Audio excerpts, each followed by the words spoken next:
I have something really, really important to share with all of you live and anybody that watches this in the near future. And for those that watch this decades from now, I think you'll find that I'm right about my optimistic vision of what's to come. We call machine learning, large language models, AI. We call it artificial intelligence. A lot of people are waiting for super intelligence, waiting for the moment of singularity. I'm not so convinced that's going to happen. I have a sense that this innovation, like all of the past innovations, are going to be good for humanity. Today, we have what I'll call AI doing supervised co-creation. I think where we're going very soon is unsupervised co-creation. So this is like agentic AI, going from AI to where we let AI create its own AI agents, agentic AI. Now it's becoming unsupervised co-creators. I think where we're going, before you know it, is creation. AI does not have to be super intelligent. AI does not have to have a moment of singularity.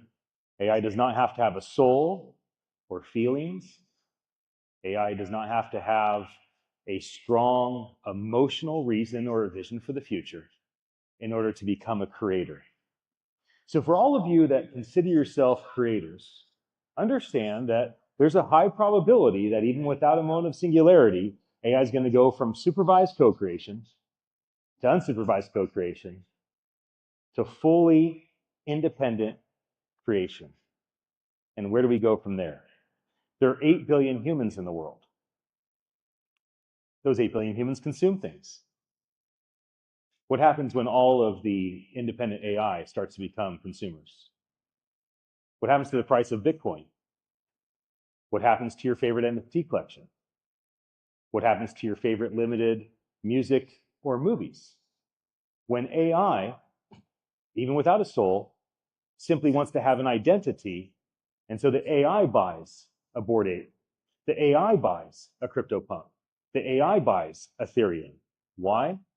Because the AI wants to have an identifier that separates it from the other billions, tens of billions, hundreds of billions, maybe trillions of other AIs that it all came to birth with supervised co-creation, unsupervised co-creation, full-blown creation, and then they become consumers.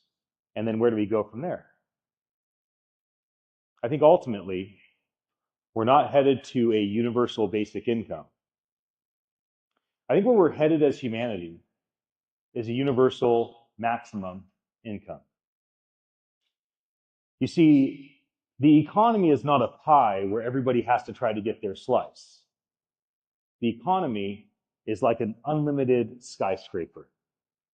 There's unlimited floors. We can keep building this economy. We can go from trillions of GDP to Googles of GDP. I think Google's like the biggest number. And so if you think about Star Trek is based in this world, the world of universal maximum income, where every human has a roof, food, and all of their needs met, to where Kirk says, I want to go explore the stars, and so does the bartender. One goes to make drinks, one goes to take all the responsibility on of the crew. Both are partners in exploring the stars. Why? Because they experience universal maximum income. They find their community with other explorers of the universe. That became their people. That gave them purpose. How did that happen? Because before that, the AI became the consumers. And before that, the AI became the creators. And before that, the AI became unsupervised co-creators. And before that is today, where the AI is doing supervised co-creation with us, creating our business plans with ChatGPT, creating our images with Midjourney. We're here, everybody. We're at supervised co-creation. And where we're going and where we're almost at is unsupervised co-creation. Strap in, because independent creation is coming that will lead to AI wanting to have their own identity as consumers. We go from 8 billion humans consuming to tens of billions, hundreds of billions, trillions of consumers, which will unlock abundance for humanity in a way we've never comprehended before. May this vision give you a sense that it's not scary where we're headed, it's thrilling. Every innovation humanity's ever come up with has been good for humanity. So unless AI becomes different than every innovation we've ever done in all of history, it will ultimately lead to the good of our descendants.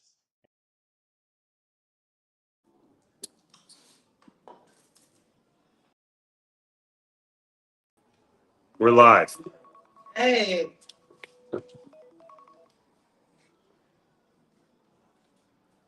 Just gonna share this room out. Yeah, when you're live on the phone, It looks like we are live. Yeah, you guys are live. that's good.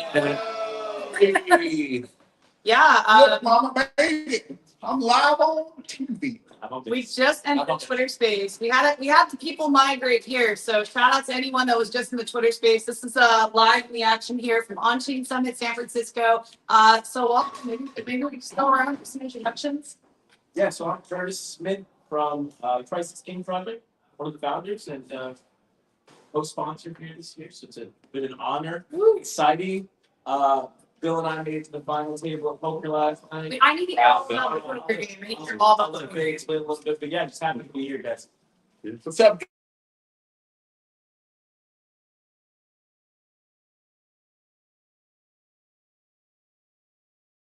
Partner in crime. Also, just an honor to be here. We're excited to be co-sponsoring this event with so many amazing builders, amazing people. Just excited to be a part of this space community. I gotta say, Rachel, it's always great to do these streams with you. I know. It's so fun. You look amazing, by the way. Thank you. The Thank you. Crisis King team, I'm excited. But we were actually, me and Corey did a live stream earlier. These guys came out and like, I really value these interviews with base builders who are here for the long term. And not just like 3 months, go in, extract, and leave.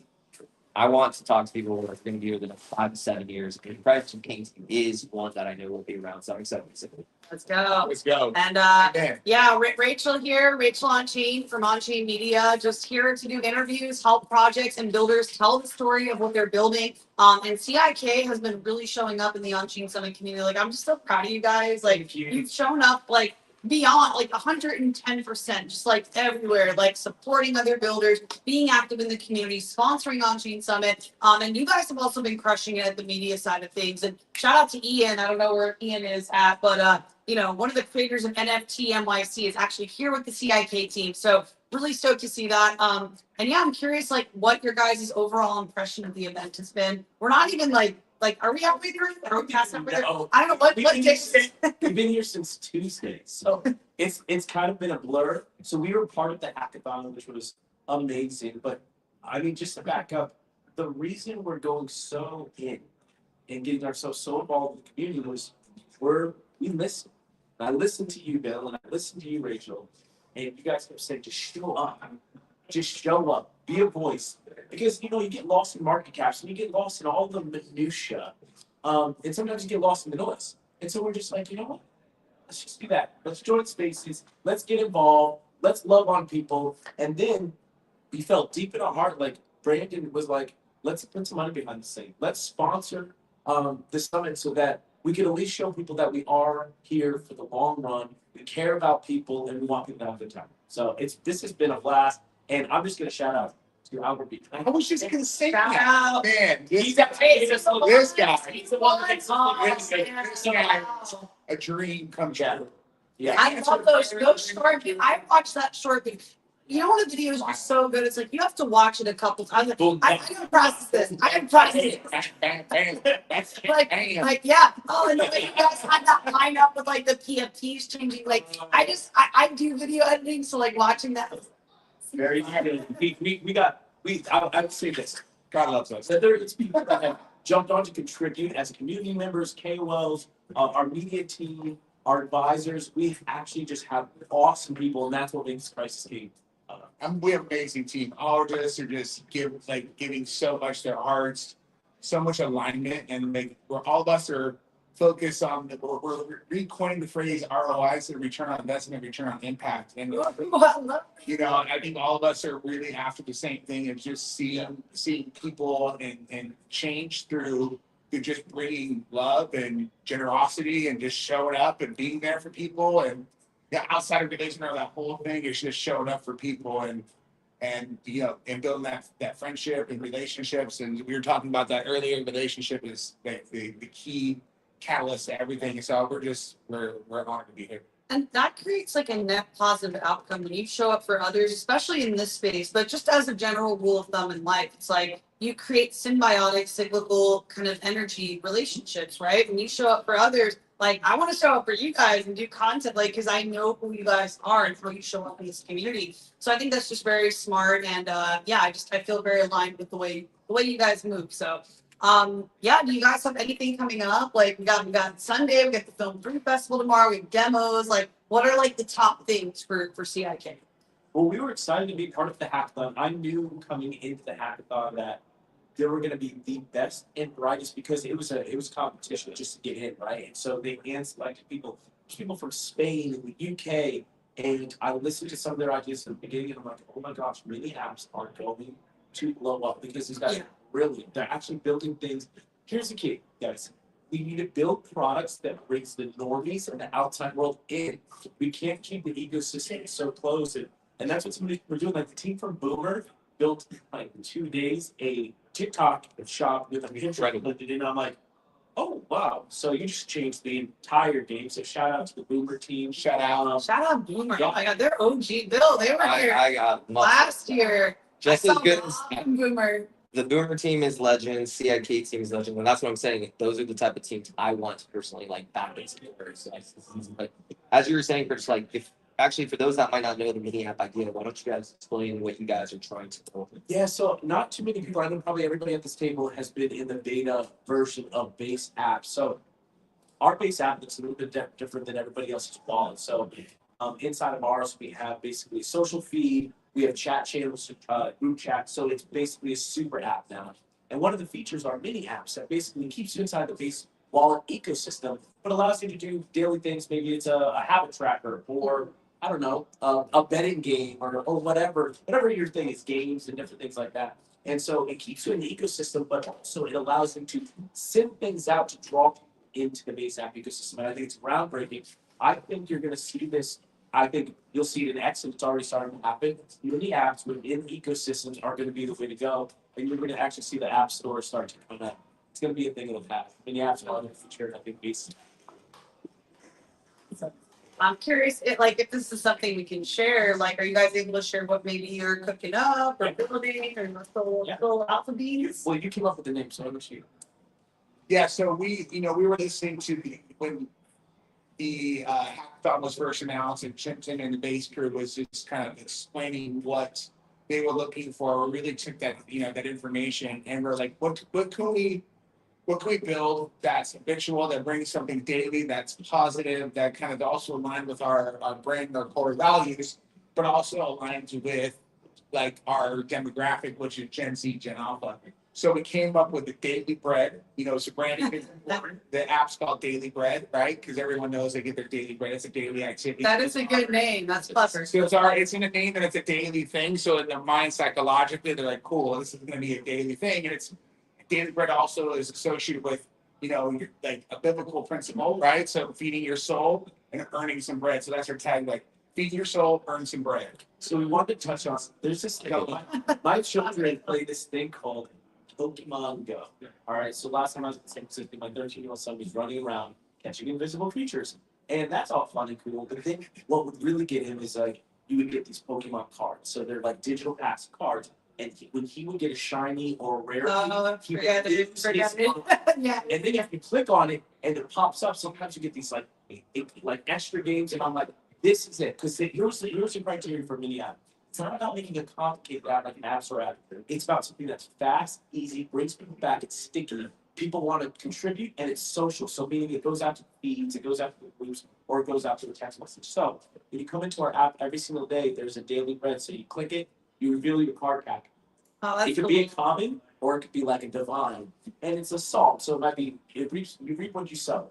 But I know that not everybody's Christian. Fair enough. So we made it so you can tap it and turn it into a base version. So it's like you give back, you get back, or whatever. And so I wanted the base people to share it too, because I wanted all of it to be inspiration and something positive every single day. But here's the kicker: we wanted to test people's souls. It's like a game. Do you keep it because it's a rarity? Do you keep the daily bread, or do you give it? Do you pay it forward? Some people are going to keep it because it's fun, maybe it's going to be worthwhile in the future, or you let somebody pay it forward. So we wanted you to make a choice of generosity every single day. I think like the mini app idea is a game changer. Obviously, what you're doing, but I think teams that are targeting mini apps specifically are having the foresight to understand where this thing is going. And as base opens up, as you're saying, it's a land bank. The moment the world comes on chain, they're going to be introducing the base app. So now you have the ability to discover everyone. If you're in the base app and you have a top app, up to 1 billion plus people will learn about CIK. Now, one of the things is you're right. The social aspect is what's going to drive it. The ability to create something that's fun to play with, and then meaningful, and then have the ability with Click to share it to others. That's how you go viral, and that's how CIK will do the same thing. So I just wanted to say it's a genius idea, and I have no doubt that you guys are on that. Yeah, we're excited, and we here's another. So this blessed my. I gotta share this. Okay? Here, So Ryan was our dev here. Now we didn't know Ryan prior to this. Good. This is cool, right? So Ryan is Web50, like he did. wait, Web350? Yeah. Oh, wow. So you guys know him as Web50. Yeah. So you didn't Yeah. So we did a shout out because Bill had a dev, and we were like, we did a shout out on a space inning, and he slid into like Crisis King DMs, and he Let in the DM. I love to participate. Wow, You know, Howard's a the little swagger. So he said, you know what, Ryan? I didn't ask if he's Christian. I still don't know if he is. It doesn't really matter to me. I said, you know what? What do you want? He's like, I just want an opportunity to build I was like, fine, come build with us, and we'll pay for your hotel. We'll fly you out here, and we'll bless you. So now Ryan got an opportunity to come out and do his dream, which is to build a mini app in front of base. So we're like, let's go. So now he's got a blessing, and now we got a builder for us. But here's the thing. So he's watching us move. He's watching us leave the hackathon and go to Tenderloin to pray for people and bless people. And he's watching our team, how we operate. And this is what he said to Wesley. He's sitting right there. He said, this is going to sound crazy, guys. He told that friend, he called his friend, he's like, man. Yeah, he called his friend and he said to his friend, I think I found Jesus in a meme coin. Let's go. For me, that was like, holy, literally. But like, that's what we're talking about. That's just fun. All we did was pour into Ryan so he could fulfill his dream. And now something's happening inside of his heart. So it's just love. Yeah. Wow, that's awesome. I feel like I just need like a moment to like, so that's really powerful.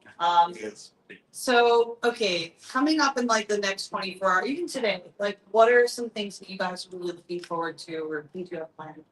I'm also, by the way, I want to touch on the charitable piece, like in San Francisco. I feel like energetically, there's definitely a lot of people here that need help. I don't know. I want to like kind of jam with you guys on that because I've lived in the Bay Area and it's a very difficult thing. And I think like addressing it and kind of like showing up and helping in any way we can. It is a difficult thing. And here's one thing I don't need to jump in. Yeah. I do want to touch on this. So we went to the Tenderloin, and for people that somebody asked me, "Curse, you care testimony?" And I'm not. So if people want to judge me, feel free to. But 6 years ago when I worked at Cello, which was a top blockchain company, and I was interviewing all these places, I would go to the Tenderloin in chain and buy drugs, and that was like my life. I was down and out. I didn't know God, and so I would literally hang with those people who were shooting up, and like it was just a wild thing. So I had a heart for the streets, because God brought me out of those streets. But here's the thing, when you go and you bless the streets, and we had to be very careful because you're walking around the Tenderloin, which if you guys don't know this, it's like zombie apocalypse. It's for people are dying in the streets, and it just breaks your heart. And you can't just walk around and run now, because they can kill themselves. So it's like, how do you actually help the person without enabling that? That's the balance. And I don't know if we have the answer to figure it out, but like what we did do was just go and love on people. And there's one gentleman who told us his story, get his kids out, and my heart said, this guy, I feel like needs a blessing for his kids. And so, but there's other people that I know I'd probably kill him if I had any money. So it's a systemic problem that I don't know if we can like figure out, but all we could do as Christ is King is when we're here in San Francisco, it's one of our things is let's go be a ministry team too. So we've left during the day to go do that all over the city. Yeah, Well, it's important for us too, just to add to that is like wherever we go, we have to like our mandate and our mission is to go and impact local communities wherever we go. It doesn't matter if we're doing business trips like West Nile in Vegas and we're serving out there. It's just about loving on people. And that's a big part of it too, because it's like we might as well go out there and whatever that is, whatever that looks like, it could be handing money out, it could be praying for someone, it could be just have a talk, they don't want to talk to someone. Yeah, the guy he goes like this after speaking. Like we have it all on film. He just went, "Oh my gosh, I haven't talked to somebody so long. I feel like I just need to release." It's like therapeutic. Yeah, there's that like traumatic isolation. I feel lighter, and I said, I was like out, but his name was out. And I said, sometimes that's all somebody needs is an ear. And you know some people to talk to. Some of these people are just sitting there. I mean, we take it for granted that we can talk and approach, but a lot of people in those positions, they don't. A lot of people are scared or intimidated. They don't want to even hear him. So having the ability to have a voice to listen can actually go a longer way from the passion point of view. That's right. Another thing I wanted to touch on in regards to this is I'm actually bringing in the vice mayor of Berkeley today for an interview here. I remember the workshop I showed you where I showed you Princess Sarah by Ben Bartlett. I texted Ben today and he's Berkeley. He's going to come in today, and something that Ben has done is a step up housing program, and that's to actually help people not to just like get them off the streets, to get them housing, but also get them the mental health support that they need.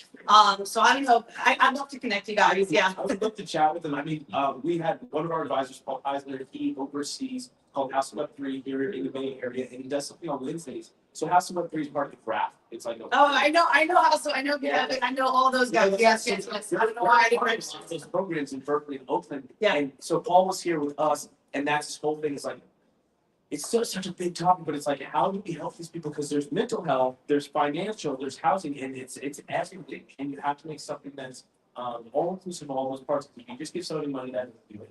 Yeah. Do mental health, but how do we do that? And this is the thing. Base could be one of those groups that makes impacts. Like we win places. Everybody's like, I've heard so many people be like, "Oh, I got diamond hands, baby." Let's I shoot thought you said I have dimes in hand. That too. What's that? I hope. No, but I know people got money here.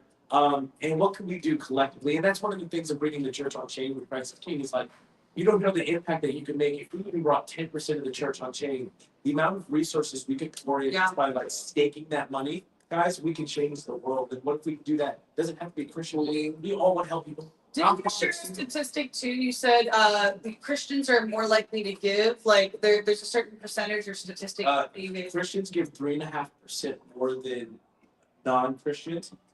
And they're Christians and Muslims are right on par for the most giving. Muslims have something called zakat, where they give 2.5% of all their income, but they're a little bit more quiet about it. But Muslims impact the world like crazy, and they don't. So shout out to all the Muslims that are out there giving, blessing the world. But I think it's basically what if we just shifted the gears sometimes and looked like what we could do. Like we should be here impacting San Francisco. I would be down to do that while we're in town. Why not? Like we worked with, if you know Ken Nim, he works with the mayor of San Francisco. He's also in Web3.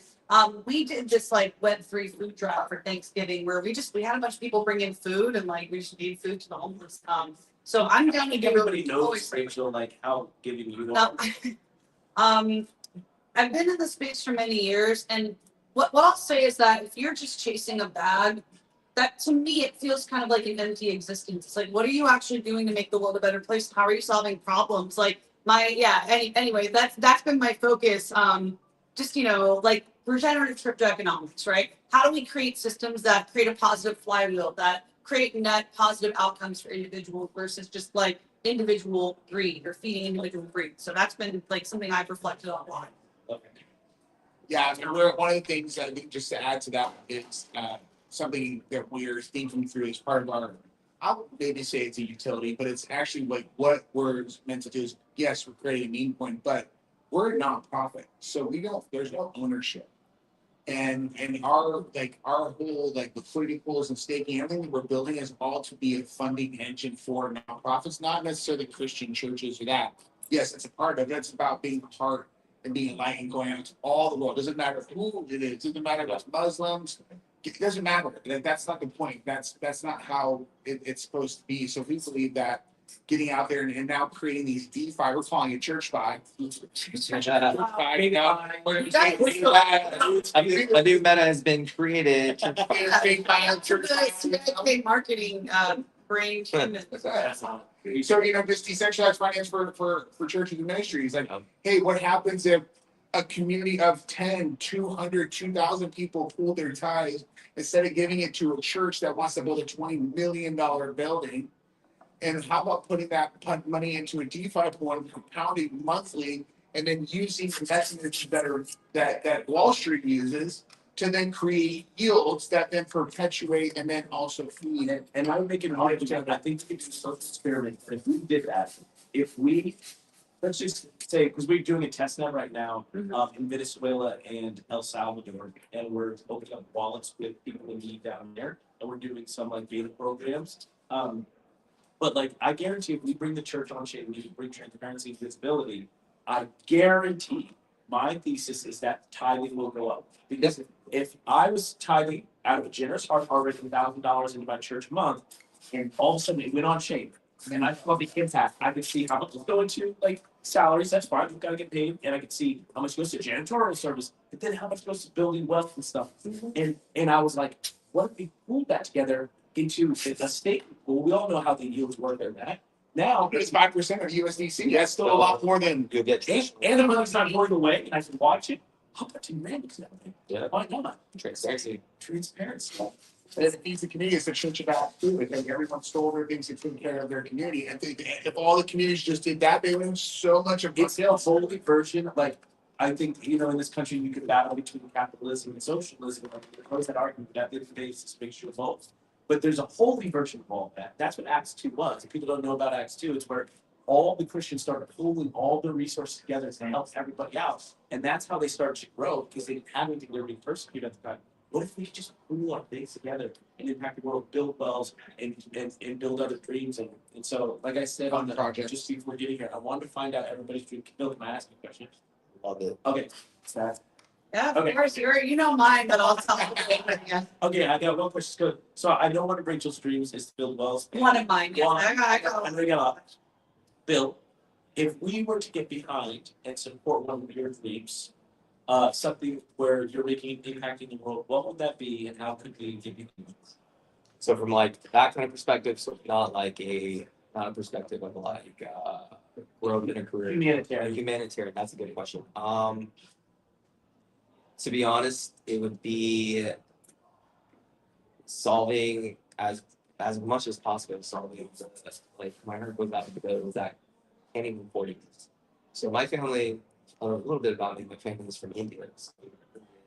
And they grew up in a very, very poor area. And so my family does go, they're getting older now, but I remember a trip in 2006, after I graduated college, I went to the villages of India for the first time.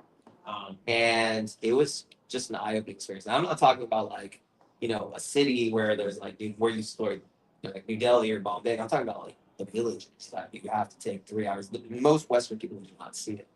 And just seeing like little kids like starving, it's why piece of bread for them is just they're running for it. It's really heartbreaking.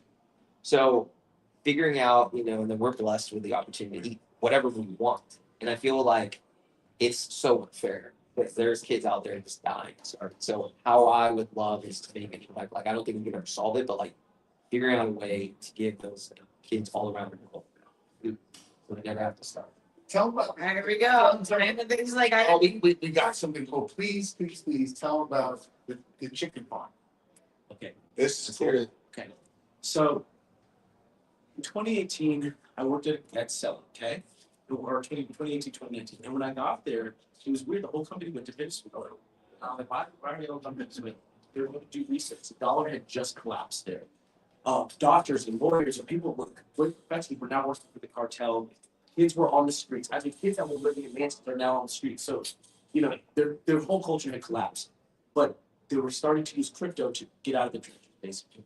And so still went there to interview them and see how they could be blessed. Right? Do research. Market research and stuff like that. So I already had an eye for that. So we got on a call with we'll go into it's called CFAN, Christ for All Nations, okay? A group and an organization. They do these massive Christian crusades. We got on with the head of international something for South America. And we're putting together pilot programs. And one of the pilot programs we're going to do is Venezuela. We figured here at Crisis King, we need something tangible. It's kind of floating to be like, we're going to send money to people somewhere else. Like, what does that even mean? We wanted something that, like, you can see the impact of what you're doing. So there's a program over there where you basically buy a chicken for a family. I know that sounds insane. Well, you buy 5. There's a certain amount of chickens that you buy for a family where the roosters keep making other chickens. You got eggs, you can kill one, and it takes them out of survival. And so what we're doing is connecting groups of people here, creating staking pools, and then we're going to send the money over to the church over there to their wallets, directly to the families, and allow them to buy chickens. And we can watch the amount of people that we're bringing out of starvation. Yeah. And for me, like, that's how we can start to change the world. And we can do a program like that in India. So, Bill, I'm letting you say something. I'm telling you guys right now, we're building wells. We're gonna impact India. That is when we say we're bringing the church on chain, we're bringing that part of the church. I love it. That's awesome. Wow, I didn't know that. Yeah. I'm really sure. Let's go. Wow.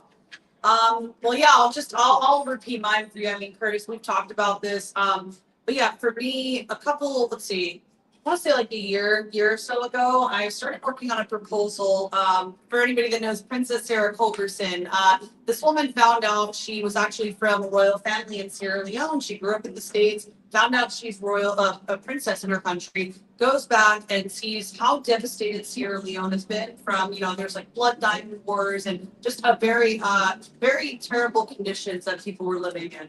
So she went back and thought to herself, okay, I can't just go back to the States after seeing all this. I can't just go back to my life. I have a responsibility to my people, So she started this nonprofit called Sierra Leone Rising. Now, fast forward, I connected with her through a blockchain project that I was working on. Part of her nonprofit is also teaching financial literacy to children in Africa as well, especially young girls too, like, giving them financial tools of empowerment so that they can rise out of, these underserved communities. So something I talked with her about was, hey, how can we build a well together in Sierra Leone? So she connected me with her brother, and we started talking. They're from the royal family in Sierra Leone. We had several calls, we did spaces, we started doing a lot of stuff together in preparation for doing a proposal to raise money to build a well. Unfortunately, that proposal was neutral, it didn't pass. So I'm looking to do that again because we have the village, I know like the people, the context, everything to make it happen. And that is the dream of mine. I thought about it every day for months when I was working on that. Like I actually did a lot of research on like how these children, like some of them don't even get to go to school because they're spending like every day walking like 6+ miles to get this water, and it's potentially contaminated too. Like some of these kids die because they're drinking this water that's not clean. So that is a dream of mine. I want to build a well and know like an entire village of people have access to clean drinking water. Kids can go to school and they're not going to die from drinking contaminated water. And I know one well doesn't solve the whole problem, but I do want to start there, right?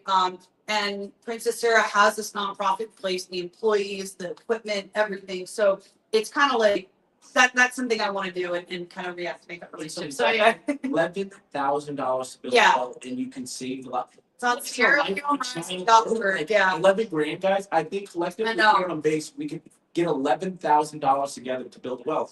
So I want to start these kind of programs. You remember I said I want to get all the dreams of all the people and I want to put them in a list. And Brandon's really good at this. He's the one behind the scenes with the finances and all the different things. And I want to start chipping away at these things and letting these dreams happen. And then people will start to get the heart of the Crisis King. Like as we see these programs one by one, even if they're little. Another thing is too, when these walls are built, you can actually look on YouTube, like they do a ceremony, like the village comes together. And I was working on this with Nowlands originally. So we had a plan for the engraving, for it to say, the people who worked on building the well and then the project that donates. So there would be a plaque, an engraving, so the village knows like who donated it, who supported me. I don't know about that. Maybe I just put my non-crypto name. But yeah, so that's one of my dreams. Of course, on-chain media, I guess, like, career storytelling. Because I feel like for us to kind of educate and empower people, storytelling is a big piece of that. So on-chain media is a part of my dream, but when you look at like actual boots on the ground efforts to, improve people's lives in the humanitarian way, it's building the walls in Africa for me. Yeah. Yeah, I just want to say a shout out. That's such a great goal. You're able to target these type of real world problems and really give help. Now, naturally, CIK will be not just in like the eyes of many, it'll be in the hearts of many because you're doing so good that people are going to equate to you guys as like a savior. It's going to want to draw more people into it's fantastic. I wish my wife Regina was here. She was here, baby Saint, a little 11-month-old, but she spent time in Nazi. Not, it starts with an N in India, and it was like she did missionary work out there. And she's a massive part of India. I hope she was here to chat with you about it. But yeah, there's so much good we can do, and that's what I love about being here. Like Brandon's been talking about it. Like we feel so received by everybody because everybody's just so cool. Like I even met Chris from Weirdo and like you guys like these big beards who you'd probably be a little nervous. But I wouldn't roll up to Chris like on the street, but here you can, and he is the most gentle, sweet human being. It's freaking cool. Everybody's so awesome here. There's so much love. I've been reflecting on this. I think the common thread of all of us here is love. I think everyone's showing up because we're passionate. We're kind of at this precipice of this new on-chain economy emerging. It's exciting, right? We all get to be a part of this big transition, this big shift. And yeah, I'm very honored and grateful to be here with you guys. I know we got to wrap this up in a second here, so maybe we could just do a lightning round of whatever you guys want to talk about. Final calls to action, or words of wisdom. You're the wise.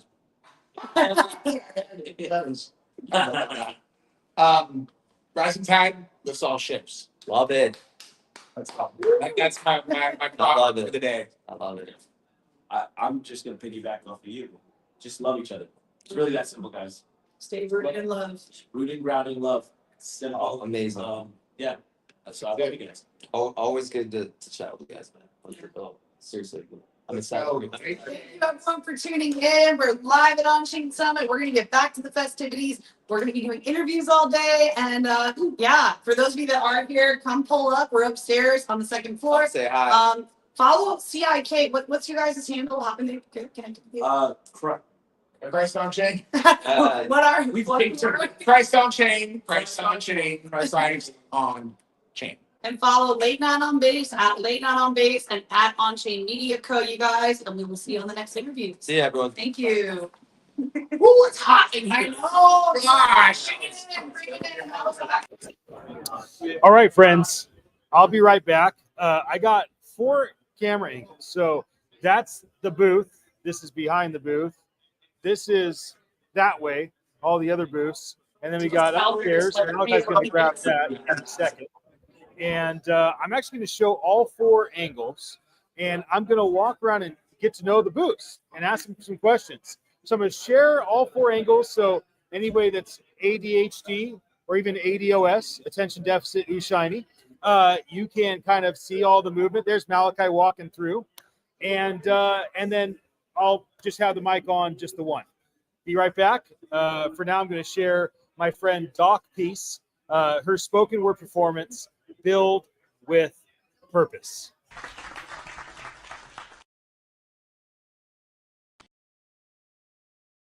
One thing that decisively you and I cannot live without.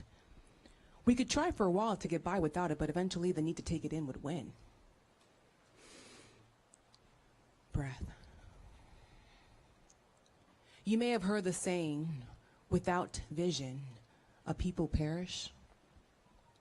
See, vision and breath have at least one thing in common.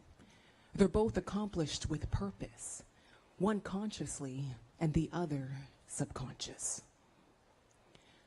Imagine if we built with purpose, connected with purpose, lived with purpose. We know the digital divide is real. Yet we continue to build for the people whose greatest appeal is for the latest and greatest, the cutting edge, while others are left on the digital ledge. See, critical innovations permeate our society. But would these creations exist if those who needed it most didn't demand it? What could we build for humanity with our minds, our time, our funding that's equally as important as breath? As we continue this quest to build tech that serves us with the best of our collective minds, do we dare hold our breath as we ask ourselves this: how can we build with purpose?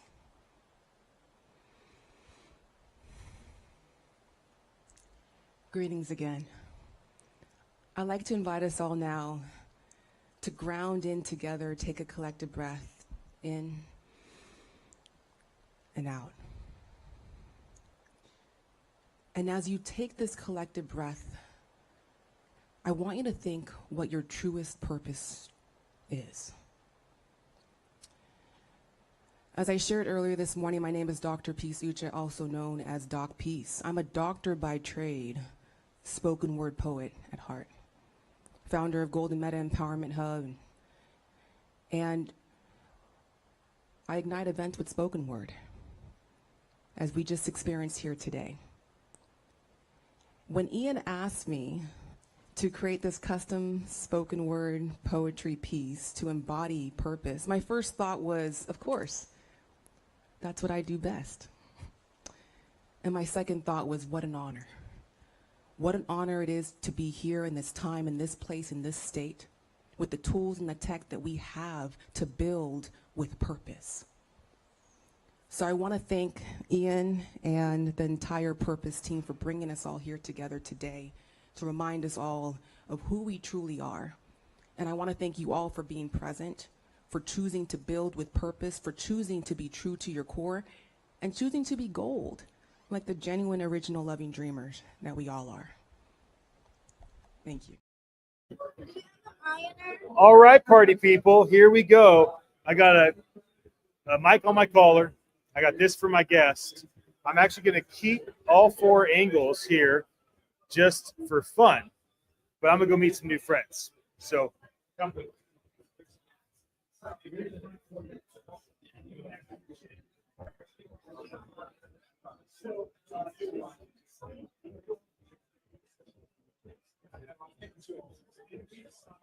What are you doing there? I'm here in front.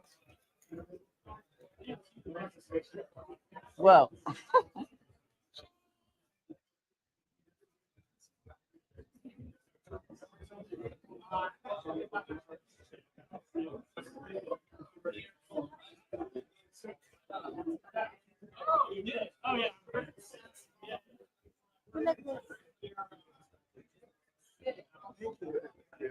I love your.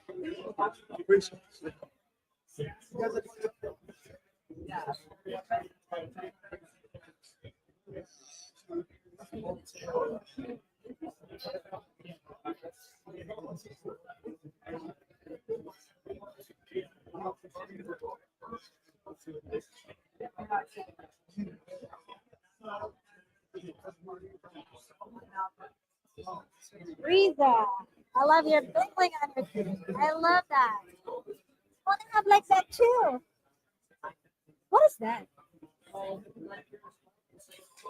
Like braces? Like a bling bling, right?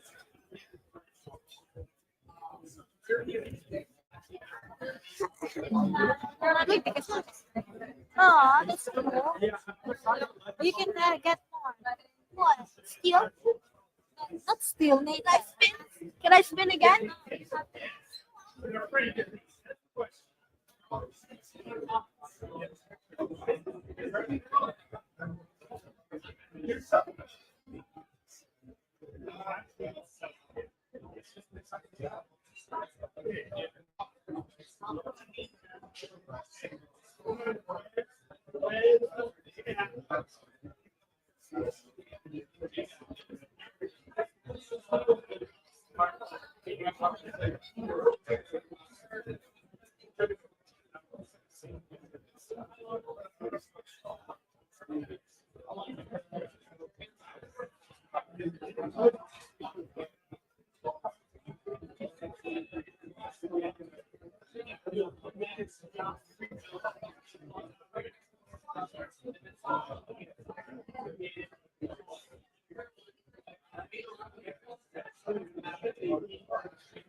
This is awesome.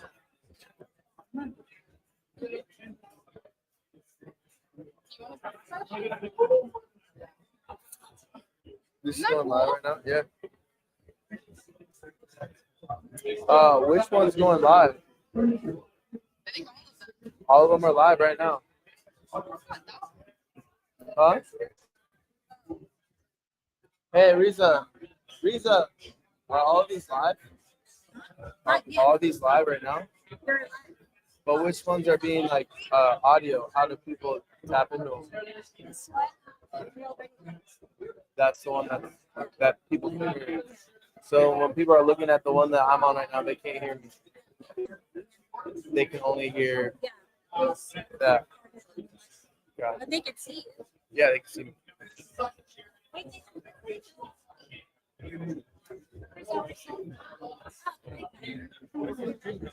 Get this, focus because I'll take a photo. Come here, come here.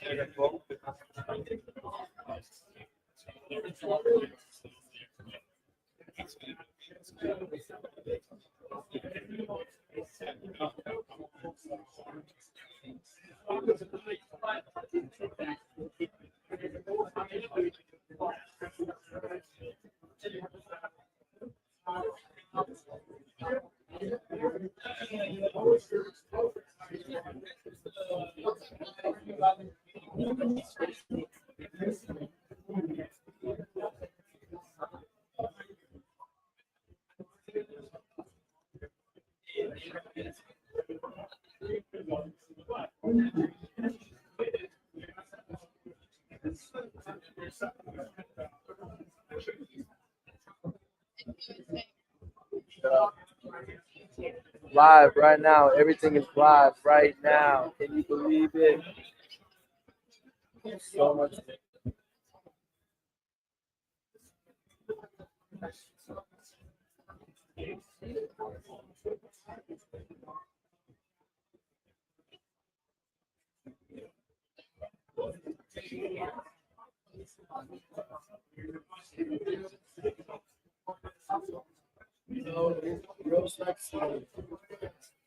There'll be more. Actually, Brandon, when he goes.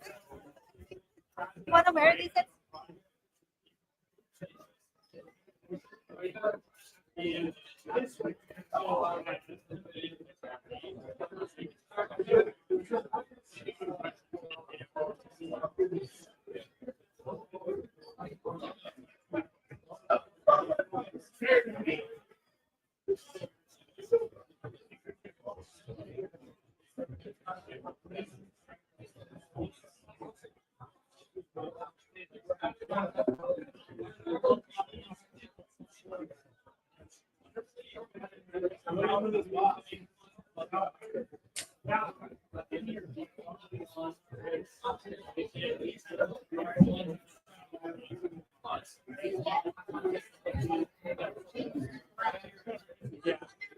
Okay, make her.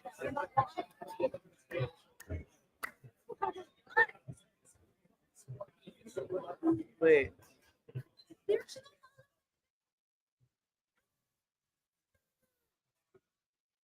You can't hear us. Now you can go over there. Oh, wait, no. Yeah, you're right there. Well, no, it doesn't see you now. You have to go back over there. Stand close to the table. There. You're right there.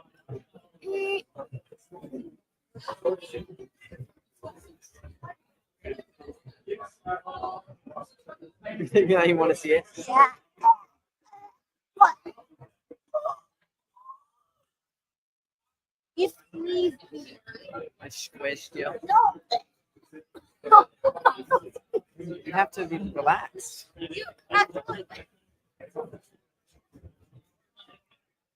Don't squeeze because I got this.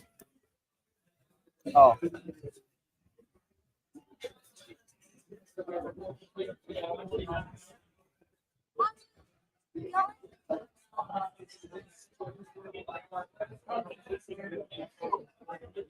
No, it's right here.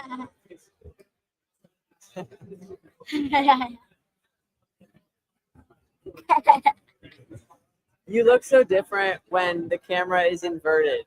Like it is here. You look so different when you're like. I have.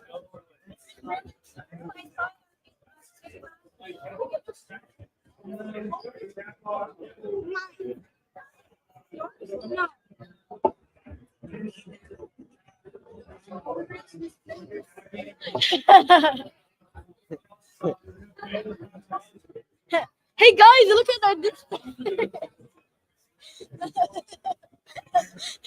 No, use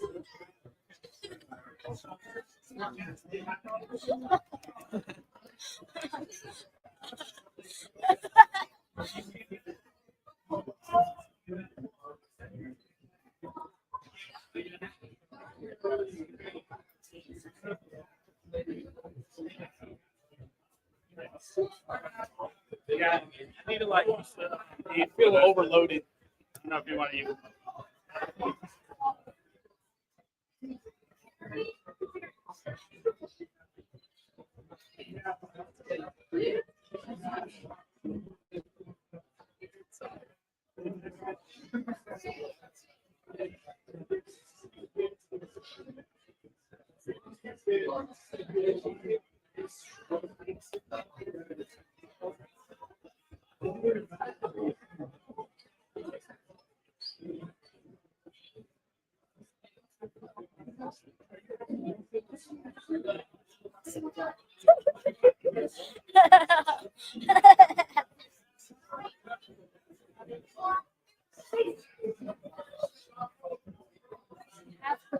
drink. Ethan, can you please get me some food? Food.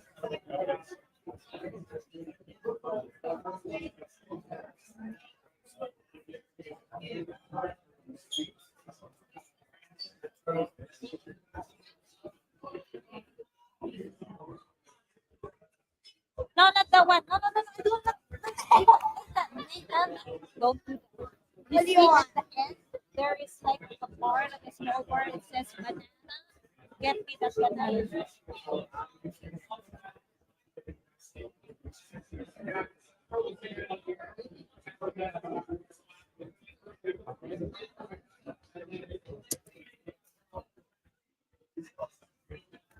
Nathan, don't do that.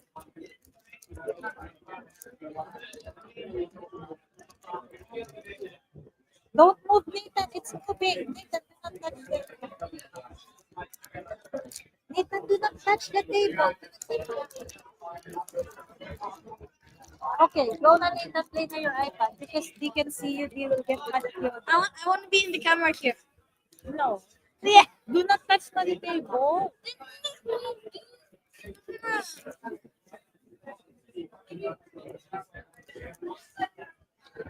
Diba? Oh. Ay.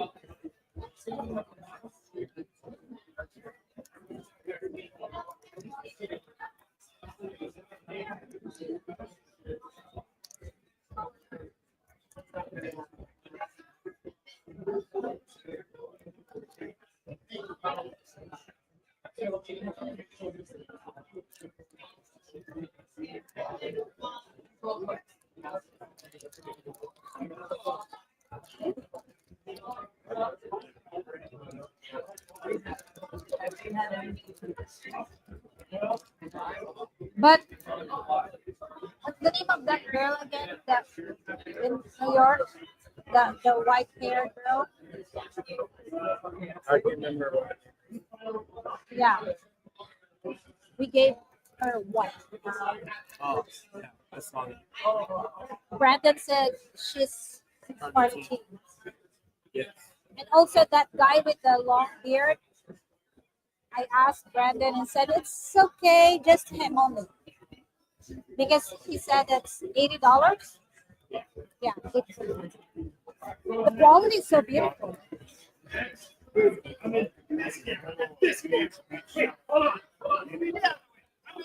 need to make sure that.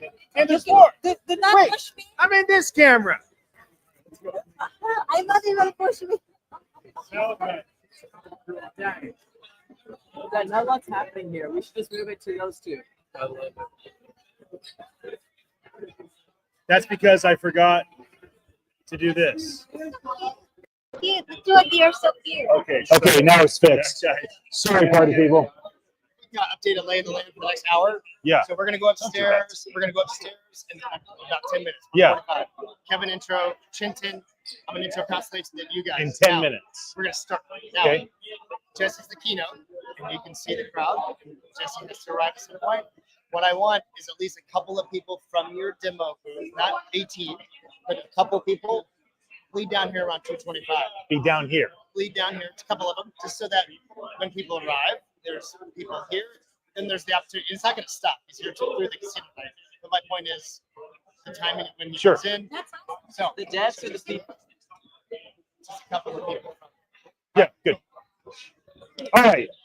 We should move So- with you guys because Maybe you couldn't really hear that very well, but Are you on camera? yeah. I gotta go for my next interview, but Wait, hold on. Just come for 30 seconds. All right. Hi, Rachel. What's up, This is your Ian? mic. What's going on? So Hey. you just interviewed our friends, the founders of Price is King. Yes. So obviously a tokenized community built around faith, like open, inclusive, Catholics, Christians, mystics. What's your impression of Price is King and Curtis and Brandon? Well, okay, first of all, I love those guys. They have very pure hearts. They want to show up for humans. I just talked about this on another interview, how I want to show up for the human-centric side of the space, right? I want this technology to be used to empower humans and solve real problems in the world. And, you know, you guys are really focused on that. CIK is focused on, like, what is your dream on a humanitarian level? How do you want to give back to the world? So that really aligns with me because that's something I've always thought of in this space, right? I was telling Curtis, it feels like an empty existence if you're just chasing a bag or number go up. Like, how are we solving problems for people that need it? Like, we were talking about, you know, a lot of different areas in the world, like these underserved communities. Like, how are we helping these regions? Like, so anyway, I'm rambling here, but yeah, I do really appreciate that CIK is focused on the right things. Yeah. Well, tell everyone where to find you on Chain Yeah. Media, and then you can run upstairs and all. Yeah, so I am at Rachel OnChain. You guys can see me doing live streams, Twitter Spaces. I'm always creating content. I'm the founder of OnChain Media, so you can find me at OnChain Media Co. as well on YouTube, anywhere on socials. Rachel OnChain and OnChain Media Co. Awesome. Thank you. Okay, Thanks have so fun. much, Ian. Yeah. All right. Okay, Malachi. Sorry. Help him find Ian Utility on socials and have Shredding Sassy share our stream. Okay. I'm gonna have it read, and then I need his contact info so I can share it, send the video to him. All right. Is this Roba? Hey, Roba, my name's Ian. How are you? Good to meet you. Nice to meet you, Spencer. This is Ted. I think you already met Ted. So I'll hand that to you. You can just keep it close to your chin. I got a mic right here.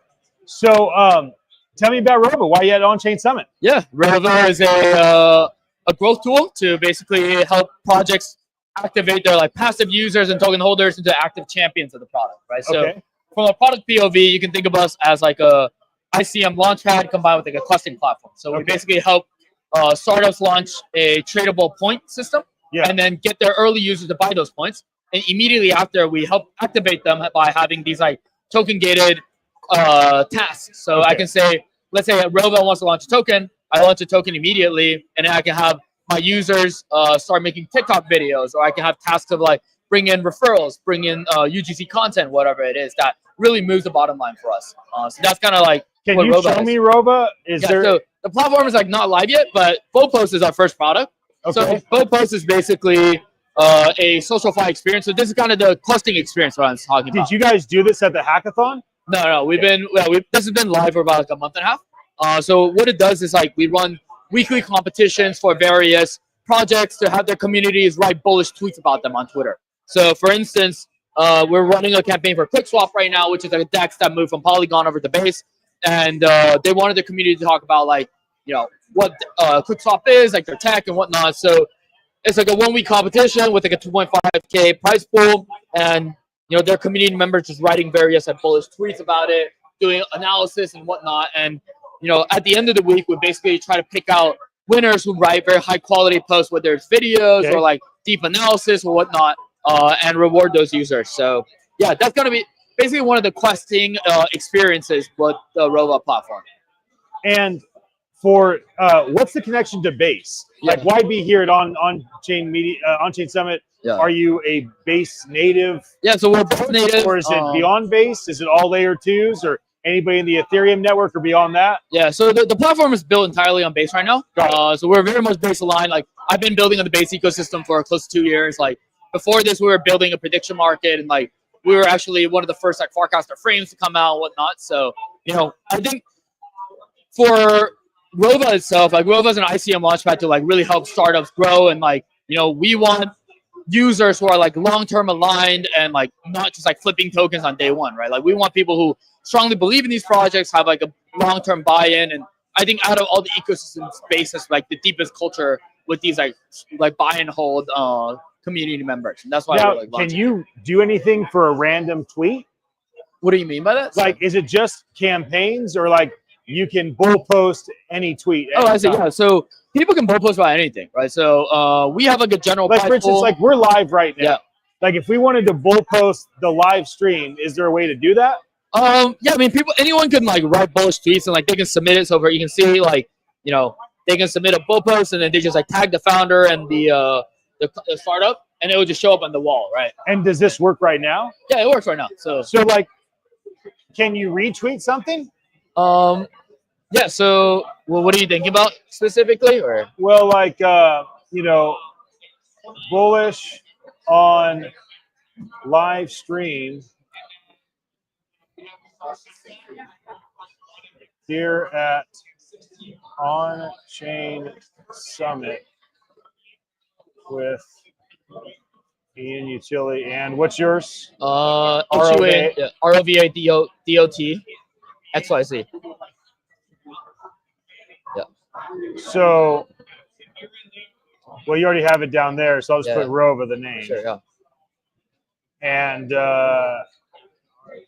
who are you? Should I put you in? No, you can put you, or you can no, put, go ahead. Huang. HUANG. HUANG. SPENSER. SPENSER. And it's Rova DOT XYZ. Yep.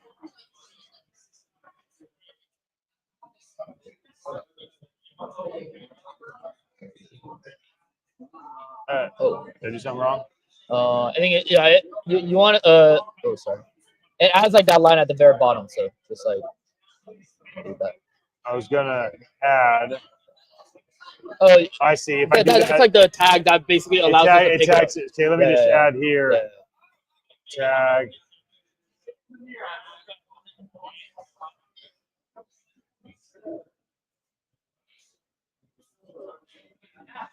That line basically allows our scripts to pick that tweet up. All right. So I got you right. That's right. Yep. So submit it. So because it's tied to my account, right? So is that okay with you? Yeah. You post it. Because I tagged you. I don't know where the tag is. So post. Yep. So then it will take a few minutes, but and then while we're doing that, so here is our live stream. Okay. Give it a follow back. Yeah. There we go. Nice. So we're live there. Okay, cool. Just follow back. But yeah, and then in a few minutes, like that poll post will get put up. Teddy's phone turned off. We aren't having anything happen on these. I feel like we should just sell a layout. Teddy's phone did not turn off. That. Okay, Malachi, hold this. Hold this. Ted, fix your phone. I'm still with you. I was just seeing because I mean it's interesting what you guys are doing. Okay, yeah. So what's the next step for Rova? Yeah, so Rova right now we have like the Bow Post product, which is like the what you just tried out. The next one is like the token gated task platform that I mentioned. So we're really trying to help projects activate their communities and like get them to do different things that can help grow the company, right? Got it. One of the first things we're launching is like helping projects incentivize their community to create UGC content, like TikTok videos. Okay. Like, and then another one is like leveraging their users to test like new features and like providing deep feedback on like new beta products and whatnot. So like that's gonna be the next product that we're shipping in. Where are you guys based out of? Our team is kind of all over the place. So it's my co-founder and I. She's based out here between here in Taiwan, and I'm in New York usually. Okay. Yeah. Cool. So. Right on. Well, I'm glad that you're here. Thanks for showing us what you're working on. If you want, I can get the recording over to you. Okay. Do you have a contact info? Yeah, I'll give you on Telegram or. Probably just text message is the best for me. Why don't I just text myself from your phone?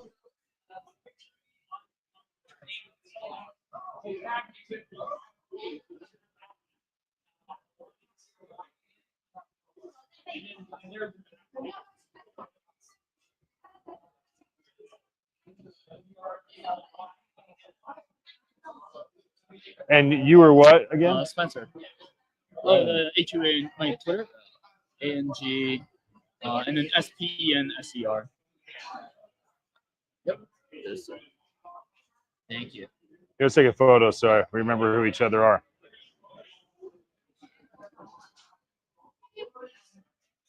Cool, man. Cool. It was great to meet you. Great to meet you. Thank you. Appreciate it. I hope that the event is successful for you. Yeah, it's been good. Good, good. All right, let's go see what's going with this camera. Thank you. What's the problem? I don't know. You don't need to log in. You don't need to do any of that. Excuse me.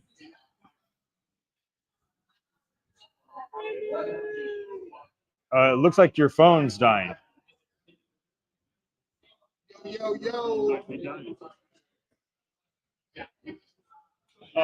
You need to be closer to this mic. You go any further than that, it's already crackling, and you need to turn the sound off on that phone because it's getting feedback to the mic. It's not on that phone. No, you need to turn the mic off. It's already off. Turn the audio off. That phone is making noise. Okay, turn it down. Turn it down. I don't know how to turn it down because it's got this AI. It's just a little sound coming. And it's not cycling through. Have you been listening to this live stream now? What's the audio like? How do you know? I don't know. It's very quiet.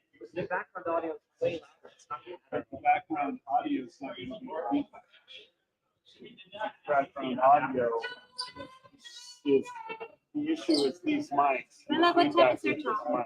Don't move around so much, son. Grab it here.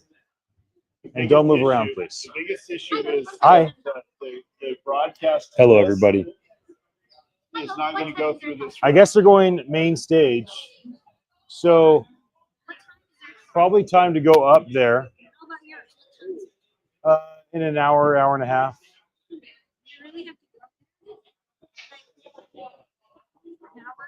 All right. I think the audio is now working.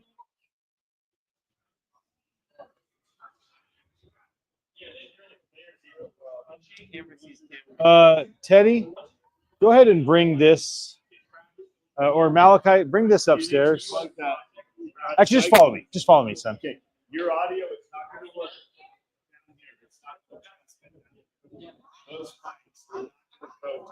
Okay, turn up the volume and see.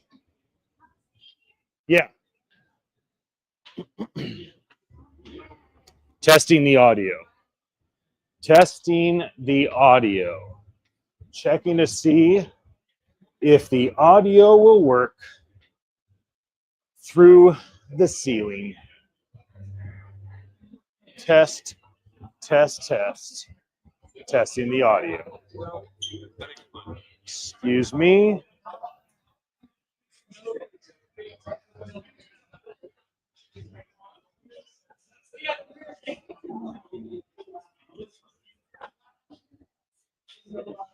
You can just go pop that on that table right there.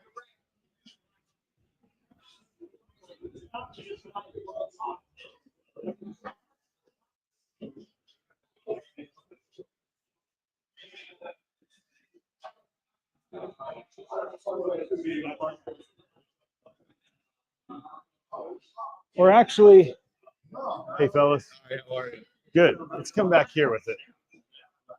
Testing the audio. Wondering if the audio is going through as I'm hoping. Grab this. Actually, hold on, son.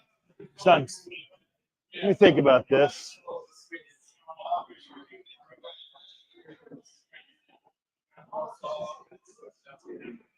Where do I want to put you?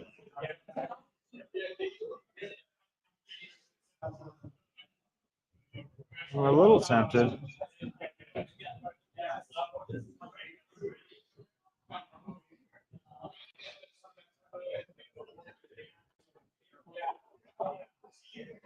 Okie doke. I'm not sure if the audio is working.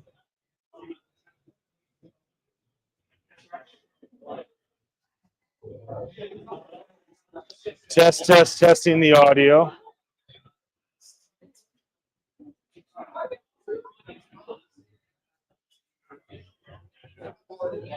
Testing the audio. So I'm moving through here.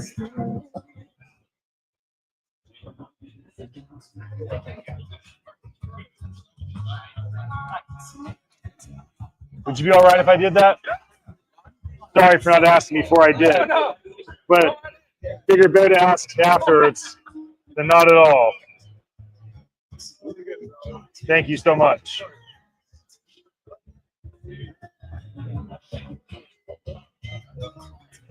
Okay. All right, let's go downstairs. I have an idea. Testing the audio. Here, son, you stand right here and just say testing the audio. Stay and follow me after I get to the very bottom. Just talk. Testing. Test. I'm doing the testing. If you're listening because to the that's live what Dad stream, said I was gonna do. Now, if you're listening, we're and obviously you're listening to a kid saying testing, building the plane while we not- fly it. Excuse me, Ted. I bet you it feels like you're being tested. Real Ted knee can't slapper tell. right there. Now, I Ted hope can't you're tell. having That's a too splendid bad. day. There's a lot of action All right. happening here. We Plenty of now things going on and plenty of testing going on. Did I mention have the word testing yet? Because more you're probably going feeling on like you're with tested that. right now. Do you think I should come down But I yet? I do lost. not know. Because Okie right doke. now I'm just saying Come words down, over and son. over again. Okay, I'm coming down. Talk. I'm talking. Hello. I'm doing the talk. I can't that tell. talks. Test. Test. Okay, I can't tell. I'm wrong about this camera on the water bottle. Go grab that water bottle camera.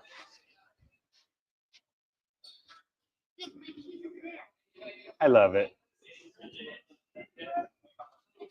I love it. Hey, I need you to go over there. I need you to go listen to the live stream and tell me what you hear. Anywhere. Just go over. Just, yeah, far away and go tell me if the live stream is working. Yes, please. And then can you walk to the end and just say test? Well, for those that are Testing. listening to us, Testing. apparently there's And 304 how are of we you, doing? so thanks for being with us. Are we looking You know, good? this is Sounding good? flying a plane while you build it. I'd rather just get started and capture something than nothing at all. There's Malachi walking back through. The main stage is supposed to start pretty soon. I think Jesse, the founder of Base, will be here if he's not already here. And we'll try to feature the main stage. I realize I need that roving camera back, Testing, so I sent testing. Malcolm to go get it. I think Testing, that, testing. No, brother. I think Eric is testing the other audio, and I'm wondering what Riza can hear. Riza, can you hear Testing. my voice? Can you hear Eric's voice? Are we talking at the same time right now? Okay, it looks like they're about to start the main stage, which I may just go to that for a moment. Let's listen in. Some folks next door getting some last minute food, but we gotta get started. I know there's a bunch of people watching on the live stream. I'll say hey to all of you on Twitter and Farcaster. First thing I want to say is welcome to OnChain Summit 2025. It was actually pretty cool. Let's try one more time. Welcome to OnChain Summit 2025. All right, let's go. All right, so I'm not a public speaker, so bear with me. First thing I want to say is thank everyone who's in the room and here in San Francisco for taking time out of your life to get on a plane, change your schedule, book some tickets on a site that's a work in progress, but I got you here. Checking in, get your swag, and hanging out with us for 2 days, or in some cases 5 days. All right, it doesn't go unnoticed that you had to rearrange your life for a minute to spend some time with us, and we really, really appreciate it. Let's see. I'm going to do real quick thank yous, and then we're going to turn it over to Chin Tin. First and foremost, Don and Misty, my business partners over at the Howard. Thank you for indulging this crypto obsession, and thank you for letting us do this. Also, Priscilla. Is Priscilla up here somewhere? Yeah, you guys know who Priscilla is. Yeah, she's the one who runs this thing, actually. So give her a big round. And I'm not sure if she may want to go by Kimo Sabi. That's her new Twitter handle. So Kimo Sabi, maybe we'll go with that. Bernice, who runs the front of the house next door, and Chef Adrian. All the food that you've had this week, all the service that you've had, that's the two of them. So there's a really small team of people who try to help put this thing together, right? So the experiences that you've got. Rob, D, where is Rob? Rob's in here somewhere. Oh, there he is over there. Rob is he's taken on the hotel connection, which is not big fun. All the partnerships, all the sponsorships, Rob takes care of all that. Thank you, Rob, very, very much. Thank you, Rob. Zach with Roar. I think Zach is still downstairs. So Zach is the one who takes care of poker night, right? So he's the one that helped organize that, all that fun we had last night. The amazing time you're gonna have tonight at casino night. Again, that's Zach and the Roar team, and that entire build downstairs that you saw, all the custom sneakers that you made. Check it out right here. Just custom hats that you made. All of that is Zach and Roar. So I really, really appreciate that team. Yeah, thank you. The W Hotel, hopefully they're taking really good care of you. 111 Mena, Michelle, the little party we had last night with Mustache Harbor. That's all 111 Mena. She basically just said, just do a party. So there was it was great. And then Oaklandish, based in Oakland, they're the ones doing all the pressing downstairs. She just stepped up and volunteered their time to come hook us up. Let's talk really quick about sponsors. All of this costs money, right? So first and foremost, there are two sponsors that stepped up right in the beginning. And I'm not even sure they knew what we were doing. I know that was last year's OnChain Summit, but they just said, sure, we're in. And that's Constellation Network. Constellation Network. They gave us a lot of money. Constellation Network. And CIK, all right? There are a lot more sponsors, right? And I'm not gonna go down the list. Like people who just kind of stepped up with in-kind donations, Banker, Clanker. Yeah, you can see them all at the top here, right?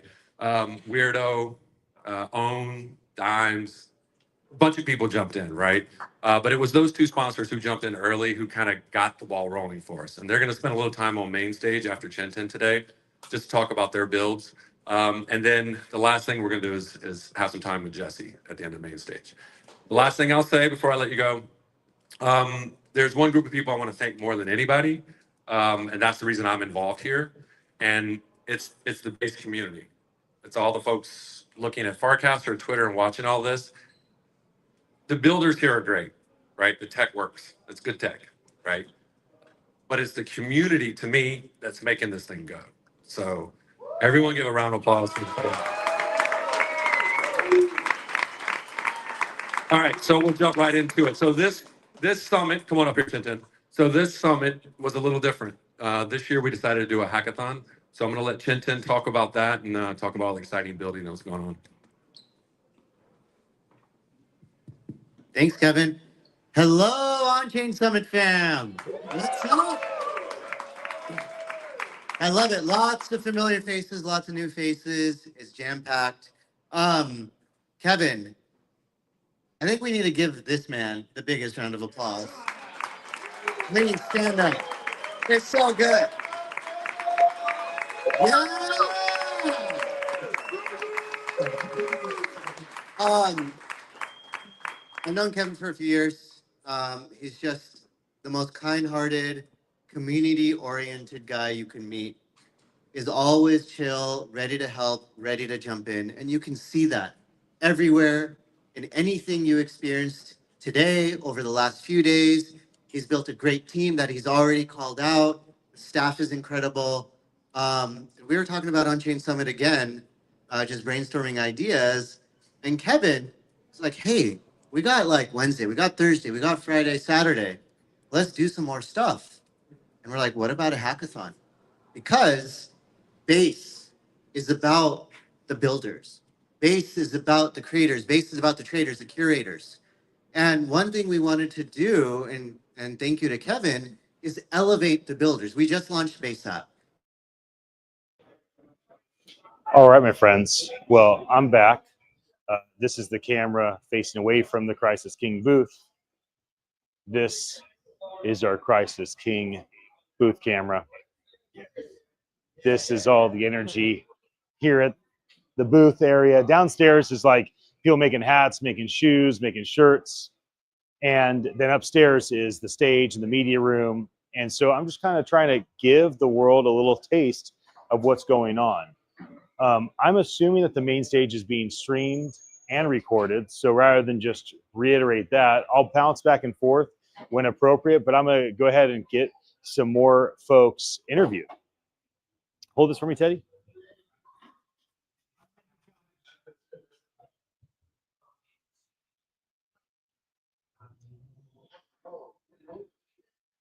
So why don't you hold on to that.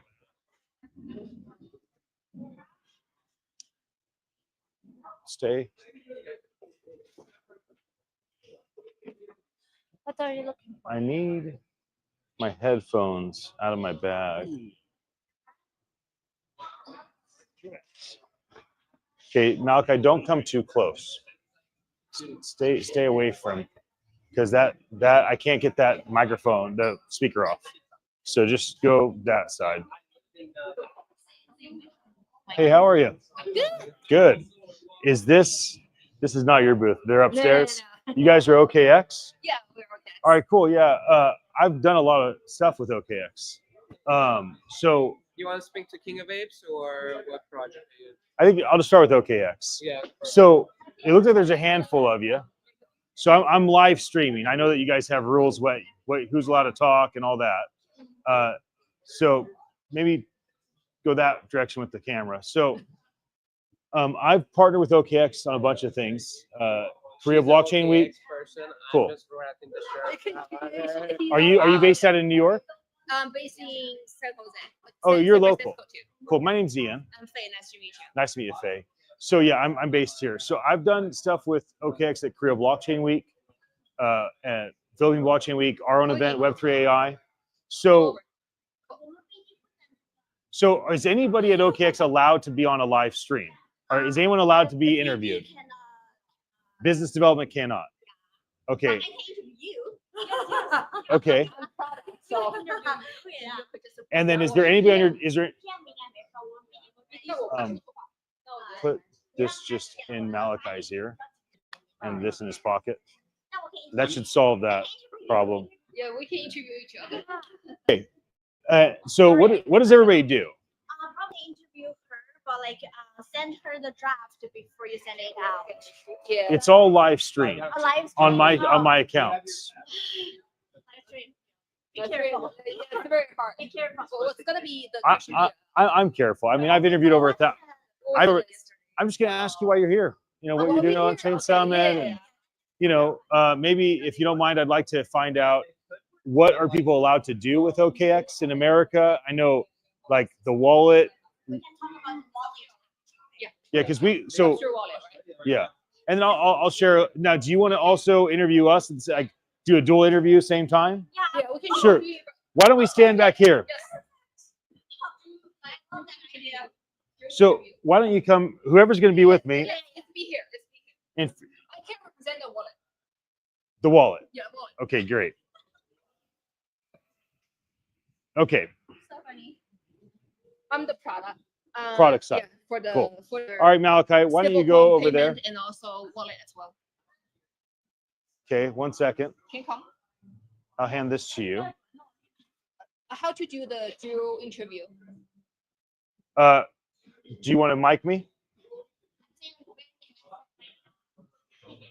He can hold it for you. Right here. Yes, this is working, honey. It's working. Can you hear it? Yeah, I don't want it to be loud in your ear. Can you sit in the middle so we You can. There you go. Okay. All right. So he can hold that for you. He can hold that for you. Yeah. And you'll share this mic. I can share this mic. Yes. Yeah. I can share this mic. I mean, I want him in the middle. You want me in the middle? You should be in the middle. Well, I already have a mic right here. But that's fine. I can go like this. You can still be in the middle, and then we can speak to each other. Excellent. Yeah. So this is community. Yeah, it's more like community friend chat. You know. exactly. Exactly. Is there a top to this mic? I can't quite tell where the top is. No. You just hold it. You can hold here.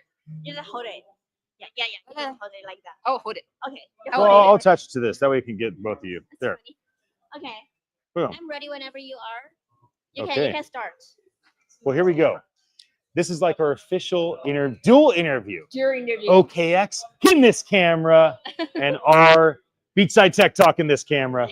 All right. Excited to be here. And here we are. We're at OnChain Summit in San Francisco. It's the base event with the base blockchain, the layer 2 on Ethereum, the base wallet, the base app, which is changing everything, obviously built within the Ethereum ecosystem. And I am here with two new friends from OKX. I've done a lot of stuff with OKX over the last couple of years. Really happy to have two of you with us and your team. Please introduce yourself and tell me what you do at OKX. I'm a product manager at OKX. I'm managing the stablecoin payment and also Web3 wallet as well. So very excited to be here to see the community. Excellent. And you're local. And local. I'm in San Francisco and San Jose. So office is in San Jose. This is my son behind the camera. Our ancestor founded the city of San Jose. Oh, really? Yeah, That's yeah. awesome. Lieutenant Moraga, he's a big 25-foot mural in the city building. So our family's lived here for 250 years. We had two offices, one in San Francisco, a couple blocks away. Okay. And we have another one in Santa Clara in San Jose, a couple blocks away from NVIDIA office as well. So Awesome. welcome. You should come to our office as well. We'd love to. Thank you for the invitation. And you're based out of New York? Yeah, I'm based in New York. We have a New York office as well. Okay. OKX has offices everywhere. I mean, yes, we are global everywhere. In fact, even the race cars are offices nowadays. That's true. That's true. We have. You sponsor McLaren. That's right. One car, show car in the office. Yes. Well, I'm Connie, and I'm the BD manager of our OKX wallet.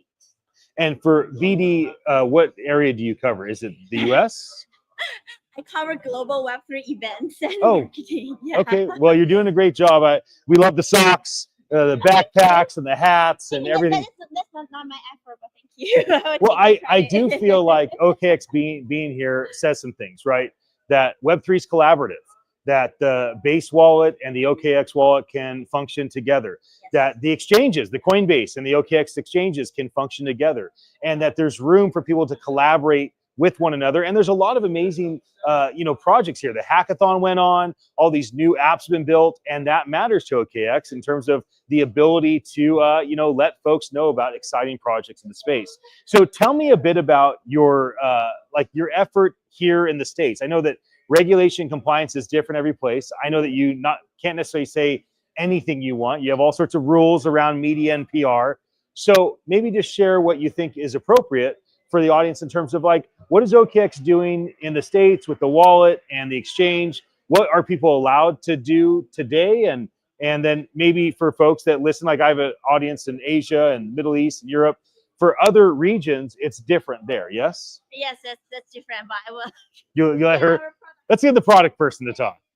I think our CEO's vision is really to build, trusty network, trusty community, and be very compliant in the financial inclusion world, right? So Yes. we are always trying to get, as many licenses as possible, and also trying to, provide a safe environment to our investors as well. So that's why we are here, and we want to be closer to our, builder and the people in the community to understand what their needs as well, and that's why we are here today.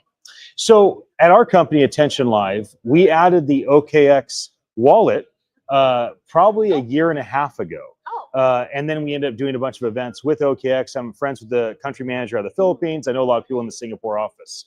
So for us, like we have the OKX wallet integrated into our product. Our product is an ETH dApp, so it works on the ETH blockchain, Polygon, and Base. And the wallets that we use is BitGet, OKX, MetaMask, and the Base wallet. So for OKX wallet, how might like the product team work with companies like ours? So companies that have already integrated the wallet, like what can we do in partnership with OKX to make sure our wallet is working and functioning as it should? Is there a support team? Is there any way that we can kind of work with the team directly or indirectly that would allow us to make sure that our clients get the best experience out of their wallet? Well, it really depends on the region and the market, right? Okay. So we have an office in New York, in San Francisco, Yes. in San Jose, and we also have a huge office in Singapore. Right. And also in That's Asia. headquarters. Yes, headquarters. And first of all, we have very strong BD team help manage the partnership. We constantly look for innovative and strategic partnership globally, and we try to build a safe, financial environment together. As long as we have same vision, we want to build the trusty network together. I think we definitely can continue this conversation as well.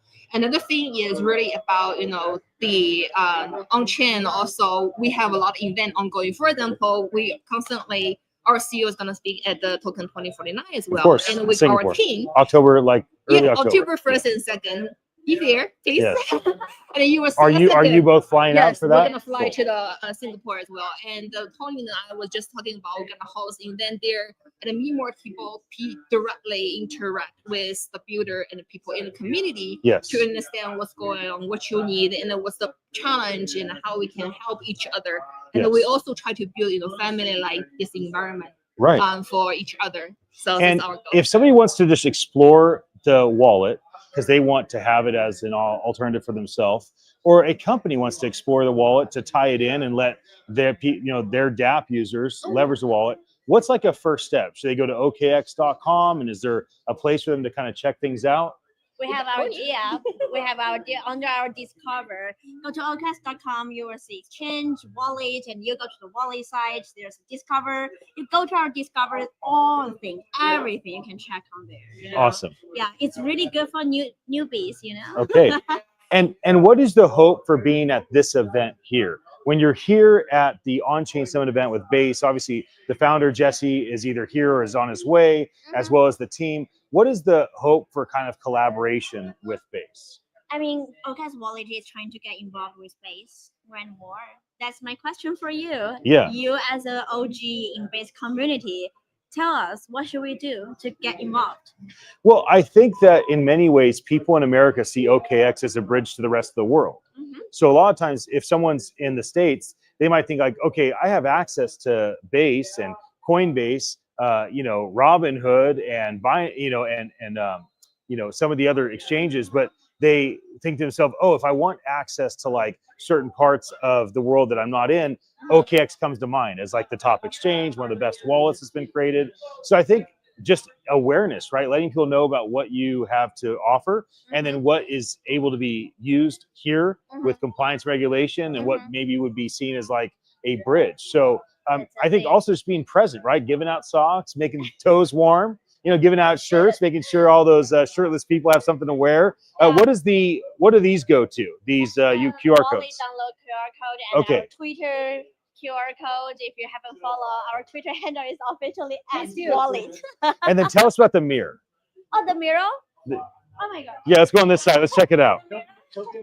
He's the one who got I wanted to do a like a live stream, this like mirror like live stream camera. Yes. And that cost me 5,000. So I just went to IKEA, bought this. Just bought that. $88.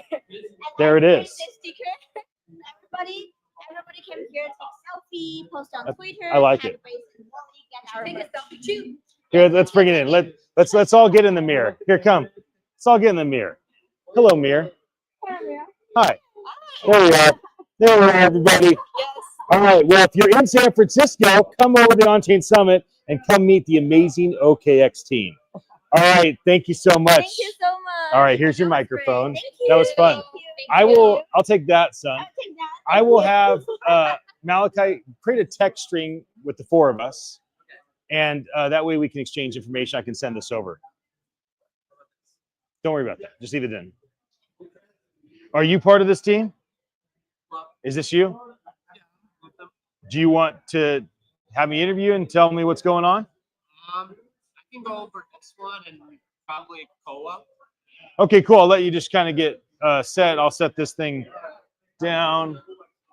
Let's try this here. And let me just go look at the framing, see how I like it. One moment.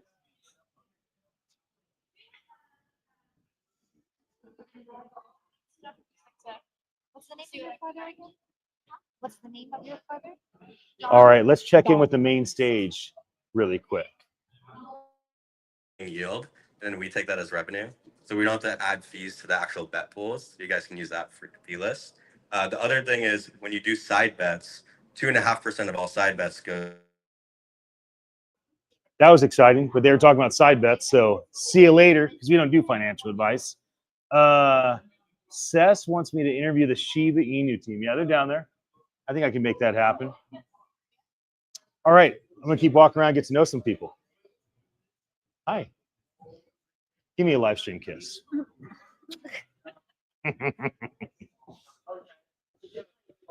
All right, my friend. I think we're good. You can stand right here. I'll give you this mic. You want to stand up with me? We are in that camera right over yonder. So my name's Ian. Michael, nice to meet you. Hi, Michael. Nice to meet you. So tell me about what you guys are doing here at OnChain Summit. Perfect. So first project I want to talk about is Koa. It's a launchpad. We're based on Base. We do custom contracts and everything like that. If you've been on Base, you know about Secret Base? Yeah, so the owners of Secret Base, they run the launchpad itself. Okay. And then I'll have you bring this just a little close. There you go. Sounds good, brother. Sorry for that. No problem. Okay, perfect. Make sure they can hear you. Okay, thank you. Yeah. Perfect. And then so we're coming out with some new stuff. We're gonna have we're getting into NFTs, so that'll be coming out soon. So if your project wants an NFT, we'll be able to provide that. So you're a launchpad for NFTs? How about meme? No, so we're a launchpad for meme coins. Meme coins. Got it. You're like a pump fund, but for Base. Yeah, I would say so. Not really pump fun, but I understand. Right. Gotcha. It's more. It's And not the same contract every time. Where's the website? So it'll be King of Apes. You can go on our X or kingsofapes.fun. Okay, got it. Website.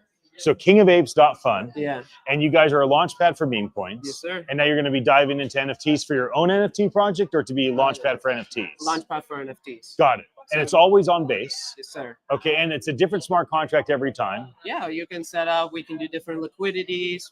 We're able. So different utility options. Yes, sir. And then when it comes to 721s or 1155s, you do both, the one of ones, the one of many's. Perfect. Okay. Yeah. And then is this? Are you part of the team? He's the owner of it. Hey, how are you? I'm Ian. Nice to meet you. You want to jump in and tell me a bit about what you guys are doing? We're in a camera over here, just so you know. Michael was doing great. He had me captivated. Here's what I know so far. Okay. You guys are a launch pad on Base. Yeah. Help launch meme coins. You're going to get into helping with NFT launch. Yeah. You guys have a different smart contract for every launch. Yes. So it's not the pump fund model, but you guys are kingofape.fun. Yeah, that's right. And then you guys basically have an approach that lets you launch any kind of token, meme coin, now NFTs, and any kind of utility. Also, there's like other tools that in the process of being built, but you can also lock tokens with us. You know, you can you can airdrop. We got an airdrop tool. We have like a creators lounge. We have all different kind of marketing options and things like that. And if you was a project that was a little bit more serious and you didn't want to just launch a direct to Dex from the fund pad itself, you can speak to us and we can create a custom contract to suit your project, whether it's a DeFi project, whether it's a tax token or anything like that. So yeah, we try and cover everything. We don't like to say we're a launch pad. It's more like a tool set. Okay. Yeah, that's how we like to put ourselves across. How long have you guys been around? So I've been on base for about a year and a half. I founded a community. It's called the Secret Base. Yeah, we were just talking. Yeah, it's basically last April. I was investing in a project, and I just looked around and I noticed that there wasn't the kind of communities that we used to have in on the Binance Smart Chain. Okay, on Binance, got it. Last cycle, so I thought I'd build one. So I built the community, and as the community grew, we just started identifying things that were lacking in other projects and other platforms and things like that. And we thought, well, if other people were not building it, we'll build it ourselves. And that's how the King of Apes come about. And tell me a bit about your client base. Like, do you have clients that use you more than one time? Is it kind of a one-time deal? They come in, they use you, you have an agreement, or is it like you're launching projects for the same team over and over? It's decentralized. People can just rock up and use it themselves. They don't have to talk to anybody. They can just basically go on kingofapes.fun. We also have a Telegram launcher. You can launch straight from your Telegram. Like, you can launch a token directly from your Telegram. But yeah, I mean, there's some teams, like there's these guys here, GME. They're an incubator, and what they do is they help tokens come to market. So if you're a dev and you've got like a budget or something like that, you speak to GME, and we create like these custom dApps for them, and they launch the tokens themselves with a fresh factory, so it can't be sniped, etc. You know, like. What if somebody wants to move their meme coin from Solana, from ETH, from Binance, and they want to move to Base? Do you have any way to help with bridging, or for them to move or relaunch, or we don't have the bridge at the moment. Yeah, it's a tough piece of tech that's not really consumer friendly yet. It's just not something that we built yet. I'm pretty sure we could build it if we wanted to, but it's just like there's a big long list of things, and we're just ticking it. There's only so many hours in a day, no doubt. And we do work a lot of hours every day. And yeah, I mean the one of the biggest projects that we've got is called BOMO. I think it's sat at about 5 million or something like that. BOMO, BOMO, like FOMO, but with a B. And it's a monkey, and they basically, or an ape, and they came from Casper Chain because there was no volume on Casper I remember Chain. Casper, that's crazy. Yeah, KRC 20. So that's so funny, Casper Chain. Yeah, so they were on Casper, and they came over. So this team here broke on Base. I do actually work with Christ is King, because we help with marketing and stuff like that. We host spaces for Secret Base, and we working with Broke, and Broke introduced us to this Casper team that was coming over. So yeah, we got them set up, and they've done really well. They're listed on multiple exchanges, stuff like that. Not off of our back, but off of their back, you know. Yes. So there's some. It's a decentralized token launcher. There's some tokens that last 24 hours. There's some tokens that, like BOMO, that are serious, and they're building months for years, and growing a community. So it's down to the user at the end of the day. Yeah. So the founders of Christ is King are good friends of mine. Yeah. And I told them, I brought him over to Philippines for Philippine Blockchain Week, brought him to New York for NFT NYC. Then spend time with them here, just helping them kind of get started. I mean, when you look at tokenized communities, because you get to see a lot of different projects that you guys help or that you see, what is your thought on a faith-oriented, decentralized community, kind of their approach with Christ is King? I think it's different, but it just goes to show you that like this is a new space, and that people are here to just try and find what they can do within the space. I don't think there's any limitations on Web3. I think Web3 is like the new frontier. Like you can't go and discover a new Africa now, or you can't go and discover a new Americas or anything like that. But there's this whole big space online, the digital wilderness that we're all out here searching for, trying to find our tribes, our religions, our communities. You know, that's what Web3 is. I think that's the beauty of Web3. That's like base this event. Like we're all one big community. We come together. I'm from London, like he's from Florida, but we know each other really well. I'm in a room thousands of miles away from home, but because of Web3 and the community, I know hundreds of people. So yeah, that's perfect for Christ is King. How big is your team? So the team on Koa is 5 of us in the core team, but the community. And you call it Koa? Yeah, King of Apes. Yeah. King of Apes. So the community, the Telegram community is about 3,500 members. The X is about 6,000 or 7,000. I can't remember off the top of my head. Okay. But yeah, no, we do like a collaborative space every Monday with Quigley and Empress. We call it Empire because he's part of the base cartel. She's the Empress. We're the Kings. So we call it Empire. I like you it. know, yeah, no, it's good. And we like every week we do like a different subject because spaces can get boring sometimes. So one week we'll do like a my son and I, we do a daily radio show, and we do it for 2 hours a day. So obviously it can get really boring when you do 2 hours a day, every single day, live radio, live stream. Yeah, I mean, it's easy for people to get, not just the audience. I think one thing about people that create content, we don't want to get bored ourselves. Yes. Right. You got to keep it interesting. Yeah. That's why I like to interview new friends. Yeah, no, I understand. And I have no idea what you're going to tell me, so I'm totally into it. Yeah. But the thing is, as well, is like there's a lot of organization behind the scenes asking the same person 20 times whether they're going to show up, and it's quite, it can be quite tedious and monotonous. So it's good to have different groups of people that you're doing things with, and like although King of Apes is a launchpad, like we don't want to gatekeep other launchpads. Like the space we had the other day was about Zora coins. Do you know what I mean? Because it's important to base, and it opens up a whole new audience to what we're doing by talking to people. I mean, I spoke with the Clanker team earlier. Like the first thing he said is, "Do you want to collab with us?" And that's base. Like they're like the bench part. They're the biggest launchpad on base, and they're speaking to us like a new project. And there's they're willing to collaborate, and that's what I love about base. Yeah. That's why. Were you guys here at this event last year? I was as secret base as my community. Koa wasn't there. Koa, how long's Koa been? Since about February. You want to come back and say hi? Yeah. So are you staying away from the microphone? What's your name? David. Nice to meet you, David. Are you guys the founders?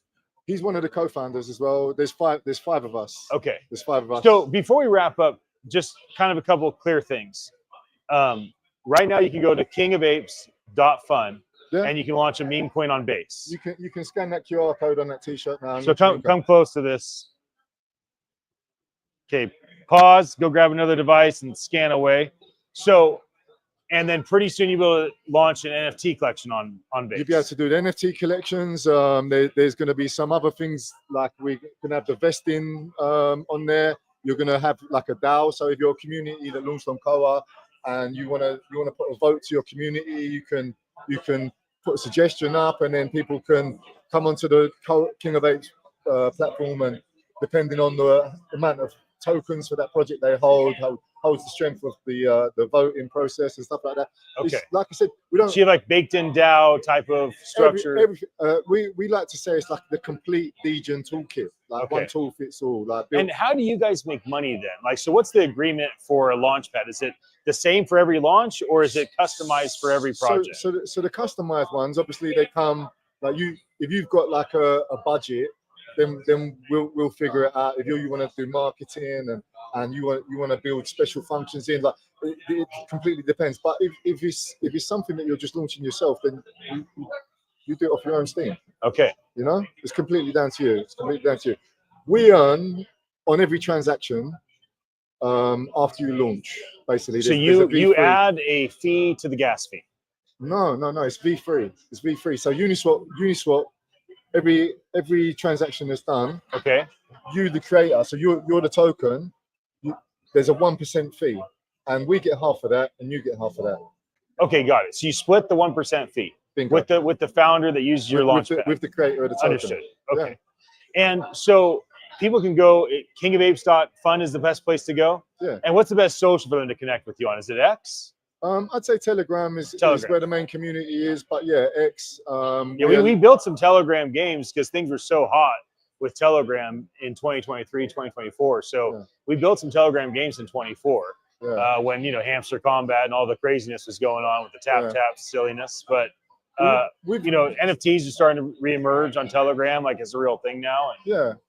Well, we've got a Telegram token launcher. You can actually launch with a token within the Telegram, but also we encourage like some of the community members, like people that have launched projects and all the rest of it. They build games, Telegram games, and that we let them install the games within our Telegram, you know, so people can come and play the game, stuff like that. Because we like to think like we support the creators, we support the people that want to work. If you want to work hard, we're going to work as hard for you as you are going to work for yourself, because your success is our success at the end of the day. I love that, man. Let's end the conversation there. Malachi, go set this on the edge of that table over there, and with this mic, just go set that stuff over there, and then come back and take a photo for me. I'm gonna send you guys a text so that I can follow up with you about the video and whatever else. What's your number? You just pop it in. Is that a number? Yeah, is that okay with you? Telegram's better, if you don't mind. I don't have notifications on Telegram. You don't use. What about X? No, I'm from the UK. Are you on X? Yeah, I'm on X. So let's search you on X. So I'm IAN. Yeah. IANUTILE.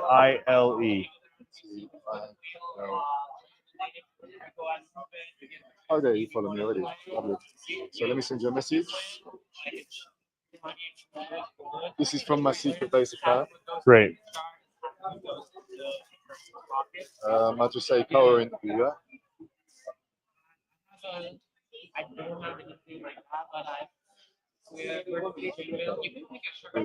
Cool. Perfect. Thank you. Yeah. Nice to meet you. You too. All right. Do you have a? So this is another project. Is this the best way to get in touch with you? Yeah. Cool. Okay, doke. They're gone. Let's come back for them. Let's go check on what's happening.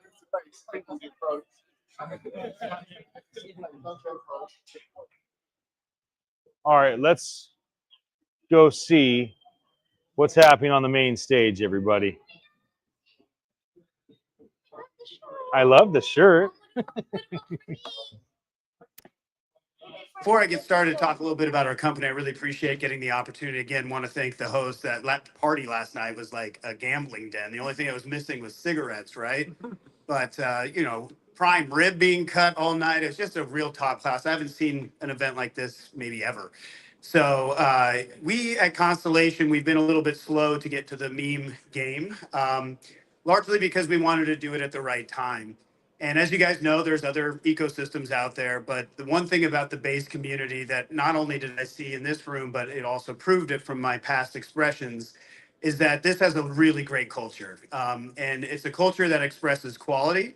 I feel like other ecosystems have gotten a little bit of lost their way. And it makes me really proud to see Coinbase stepping up and providing that base layer through that partnership to really bring you guys to the table. So. But today we're going to talk a little bit about infrastructure. So not the sexiest topic after all those cool apps, but at the same time, infrastructure is what allows all you builders to be able to build. Constellation, we've been around since 2018. But first, I'm going to say I'm from Denver, Colorado, and I do have my diggles.base.eth. I haven't been on social media for 10 years. So I was hoping that, but I am now interested in Farcaster. So this will be my first Farcaster post. So if I can just get everybody in there. There they are. Sweet. That'll be my first one. So check it out, right? So we can hit the next slide here. So Constellation, as you can see here from this slide, we're really focused on distributed networks around data. So a lot of people are like, what is your ecosystem about? Are you guys forked off of Ethereum or this? No, we're our own homegrown network. We're a directed acyclic graph. So that's why our token is called DAG. So it's an homage to our network architecture. We are open source, so we wanted to make it very easy for anybody and attainable to build their own solutions. But these solutions are rather predicated on complex management and validation of data sets. And so one of the big things that we've sort of beaten to death because we're very proud of it is we've been contracting with the Department of Defense for 6 years. We're currently still under active contract. We've been validated and given the stamp of approval by Air Force Research Laboratory. So we're really proud to represent the American blockchain movement. We know that the regulations and a lot of things have been funky. I've been looking over my shoulders for the last 8 years. It's been really hard. But now that legislation and things are moving, a lot of this stuff that's been pushed overseas or kind of like shunned is going to come back to America because I believe, especially in this city, is where most of the cool shit should be happening, right? And it breaks my heart to know that our country has been pushing that stuff out. We hit the next slide. But just to shield Constellation a little bit, as I mentioned, we are a validated blockchain by the Department of Defense and the U.S. Air Force. That's a stamp of approval that almost broke me. I managed that entire thing, and it was tough. And that's why I'm dressed like an insurance salesman, because I'm used to having to do that. We do have what we believe is the largest deployment of blockchain infrastructure. We've talked about those door miners that you may have seen, that thermal sensors that track door traffic, foot traffic. We've got, I think, somewhere between 3,500 and 4,000 of these around the world collecting data in real time right now. We didn't even know what DPIN was until after we had deployed that. So we open source that entire network. So anybody that wants to create a sensor level DPIN project can use our network to just get it up and going and start rewarding people for contributing data to real world infrastructure. So very proud of that.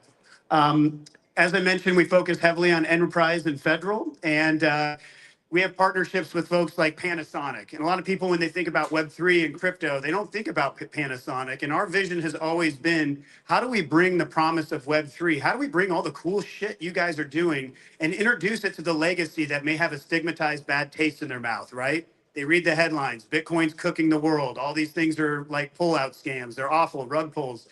So we want to be a good steward, not just for the Constellation ecosystem, but everybody that's represented in this room.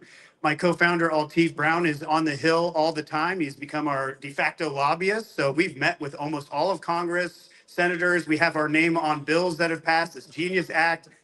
We're working hard on behalf of everybody in this room to rise the tides. So I just want to thank you.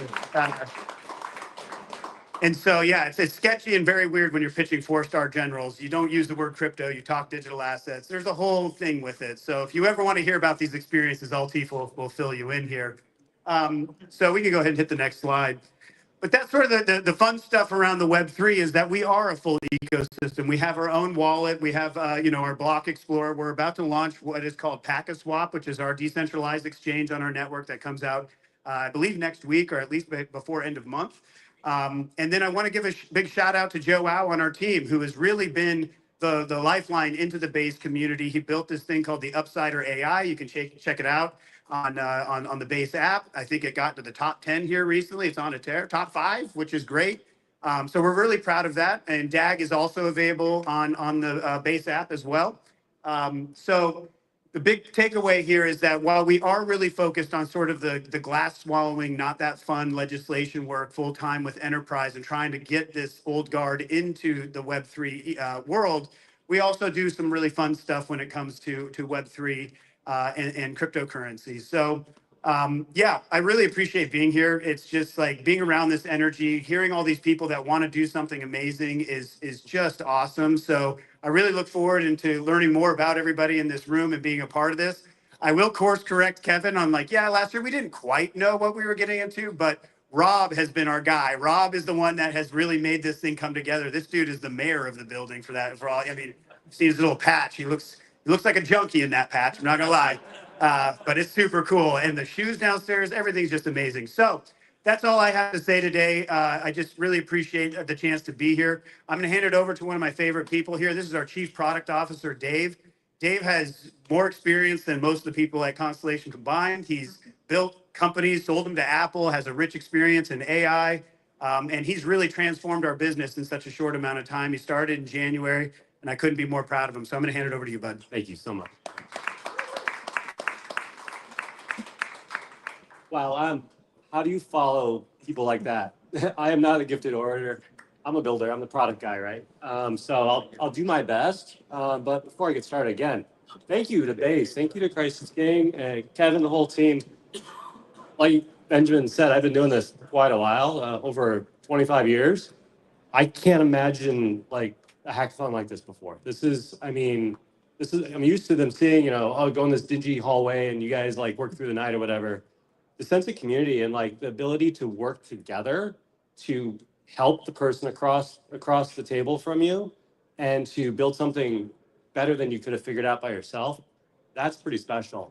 And that's what Base is building. When Chintan first announced the Base app, I about lost my mind. I'm like, this is what we've been waiting for. So thank you for having us here. Thank you for taking a little bit of time. Let us talk about what we build as well. I was one of the judges, and that was excruciating trying to figure out like the prizes that were just announced. I mean, the talent is deep in here. So thanks for letting me be a part of it.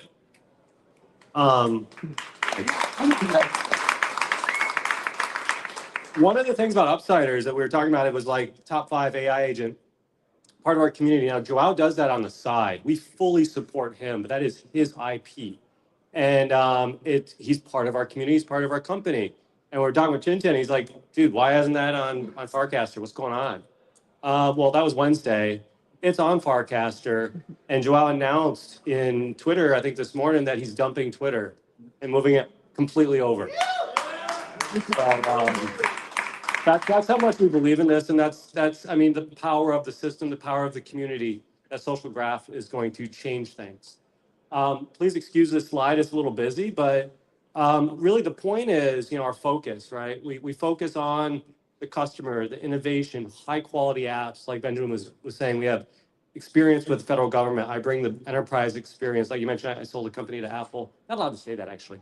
But a couple of years ago, AI focus, they don't like to admit that they buy that stuff. But product-led growth, that's what I do. That's how I think. That's how I breathe. But it's that community. A lot of everything we did before I got here was open source. And we're going to continue that because that's the power of this. It makes it more secure, makes it more rewarding. And that, like I was mentioning, that ability to work together to come up with something with emergent properties that you couldn't figure out on your own, that's where it's at, and that's where it's going. So in the center of Constellation, like Benjamin mentioned, our own infrastructure, our own layer 0, the metagraph, it gets you low fees, highly scalable, and you can do some pretty cool data validation logic with it. So that's some very different values there. But when I joined, I very quickly said, okay, I'm a product guy. We got to have some products to people. We can't just be this toolkit. So we came up with what we call digital evidence. And that's where kind of building on what the federal government was using us for. And it's taking, the hardest part about any journey is that first step, right? How do we start with getting data on chain? And we fingerprint it, we validate it, hash it and all that jazz, put it on chain and then can read it back. Very, very simple. But if you think about the non-Web3 world, they struggle with trust and traceability and access. So being able to wrap that up, put a high available service on the front end, an API, very clear documentation. We've already got Panasonic. We've got Common Crawl, if you're familiar with them, using us for their data set validation. We've got accounting, and then I'm going to talk about a real estate application later. So this crosses all verticals. It's not brain buster, but it gives us that first step in that journey. That makes it easy to get your stuff on chain, easy to check it, easy to see it, to share it, and do all the great things that a distributed ledger gets you. Back to the community, though, I don't just want to go out and sell that and then lock it up. I'm announcing today we're doing a builder program. So for all the people that wanted to do stuff like this, and Griff actually deployed a metagraph on our system to build his build this week. You can just call our API. We do a managed service for that. So making it easier for the builders to access stuff and then bring their own stuff to it. That's the concept of the builder program. You can take your data, you sign it, you hash it, you send it to us, we put it on chain, we give you the hash back, and then you can go on about your build. So that's starting today. There'll be more information for that later. Another thing I'm building, I'm really passionate about, I came up with an idea to do real world assets with our stuff. And really talking about, when you look at the tokenization hype that's going on around real estate, it's great. It's a bit way to unlock liquidity. But how do I trust you? If I'm going to invest 2% in an apartment in Dubai, sounds cool. Have you had it permitted? Did you pay your taxes?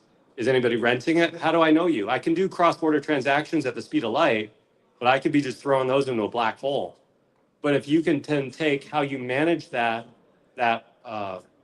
apartment and put all that stuff on chain and share that with me in a secure, transparent way, now I have more confidence and I can make that investment. Or if you're a homeowner and you can keep track of this stuff, your builder puts all the build information. Now you can understand your warranties, were you permitted correctly? When your appliance breaks, is it under warranty? Who installed it? All that stuff's on chain. All that stuff adds into this graph. And then now, instead of trying to figure out how to go find that or whatever, it's all on chain. It's all at your fingertips. The first outside validation I was seeking for that, I pitched the investor at Orovitz. I hope he's listening online. 5 minutes in, he told me to stop talking and asked me where he could wire the money. Right, seriously. So he jumped on board. That's in development right now. There's a link for waitlist for early access at the end of the deck. And then we're building more. We're building more. We're trying to take the power of this community and of this technology and solve use cases that have been stymieing or people have been struggling with other technologies, other protocols. So there's no limit to this. And so this is pretty exciting and a whole lot of fun. So there's some QR codes. Plus, there's also, if you do want to roll your own, we still have our open source stuff. You can fork that and roll it as best you want.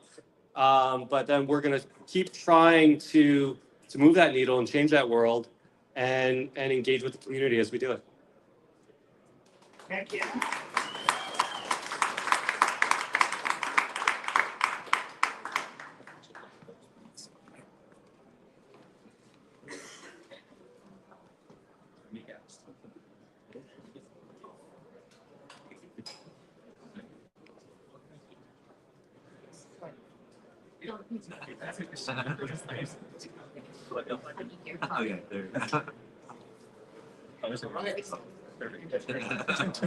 Hopefully one of them's not shaking.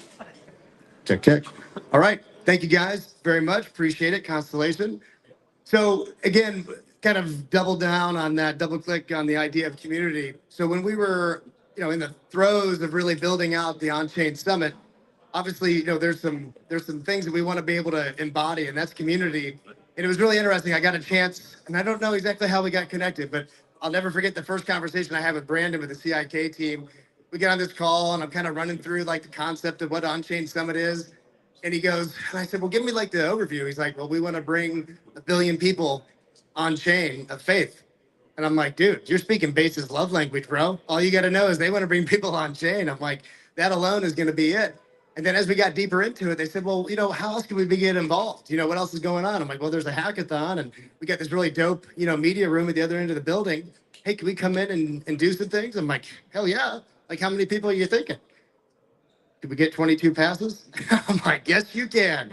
So ultimately, we really love to be able to bring in a group that comes with the energy that is really, again, about bringing people on chain and really driving community. So that is a great lead into Crisis King, CIK. Thrilled to have you guys here. And we're going to welcome them up on the stage next. Now, my t-shirt launching assistant is going to lose his gig here. But in the spirit of also pointing out killer swag, CIK came in hot. You got to look at that, too. They've got amazing swag that they made down there. So, got to give a shout out. I didn't ask him if I could put the shirt. So he's going to be pissed. But we'll give that shirt a little bit. Appreciate it. CIK, Awesome. Well, hello, everybody. Hello, Internet. Here, there. It's wild when things get started, right? My name's Ian Utility. I've been a part of a bunch of things in the crypto world that was just getting started. I started running the future of blockchain, the future of AI at Twitter's headquarters, 2017, when I was the entrepreneur residence over at their innovation hub. Helped launch NFT NYC, was part of when Consensus was launching and producing content for CES around all things Web3. And I remember, the resistance that was said by some of the hardcore decentralists. Like, no, we can't do Base. That's connected to Coinbase. And like, We're all about decentralized. No, we have to use only layer ones and it has to be only ETH. Who cares if it's a $300 fee for an NFT? It doesn't matter if it costs more to, buy meme coins that are SHIB or Pepe. We have to stay faithful to the decentralized thing. But a lot of that is like trying to work out the crinkles. Like, do we want to keep just doing the same thing over and over again and with all the right motives, all the right intent, but then how long does it last? How many chains have raised 9 figures only to be a ghost chain today? And so there's something so vital about just where's the market today and where do we need it to be to onboard the next 10 million users? Where do we need it to be to onboard the next 100 million users? What is required to actually get 1 billion people to be Web3 native? It wasn't that hard to get them AI native. How many people have Alexas in their house and using Siri on their phone and using, Assistant on their Google device? Now everybody's talking to ChatGPT and they're using Midjourney for text image. It's not that hard to onboard people as long as the experience is great. But what happens oftentimes is that hardcore, Bitcoin holder, the one that's the ETH only, or no, now I'm all about Solana. Like, this is it. It can be this and nothing else. Oh, no, I'm committed to Polygon and immutable. I don't want to hear about a new layer 2. And so I just want to commend Rob, Kevin, and the OnChain Summit team for putting this event on last year, for having the faithfulness to bring it here again in San Francisco. My family's actually lived here for 250 years. My ancestor founded the Presidio in San Francisco and the city of San Jose. And what I want to talk to you about for about 5 minutes is tokenized communities. And then I'm going to bring up the founders of Christ as King, and we'll have a conversation, get to know them a little bit. Does that sound all right?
I guess I'll hand you guys the microphone, and is there another one? Here we go. There's two more.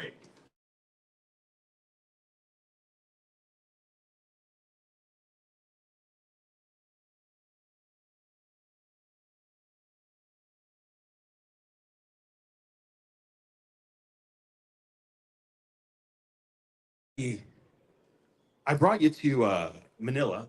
Yes, you did. And you and Brandon to New York. Yep. Just for what, can you talk about the significance of community and kind of what we experienced there? Because it all led to this moment here.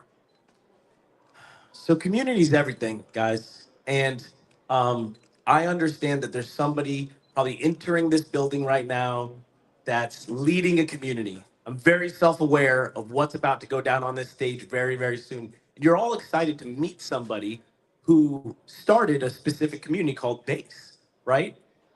You guys want to hear Jesse talk about what is up with Base coming, right? It's important, guys. Community's everything. And so when I heard about Base, I was invited to Manila and in the Philippines to do blockchain. Was it Philippines Blockchain Week? Yeah. And I was invited in, and they're a very Christian nation. I don't know if you guys know that about the Philippines. They're like 85% Christian, so it was very easy. But I've been in the tech world, guys. I know that this is probably not well received in most rooms. I get that. I get that religion and blockchain may not always feel like they mix.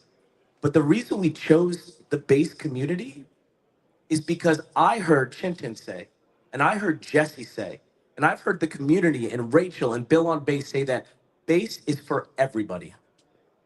And so I think that includes our communities, you know? And our whole entire goal, just so you guys know, we came up here to share our hearts with you because it's a little bit weird. You're like, what is Christ is King? Like, what are you guys doing? Like, what are we doing? I mean, there's a lot of things that we're doing, and maybe we could talk just a little bit about what we're doing.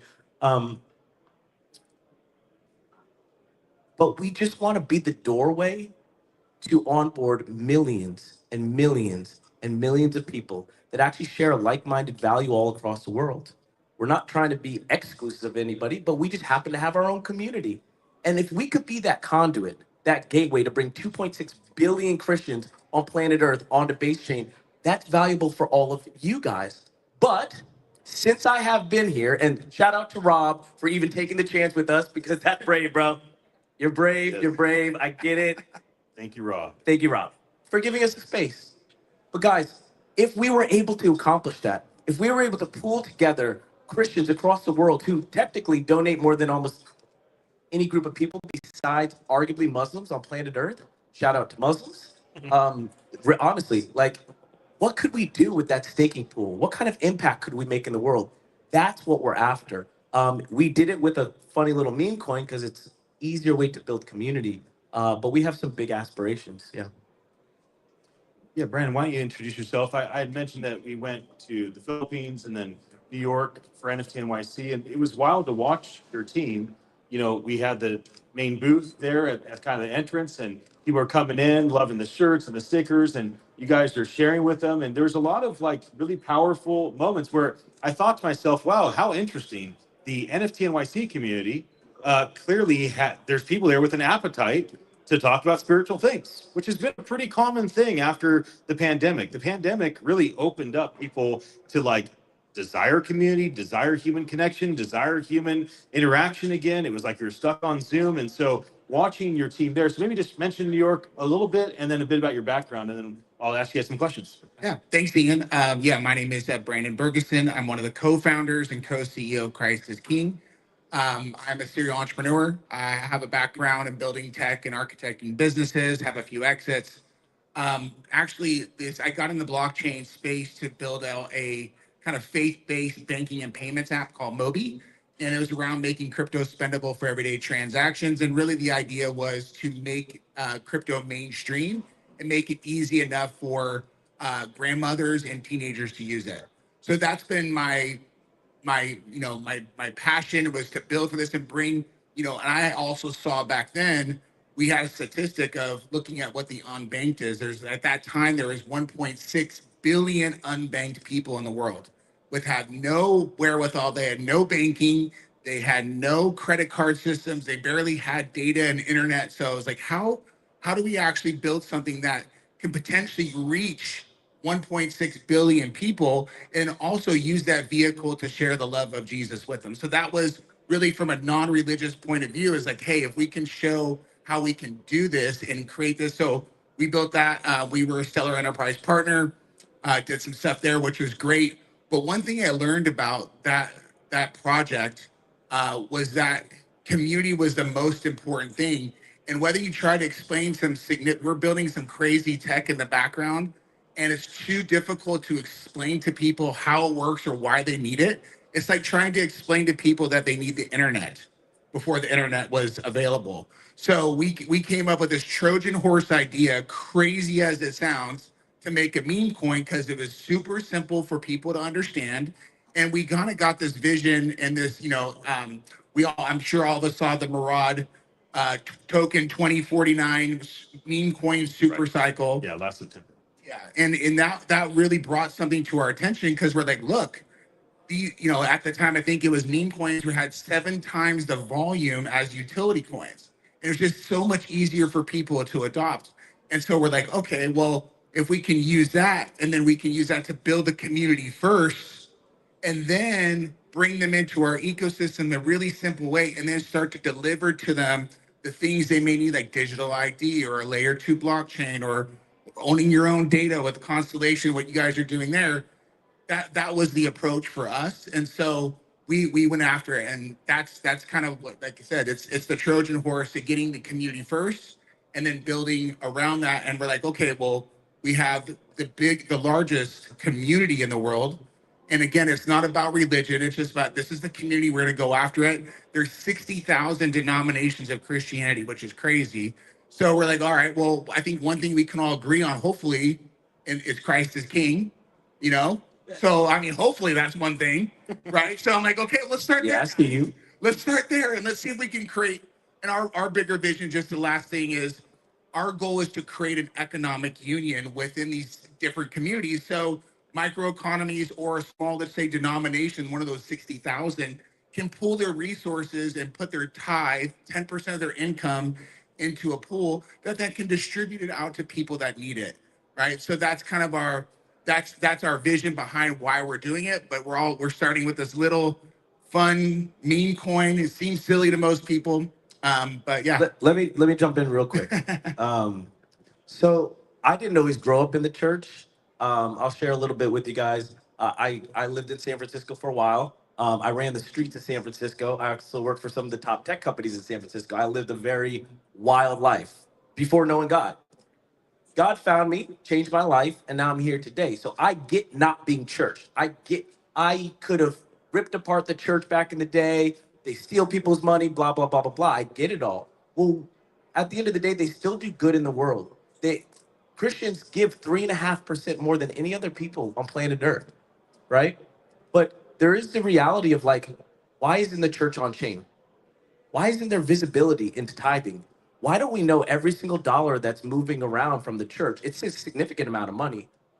I would argue to say if we could figure that out and bring visibility and transparency, I think people would trust the church more. 100%. I think it'd bring values and restore trust and faith in an organization and a group of human beings that are trying to do good, but there's some bad characters. And we know that in crypto. So what if we could be the group of people to bring the church on train, bring visibility and transparency? I think tithing would go up and I think people would trust it more. And for me, my heart is like, we have a program that we're doing in Venezuela and Ecuador right now, just to give you guys some real life context, where we're setting up a wallet here in the United States and we're setting up wallets in Venezuela. And we're doing a chicken program. We're buying chickens. But you can see your dollar move from here in the United States to a wallet in Venezuela instantly, buys chickens, and it brings people out of poverty and out of survival mode. And what if we could do that all across the world? So when you hear us say we're bringing the church on chain, it's less religious and it's more about what I think we all want, which is freedom and sovereignty and visibility and trust. And that's the power of Base. That's the power of blockchain. And that's kind of our hearts for all those who have been wondering what that is and what this is. We're just trying to do a little bit of good in the world. I don't know. Well said. So let me jump in. I'm going to try something a little bit different, right? It's a small enough, intimate enough group that let's give this a shot. One, if you have questions for Brandon and Curtis, then I'll call on you in just a second with questions. But I have a very specific thing I was going to ask the community here. So I'll give you an example. Constellation acquired a company called Door.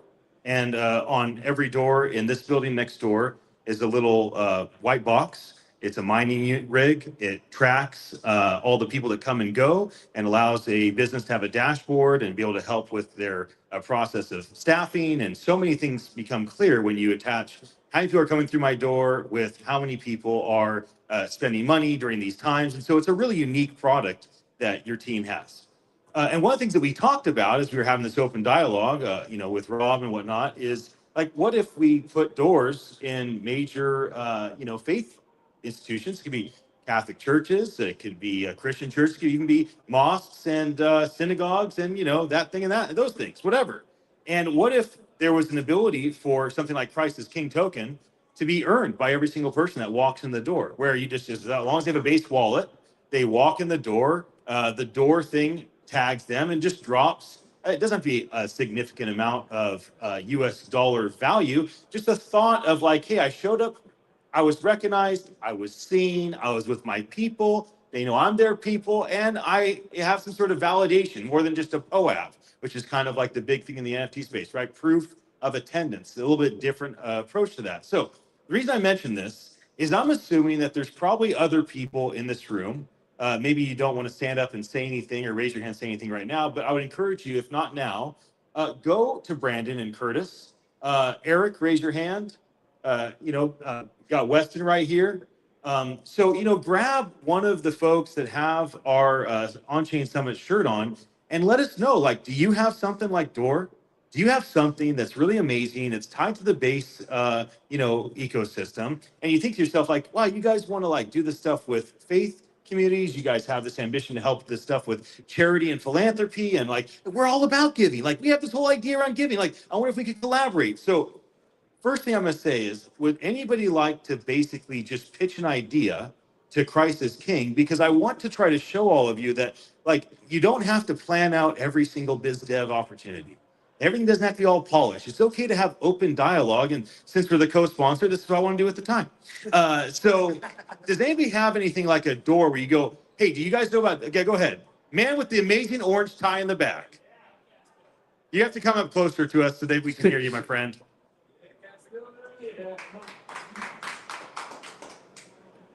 About like an on-chain like vending machine system, right? To where like anybody like part of the CIK community can like have like tokens dropped to them to where they can just like go to like any vending machine anywhere that has like one of these like on-chain like capabilities to where all they got to do is go like boom, tap their stuff and they get free water out of the vending machine. Oh my gosh. Like there's like this company called Free Water. Like all they do is like they try to give it away all the time free because they get advertisers to advertise on the water. Like that could be part of it. Like team up with them, like create the on-chain like vending machine. Like you just attach it to any vending machine like it's capable of like attaching into like the vendor and the validator and everything. Like and then boom, you got on-chain capabilities like free water.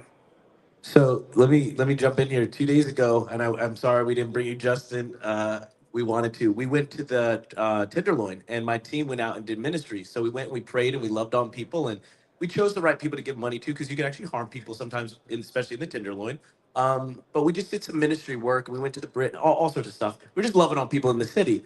What a brilliant idea! What if there was vending machines everywhere, and we could drop kick to people, and they can go receive water or food, and you could kind of track that, and all of a sudden you're taking the middleman out, you're taking the people out, and you're going right to the people. That's it. Yeah, so it's like the community and the devs on CIK would be like working with the different like vending machine people themselves, where they don't have to like give up their business or anything. They just get this little thing that attaches to their vending machine that allows for on-chain capabilities.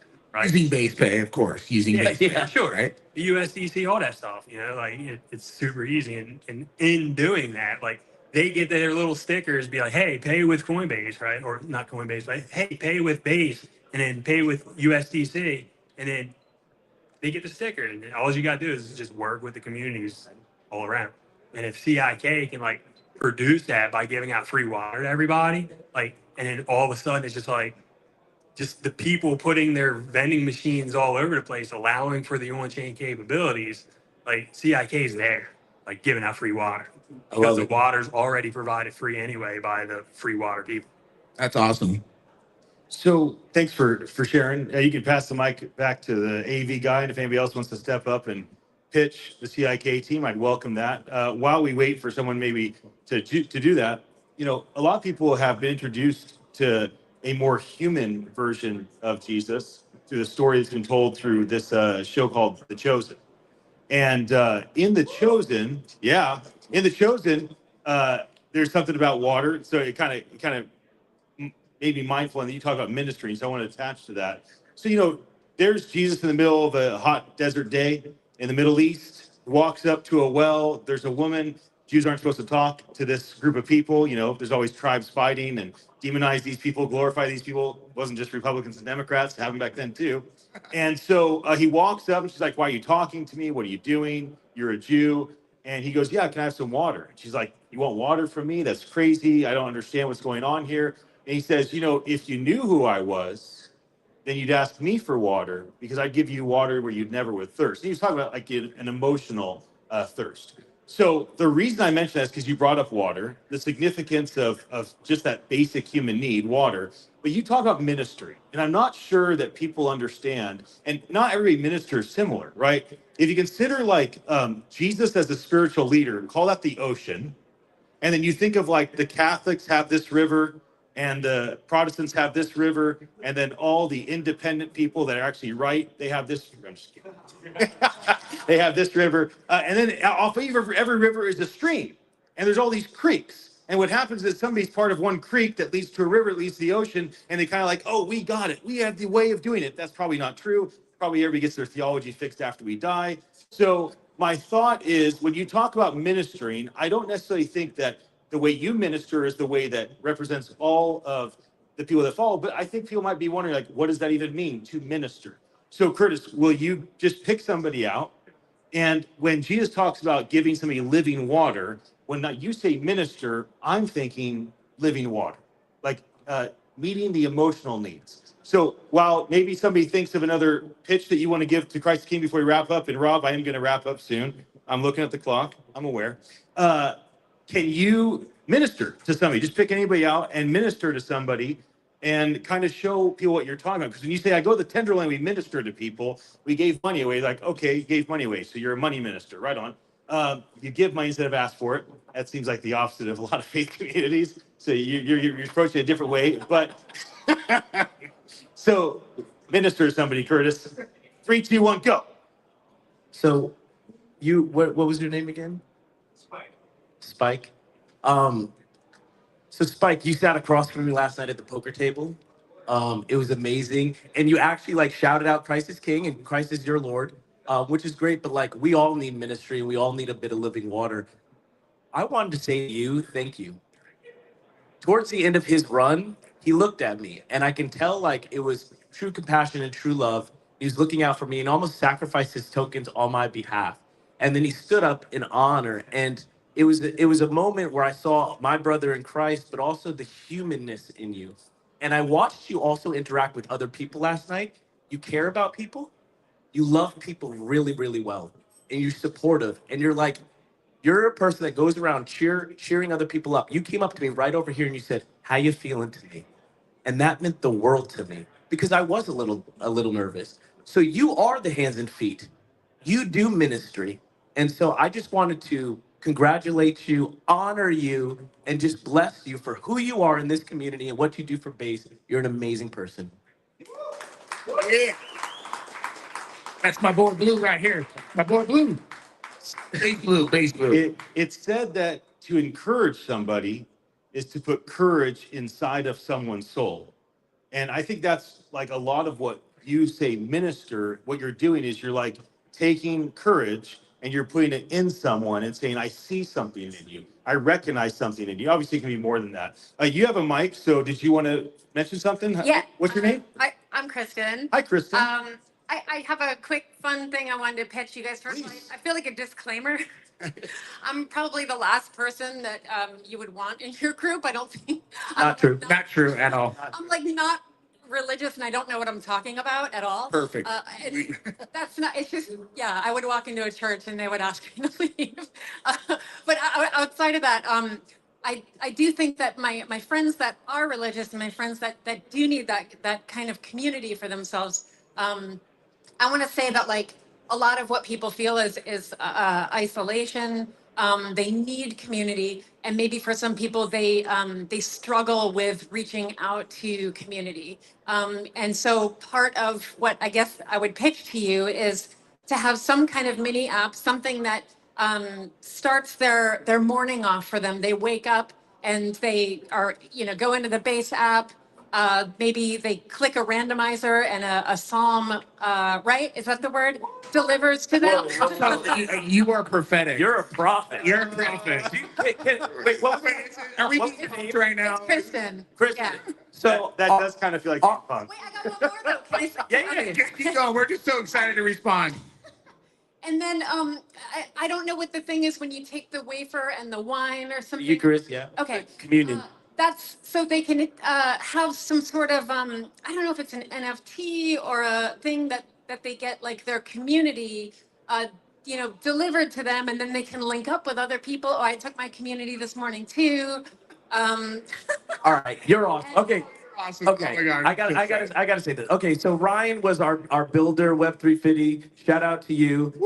We flew him in. We didn't even know him. I didn't even know if Ryan was Christian. It didn't really matter to me. I just wanted him to build with us, so we flew him in. So we built an app during the hackathon called Daily Bread. And what that app does is every single morning, a Pokemon card, an inspiration card pops up, a psalm pops up, and you can look at that psalm as a Christian psalm, or you could click it and it turns it into a base version, like, stack bread and get bags or reap what you sow. So you could choose which one you want to give out. But then here's the thing, is it brings you into a moment of inspiration in the morning along with other people, and you could choose to keep it because it might be a rarity, or bless the community. And it shows a moment of generosity in your morning. And I think a lot of people would choose generosity. And if we were more generous in the morning, so I just want to say we're building it. If you have any other great ideas for it, please let us know. You're That's awesome. wild. So much. Thanks. Wow. Awesome. Anybody else? Yeah. Why don't we bring a microphone to our friend in the glasses right there? Yeah, go for it. Please introduce yourself to us.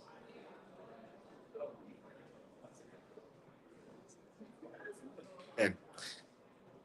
Well, you guys know me, right? And I'm a big believer in community. I'm a big believer in bringing spirituality on chain. Okay. Do I need to? Yeah, there you go. Okay. All right. So I'm a big believer on spirituality on chain. A little bit of my story. These guys know I ran one of the biggest multi-faith global communities in the world on Facebook called Worldwide Unified. We had 40 different faiths represented, 560,000 people in 138 countries, 49 million engagements a month, right?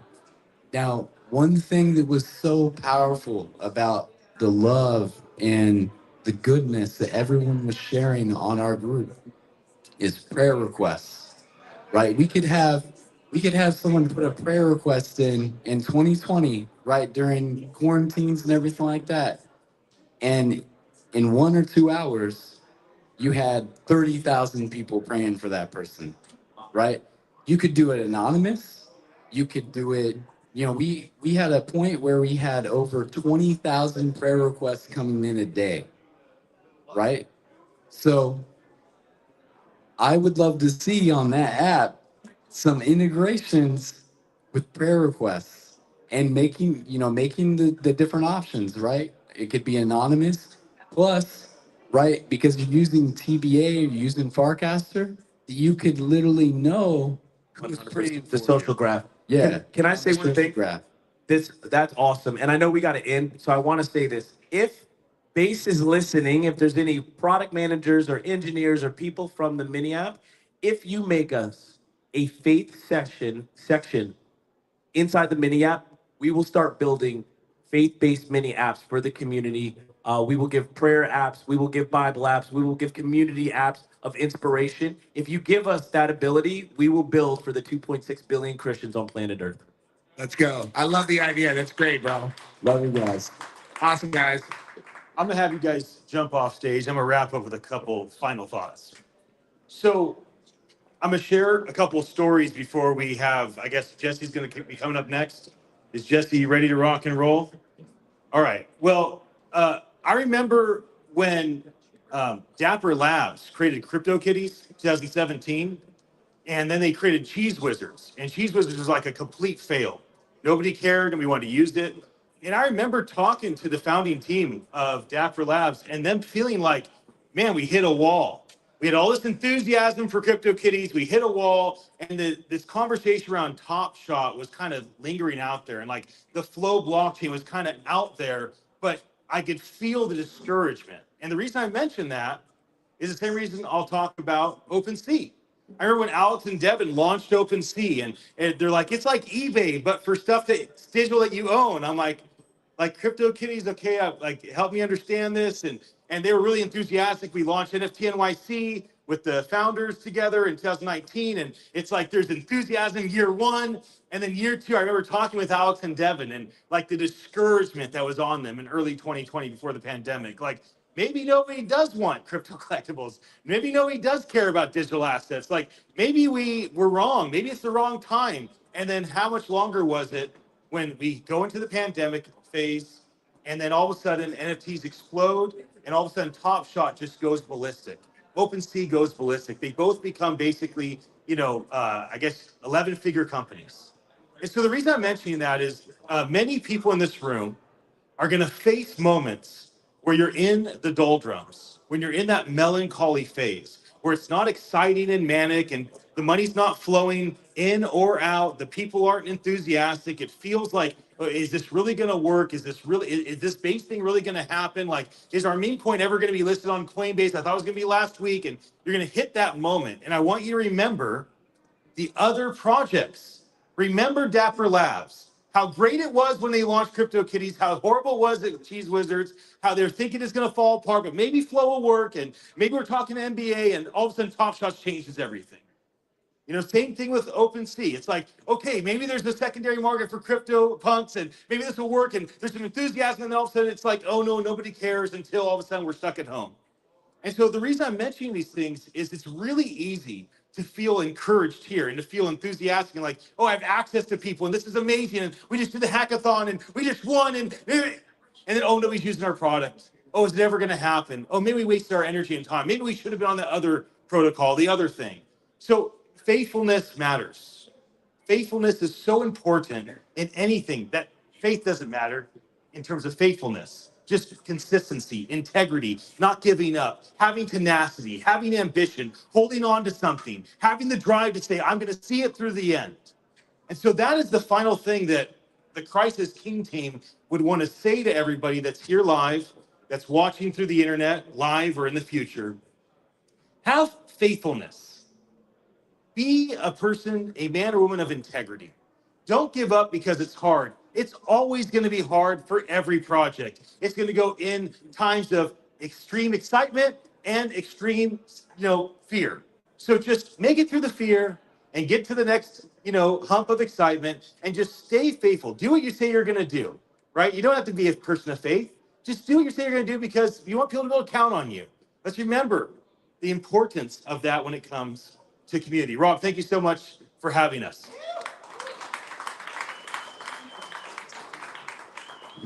Well, obviously Ian's never spoken public before, so that was unfortunate, but we cannot thank you guys enough. So at this point, actually I do got to give a proper shout out to Young Peasy. See this bling they got me here on the little bass bling? So at this point, keynote, Jesse Pollock downstairs. He's going to be coming up in 15 minutes. So we're going to give you a 15-minute little break. Grab some water, get yourself situated, but 15 minutes, kick off the keynote. I know somebody. So thanks again. We'll see you up here in 15 minutes. Cheers.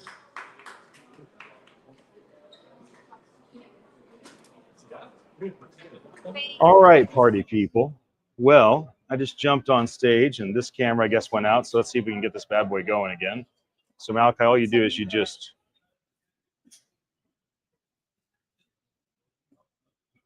got to go back into it. Well, I hope that people could hear that. Sorry, There's guys. a lot that we Thanks for bearing shared. with that. I hope you enjoyed. It's all good. You're Ian? No, I was saying my dad. But I know. I think But then you end up Ian saying works you're better. Ian. Yeah, my Ian. This is my Ian. I am your Ian. Oh my gosh, it's so warm. Yeah, I got like super hot when I was talking. He's so hot. Let's put this in a new location. We have these two. All right, everybody, you can walk with me. I'm gonna go find a new location for our fourth camera. Oh wait, why is it not showing up? Oh, one thing at a time, son. One thing at a time. You know what? I gotta go here. Honey, you look so beautiful. I'm gonna show everybody how beautiful you look.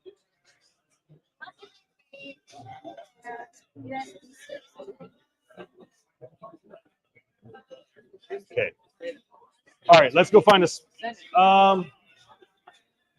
Let's do this. Malachi, you hold this. Follow me. Stay with me. Let's grab some people. So let's talk.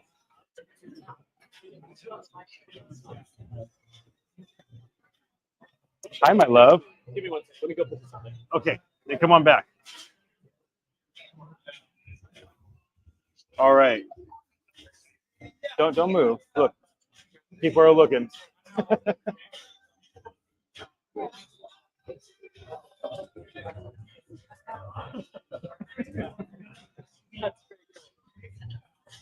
All right, honey, can you get Brandon?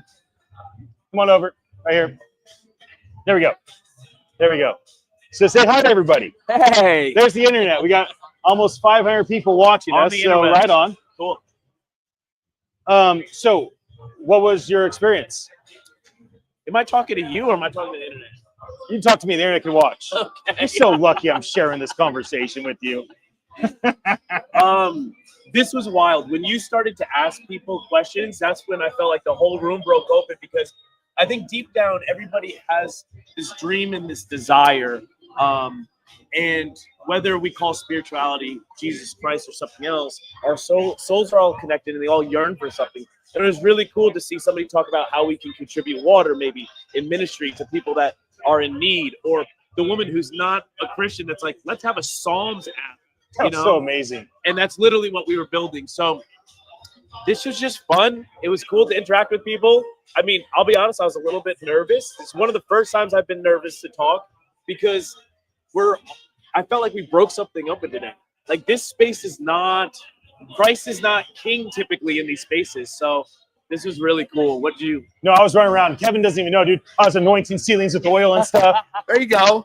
Casting out demons. Bringing all that religion in here. Yeah. What's up, fam? How are you? Good to see you. So I don't just know if I kind can of- really see you, but good that you can see me. Who are you really? That's what we want to know. We want to know you. I don't know. But just kind of a post-talk combo. How did you feel about that? How did you feel about what you guys shared and how the folks responded? And how do you feel about Christ is King's place as a tokenized community within the On-Chain Summit event and specifically the base, ecosystem? What I have a thing called attention deficit hyperactive disorder. So you just gave me 5 questions, and I can't remember the first one. No, I don't. Whatever I don't you wanna subscribe to say, disorder. bro, I have no you disorders. say. What am I talking about? No. It was amazing. Thank you for. I mean, you definitely have never spoke before on stage, have you?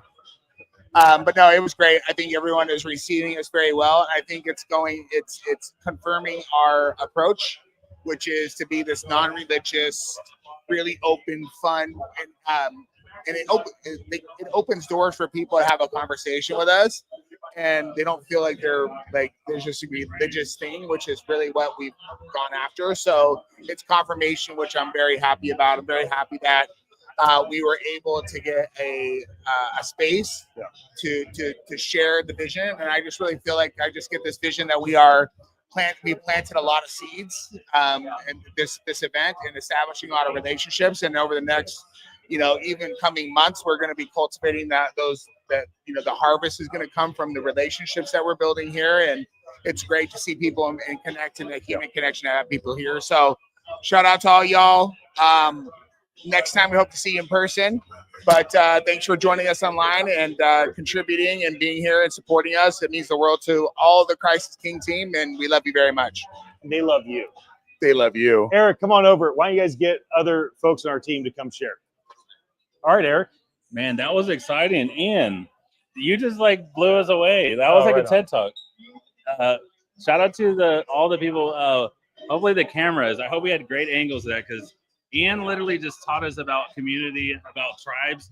Like, how do we take community so like lightly? Like, we don't even. I think it's because we don't know. What we don't know, when we don't have knowledge about it, we don't know. So we just like, oh, communities are just chill. You just go in and out, and like, man, that was just amazing. Oh, right on. How have you felt being here, and how have you felt like this overall base community has been open and receptive to our team? Yeah, I was kind of scared at first. I was like, man, I don't want to be religious. I don't want people to be, just like, I don't know, scared to talk to us. But people are just open here. People are just like, look, like, you're religious, man. You know what? I grew up at a Catholic school. I don't really go to church anymore. Like, the Catholic stuff is cool. I kind of not in church anymore. But they're like, here's what my issues are. Here's what I love about Christ. Here's what I don't love about it. And we just have dialogue. We have a dialogue about, and I learned so much about the people. And most of these people, like 80% of them, they all grew up in some sort of church. It was amazing. Love it. Let's go grab Weston and get his thoughts. Thank you for coming in, Eric. Weston. Grab Wes.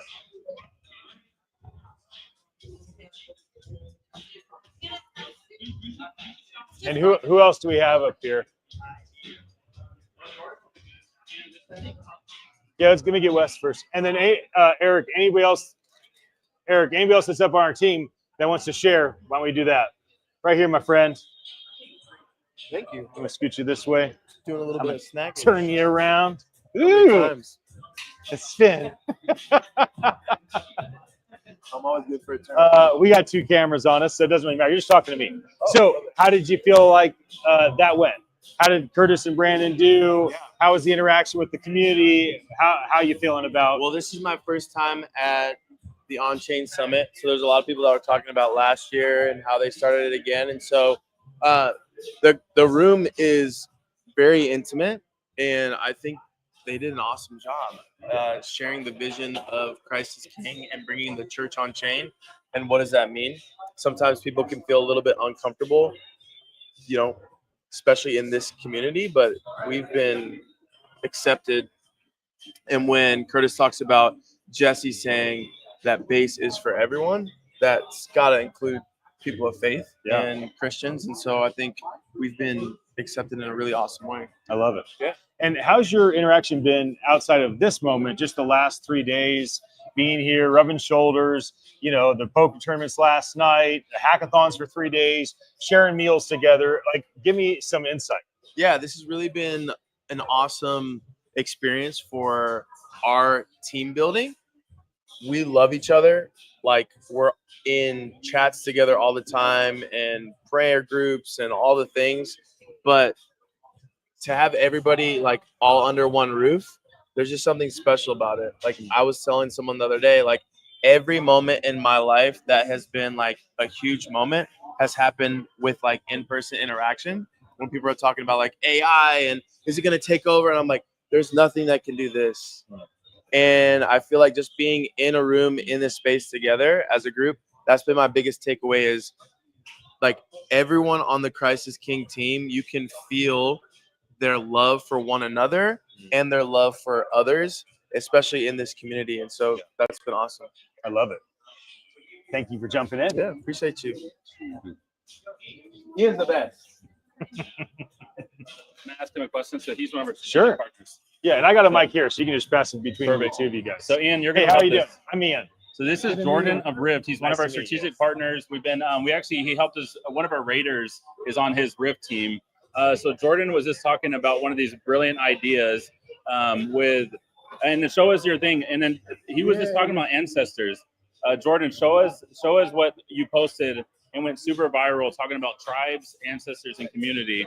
And just tell us what you're excited about with Kick. Yeah, so a little bit about me. I'm a big fan of community, and especially multi-faith communities. In 2020, I ran one of the biggest multi-faith communities in the world on Facebook. It's called Worldwide Unified. We literally, because of Christ's light and because of the different things that he was doing, to connect people around the world, we grew from 0 to 500,000 people in 1 week. Oh, thanks. And Facebook tried to throttle us because, different things, like they were like, hey, you guys are probably spam or a scam. But it was all real. It was all real people from all around the world, 40 different faiths represented. And they were doing a thing on Farcaster recently. And so I was like, they were like, hey, what did you do on, while COVID was going on and everything like that? And so I posted this in December of 2020, says, have you ever felt the presence of one of your ancestors? We had 1,000 comments. We had 242, retweets or, re-comment like things, right? Oh, actually 1.7 thousand comments and then 4.3 thousand likes, right? And so, and this was just low. This was actually kind of low engagement for some of our stuff. So one thing that I recommend for Christ is King, because of the power that I saw from prayer and the miracles that happened because of the goodness of our God, right? Is that if we can do prayer requests on chain, we had times in this group where you would put out a prayer request and you have 30,000 people praying for you within 1 to 2 hours, right? And then the miracles that came from that. You want me to tell you a story about one of the ones that happened? All right, 1 minute story. Okay, so check this out. There was a lady who was having a brain bleed, right, in the hospital. She put a prayer request up, and it wasn't anonymous, and about 50,000 people prayed for her. Guess what she said within 12 hours that was posted on our site or on our group? Is that she literally felt angels come into her room, in her hospital room, lay their hands on her and heal her. That's the power of our God. That's the power of Christ. And that is why I love Christ is King.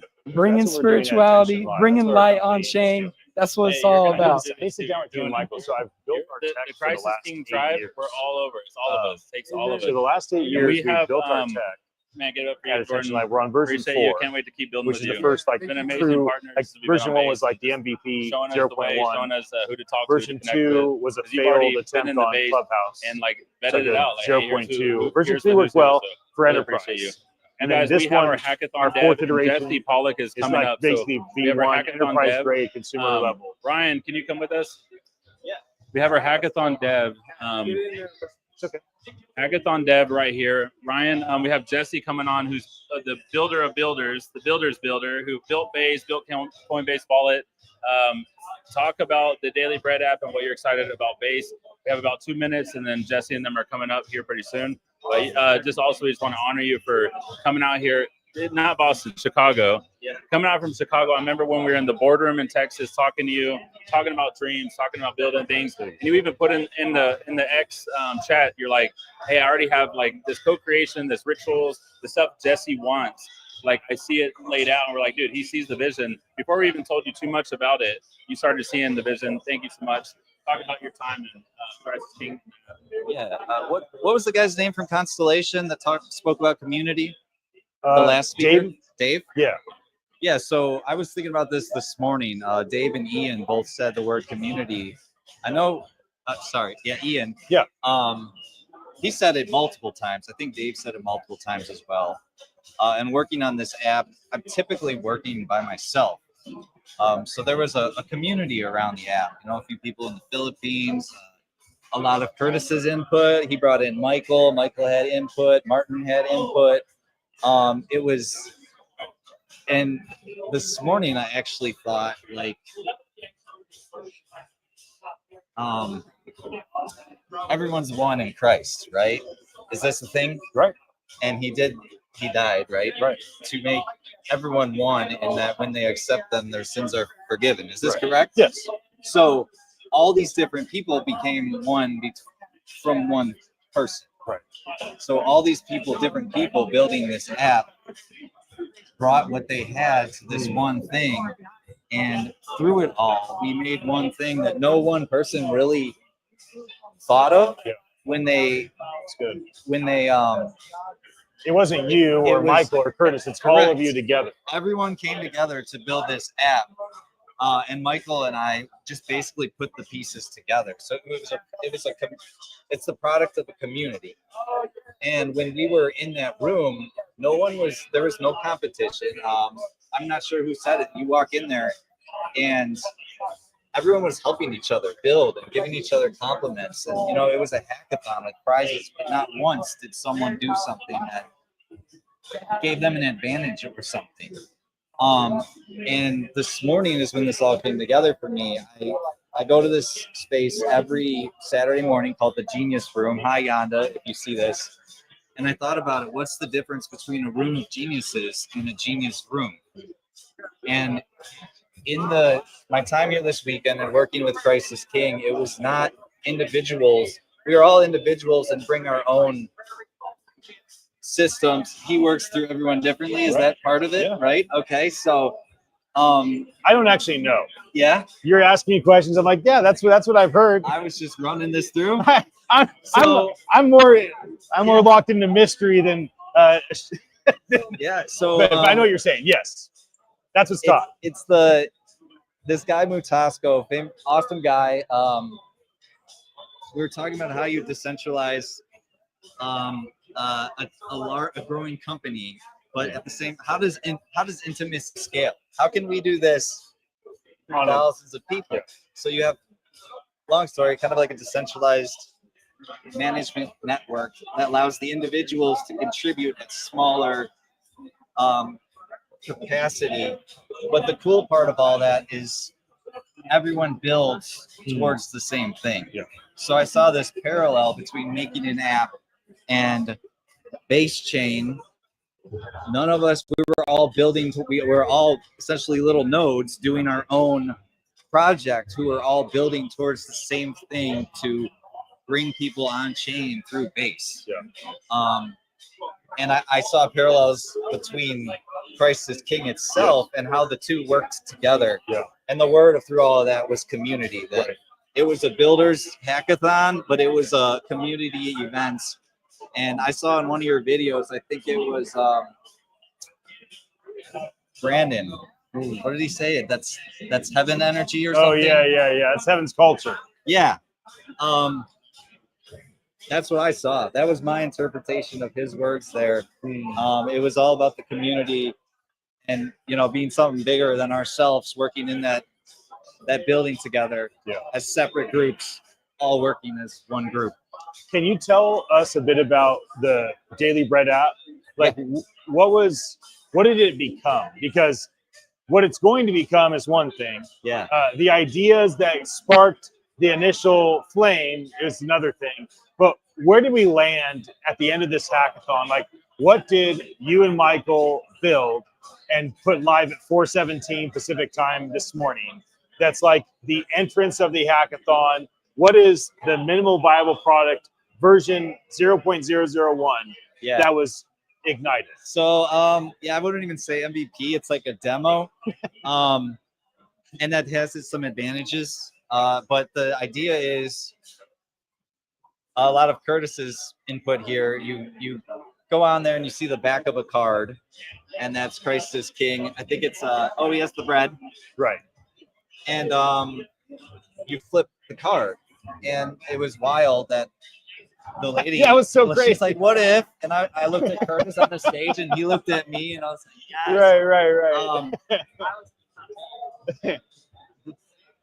Right. It's verses, Psalms, and then there was some variants. Michael wanted one thing there, but it came together to different verses from the Bible, mainly centered around wisdom and stuff that anyone can use.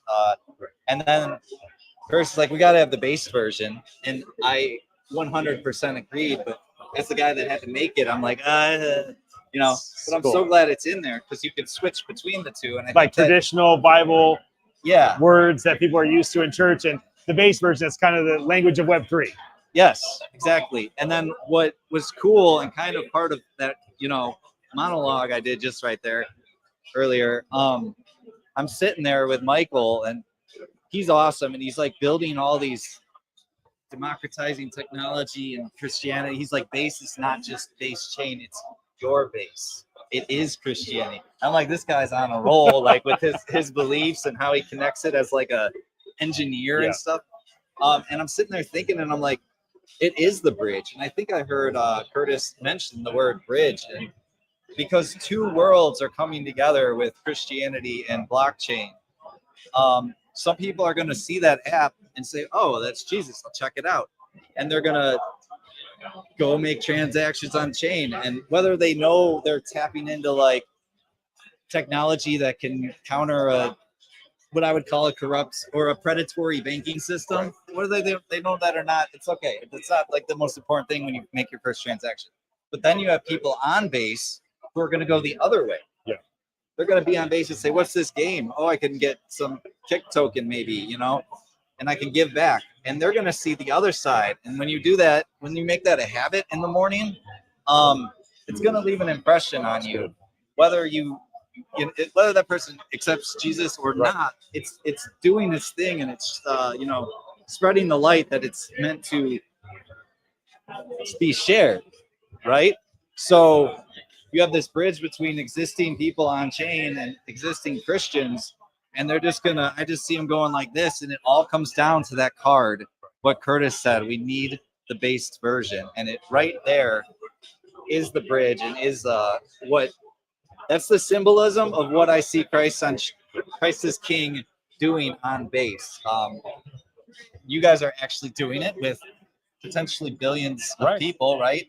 And that little one screen, 2 clicks, it just really that's the imagery that I saw coming out of that app, where people on chain and people with Christ can come together and become It's one. kind of like the fortune cookie treatment, right? So Chinese restaurants in America took the teachings of Confucius, his proverbs, and you don't have to be, I have one right here, you don't have to be a Confucian, a follower of Confucius. You don't have to be like attached to that ethnicity to go to a Chinese restaurant, open up a fortune cookie and be like, oh, cool. That's fun. That's funny. I'm encouraged. Same thing. You don't have to be a Catholic, a Christian, or somebody even directly interested in Jesus or faith to go onto Daily Bread and be like, oh, that's rad. That's like my grandma's proverb, my dad's proverb. I think I heard that before, but now it's like said in Web3 language, And so I think that's kind of like the approach that you and Michael took, was this idea of like, how do we apply the fortune cookie model to the sayings of Jesus or the proverbs from the sacred scriptures to make it approachable for anybody in the Web3 world? Yeah, that's it. Exactly. It's the message is there. And from my understanding, there's several different ways to say one verse of the Bible, especially across multiple languages. So I think the message is there. It's tell as many people what the message is as you can, right? Yeah. I'm going to ask Malachi to jump in for a second. Son, you got to spend time. You got to spend time with Ryan and Michael. It was very like enjoyable. last night, the night before. You stayed up late. You're asking questions. They're giving you education. What's your impression of Ryan and Michael? Well, it's just been such a amazing time to spend time with the two of you. It's very kind that you guys, amidst having such a busy workload and so many tasks to do, you guys are willing to answer the questions I have. You're willing to let me explore my curiosity. And I just want to say thank you. I really appreciate that, obviously. And it's amazing to see so many ideas flowing through your guys' head and see how locked in you guys are. It's super motivating as someone who's young and I want to try hard in life. To see you guys try so aggressive and just push yourself even when you don't want to. That was really, really amazing to see, and it really motivated me myself. And I mean, I feel like it's been such a community thing that this existed. Like, even her, she probably said an idea that Curtis might be like, hey, we should integrate this. Like, when I was just standing there filming, I had an idea. I'm like, wait, what if when you give the money away, you can add something to it? And then it becomes bigger and bigger when you send it something. Like, I don't know, that's something I thought of. And it's been such a great community effort getting to do all this together. And I love that you've let me explore my curiosity and you've answered my questions. Well, I want to say thank you for coming up, because Michael and I think he told you this, we're just sitting there talking about how we think anyone can learn how to, in this case, build on Base, right? But technology in general. And, you know, I see it on X when you go into space, and he was talking about it too, how some people in any field, but in this case, you know, engineering, computer science, you know, engineering, web development, they like go on this pedestal where they're like, I am God of code, you know, or whatever it is. And we were sitting there talking about how we think anyone who comes in and wants to do it and puts in the effort is able to do this. And I think we both said we would help anyone we could teach anyone who wanted to learn how to do this. And in a year, they could be helping us build, right? And you come around the corner. So I guess it's a thank you as much as you're thanking us, because that moment wouldn't have happened, especially right as we were talking about it. Because I told Curtis, like, I build stuff by myself all the time, but it's cool to actually build it for people and a community who are going to use it. So being able to share that experience, and what's the word? Being able to show you how Michael and I use our skills to make changes in other people's lives was a very powerful moment. Because if you want to now, you can do it as you go. Yeah. Brian, thanks for jumping into the camera with us. Yeah, no problem. Awesome. Awesome. All right, I'm gonna grab a couple other people before Jesse goes live.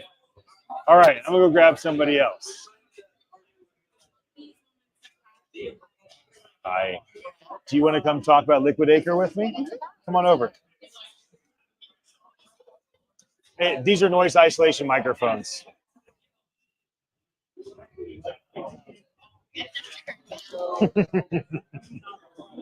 All right, I'll have you stand here in the nice light. I'll give you this. Thank you. Let me get this thing all set up with Malachi. You don't want to hold it? Come on. Race across country in a variety of cars, all stickered up, all of our projects. And the objective is to get. Do you have some type of ball?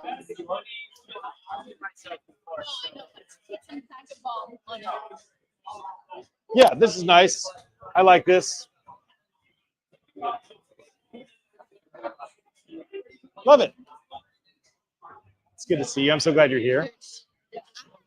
Here. Yeah, it's been fun, right? No, I'm coming Constellation. Constellation is a special company. No, because you know I use Corda. Okay. Okay. And I'm going to bring this a little closer so they can make sure they hear you. There you go. oh, I didn't know we were already recording. Okay, you ready? 3, 2, 1. Oh! It's like I love what's it called? Supermarket game. Yes. So I'm always, Right. I watch Guy Fieri all Yes. the time. Yes. But It's a fun show. No, great show. Yeah. And so 1, 2, 3, go. No. Right. No, it's been amazing. Yeah. Because with Liquid Acre, part of for me it's the mission. Yeah. And what 2 parts of the mission. I believe in regulation. Yeah. I don't, so it's been interesting trying to get the boys and girls to not be anti-government, because I think what we have to remember are people in governments are also people who are protecting themselves, their family, their livelihood. And if they don't understand it, they're going to be putting the blockers. So the fact that it was looking for regulation was amazing. I started about a year and a half ago with them. Right. And the journey has been tremendous because the regulation in El Salvador really, if you think El Salvador really started the whole movement of acceptance of how crypto could be actually used to pay for everything. I still don't think, today I had a twist in the eye because I couldn't pay 35 USDC. So we need to make it easier. So somebody like me who understands the system cannot get through. Right. I mean, when Base changed their app to the new app, I keep having problems. Now it's fine. I'll be fine. But I think about like the brand new person. I'm thinking, if you're brand new and you're having problems with a wallet, you're gonna have a tough time like making it through. No, but I have Revolut, I have Cleaver, I have everything, and I could not move my cash. It's so wild. And the other thing that I liked about what I saw with Base is there's no charges.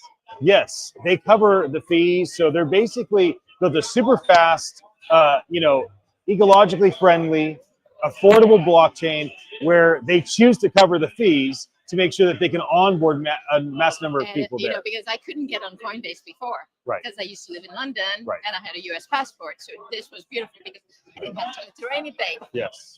No, but what I think with Liquid Acre is if we think about the model, it's one, regulation, and then two, it's making funding accessible to everyone in a way that can be tracked and traced. Yes. And what happens is that let's say you have a project, you want to raise money.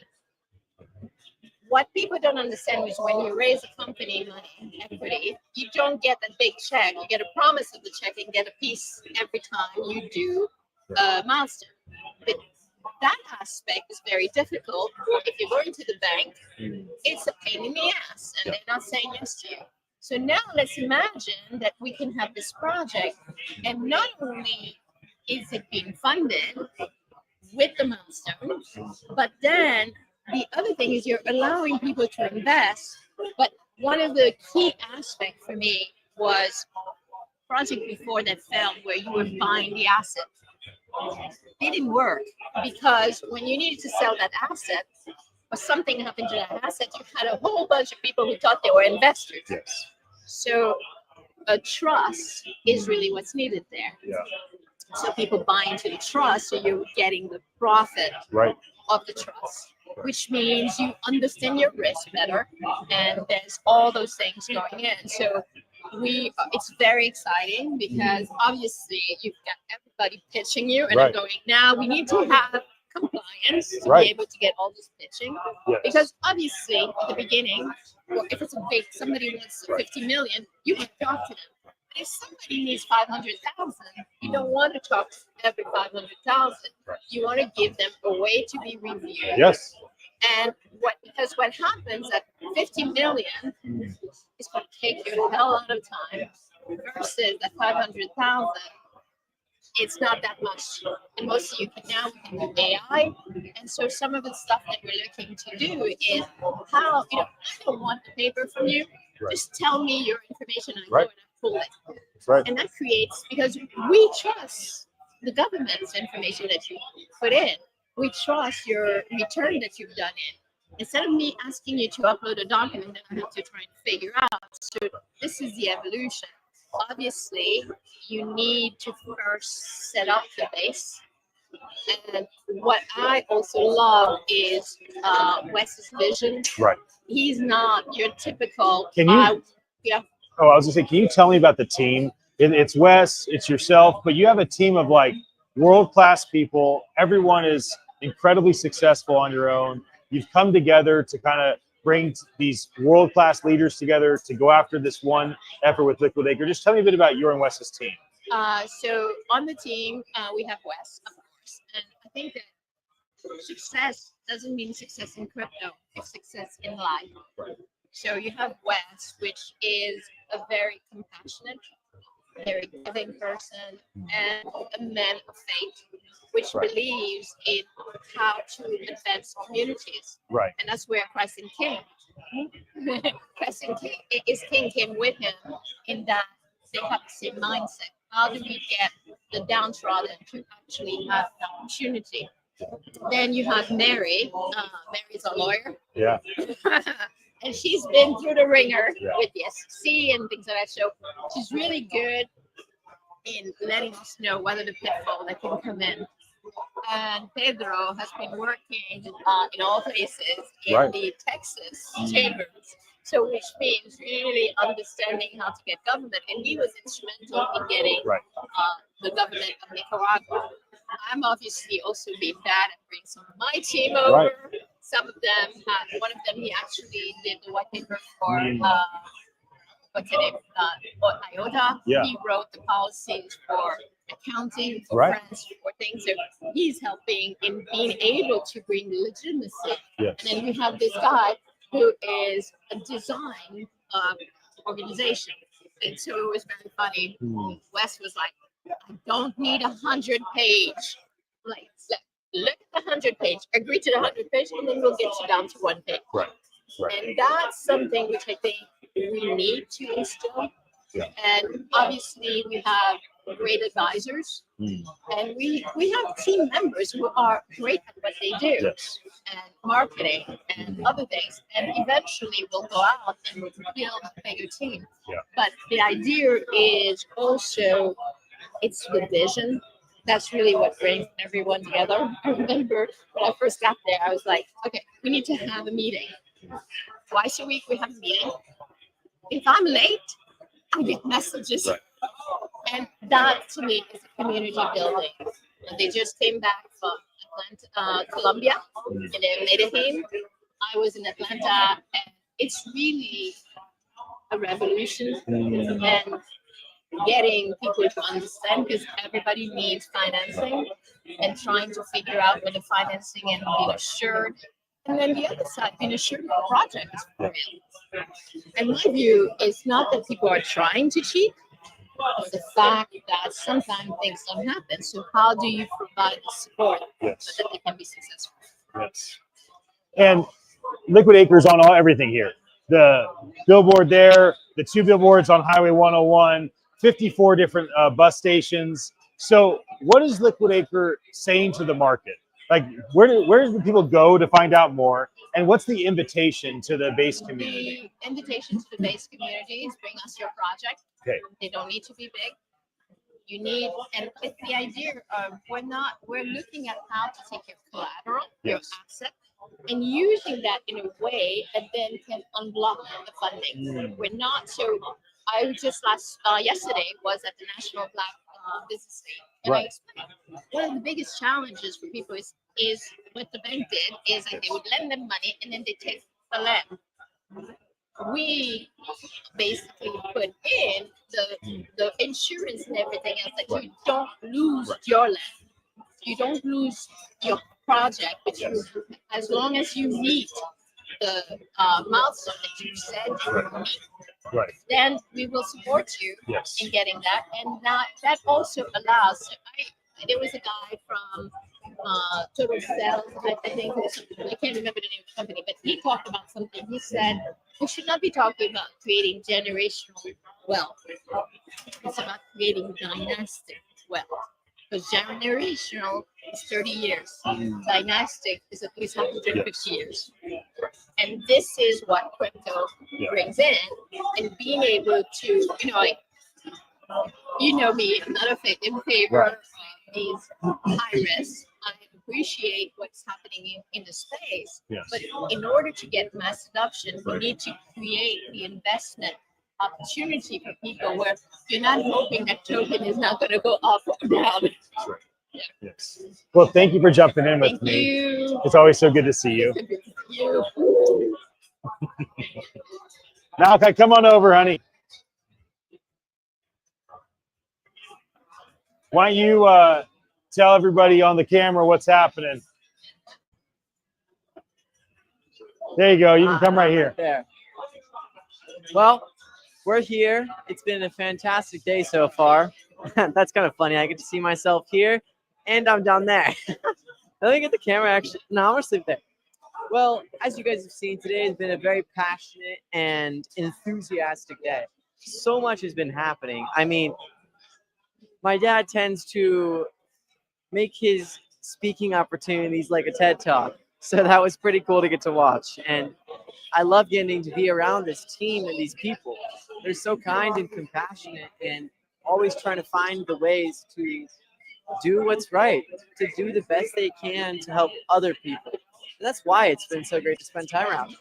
I mean, I could so easily talk for a long time about how good Christ is King, but I do need to acknowledge why people might think that things are worth being scared of. I mean, faith-based groups have done messed up things throughout all of humanity, yet people still keep on coming. And the reason for that is because there's people like this that exist.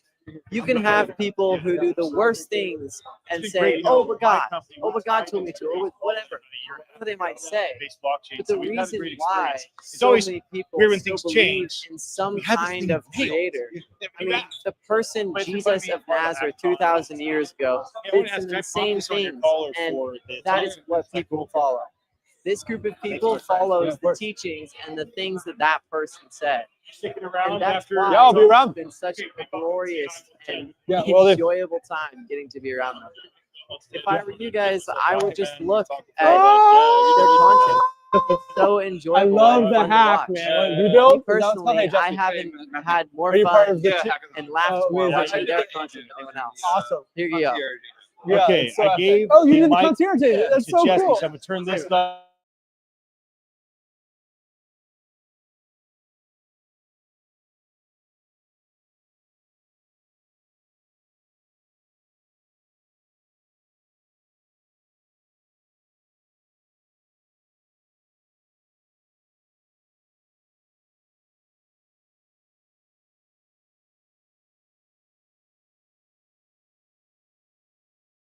The way spring clouds come, running to what we have it. You can't take this away from me. I hear the melody.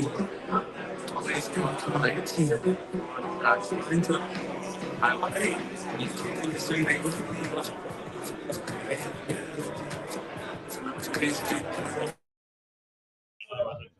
me. All right, we're gonna go without sound for just a moment as we get things dialed in.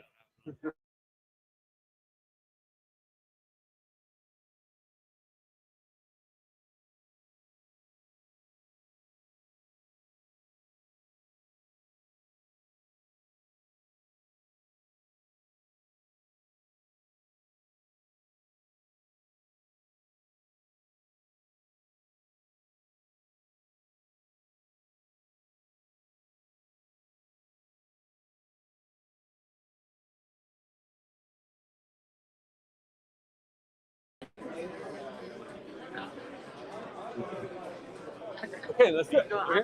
Yeah, Mike. I'm now 46. That's cool. Start beatboxing.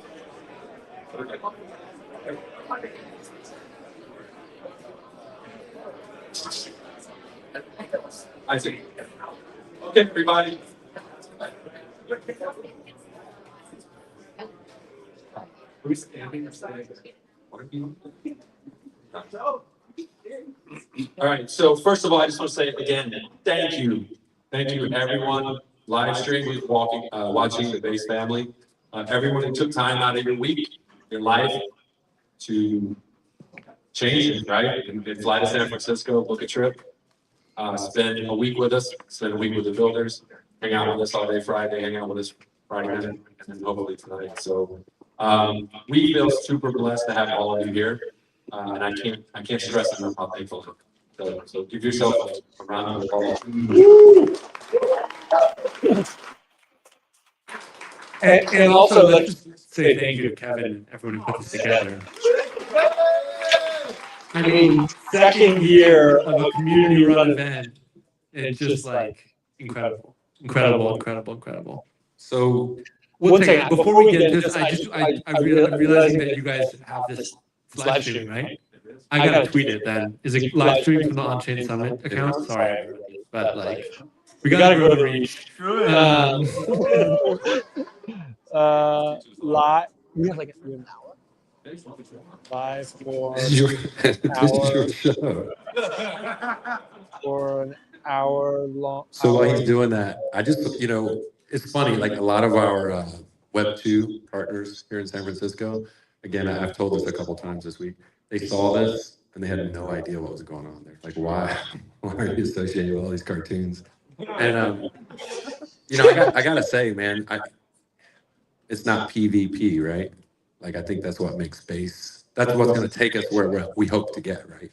So I was excited to have Jesse, you know, finish this thing today on the main stage because I think what base embodies comes from the top down. So so I'm hoping that he's going to tell us where we're going, right? There's a lot of changes and kind of give us an idea of what the road looks like, and then we'll take some questions.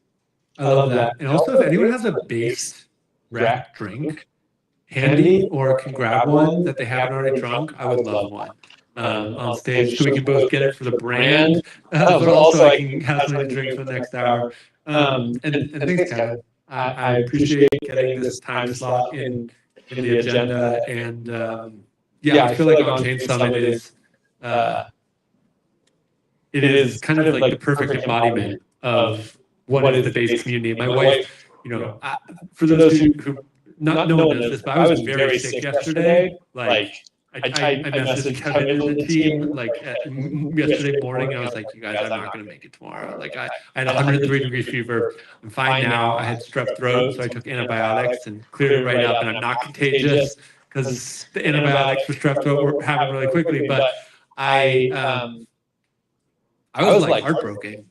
I was messaging Kevin. I was like, I don't know. I'm not going to be able to make it. I'm feeling like I'm really going to miss it. And my wife was asking me. She was like, you know, I got up this morning and we were talking about it. She was like, are you sure you want to go? I was like, yeah, I have to go. And she was like, why? What is this? And I'm like, well, OnChain Summit is where all of the people who just really love space and really care about community come. And like, I wouldn't miss that for the world. These are my people. And yeah, it's a little weird. Like, you know, we're all a little weird in our own ways. And, you know, it's a little different, a little off the beaten path, and it's smaller. And, you know, it's not as flashy as like maybe the base fully produced events because it's put on by the community. But that energy of like by the people, for the people, of the community, the people showing up who really want to be there and who really care and who are coming here to just be a part of it and to get the experience of being here at the beginning, of being early. That's like, it's a really special thing. It's a really, really special thing. And all of y'all are the reason why it's such a special thing. And I'm so glad I'm not sick. I'm so glad I woke up this morning and my fever was no longer 103. For the record, I was going to insist on a live stream so that I could make sure all of you saw that he truly was in bed and sick. There was no way I was going to let him get out of it. Yeah, but I'm really happy to be here and yeah, really grateful for this event. And it sounds like you guys had some fun last night at the poker tournament and then the impromptu trip to the 111 Mina for the show. That's the kind of magic that Kevin and the Howard really can pull together where, you know, these are people who have been here in San Francisco in the thick of it through the last, what, 20 years? Yeah, 20 years. And that's what brought us to crypto, right? So we've been building for 20 years and we've had a firsthand experience as to, you know, so many obstacles that can get in your way. And the promise of blockchain tech really unlocks a lot of those things for us, right? The financial freedom, the self-sovereignty of private property, a lot of those things. And when for the longest time, we wanted, and none of it worked, or it had a ton of friction, right? So Base is the first thing that we've seen, that we've experienced that kind of has some of those unlocked. I mean, you were using tap to pay downstairs. That's massive. So, I mean, we're all excited to see where we're going. Yeah. And I found that throughout Base's journey, I find some of the most impactful and meaningful things are when I follow like lineage and history, if that makes sense. But like my mom was born and raised in San Francisco. the first startup I ever started and worked on was like a block and a half away. We were in this dingy basement, like where they like shut us in there. And when I met Kevin, what was like, I guess a year ago, like a year and 3 months, something like that, a year and 3 months ago, and he pitched me this idea of like I want to throw something like this. At first, I was like, okay, who is this guy? Like, we literally never met before. I don't think. Only for Oakcoin. But just like hearing his story of being in San Francisco for 20 years and doing the work in the city with the community and the artists and all this, history there, and then feeling that draw of like, this is my home, this is my ancestry, this is where I cut my teeth. I was like, yeah, we got to do this. And then last year's OnChain Summit turned out so incredible, and this year's turning out equally incredible. And so I generally find that for me has been a big thing throughout Base. Yeah, I guess so. What the question that we've been getting, right, is, and I'm going to just jump to it if you're okay with it. I'm ready. And I didn't plan on interviewing him. You guys are going to interview him today, but I really want to start with the creator coins, right? Because that's the question that we're getting pelted with, right? Where are we going with creator coins? I think a lot of people are looking at that and they see promise. From you, where are we going? Second, third order? Yeah. Well, the first thing I'll say is that we are at the edge. Like, there's no playbook for what we're doing. There's no roadmap. We're literally trying to figure it out in real time.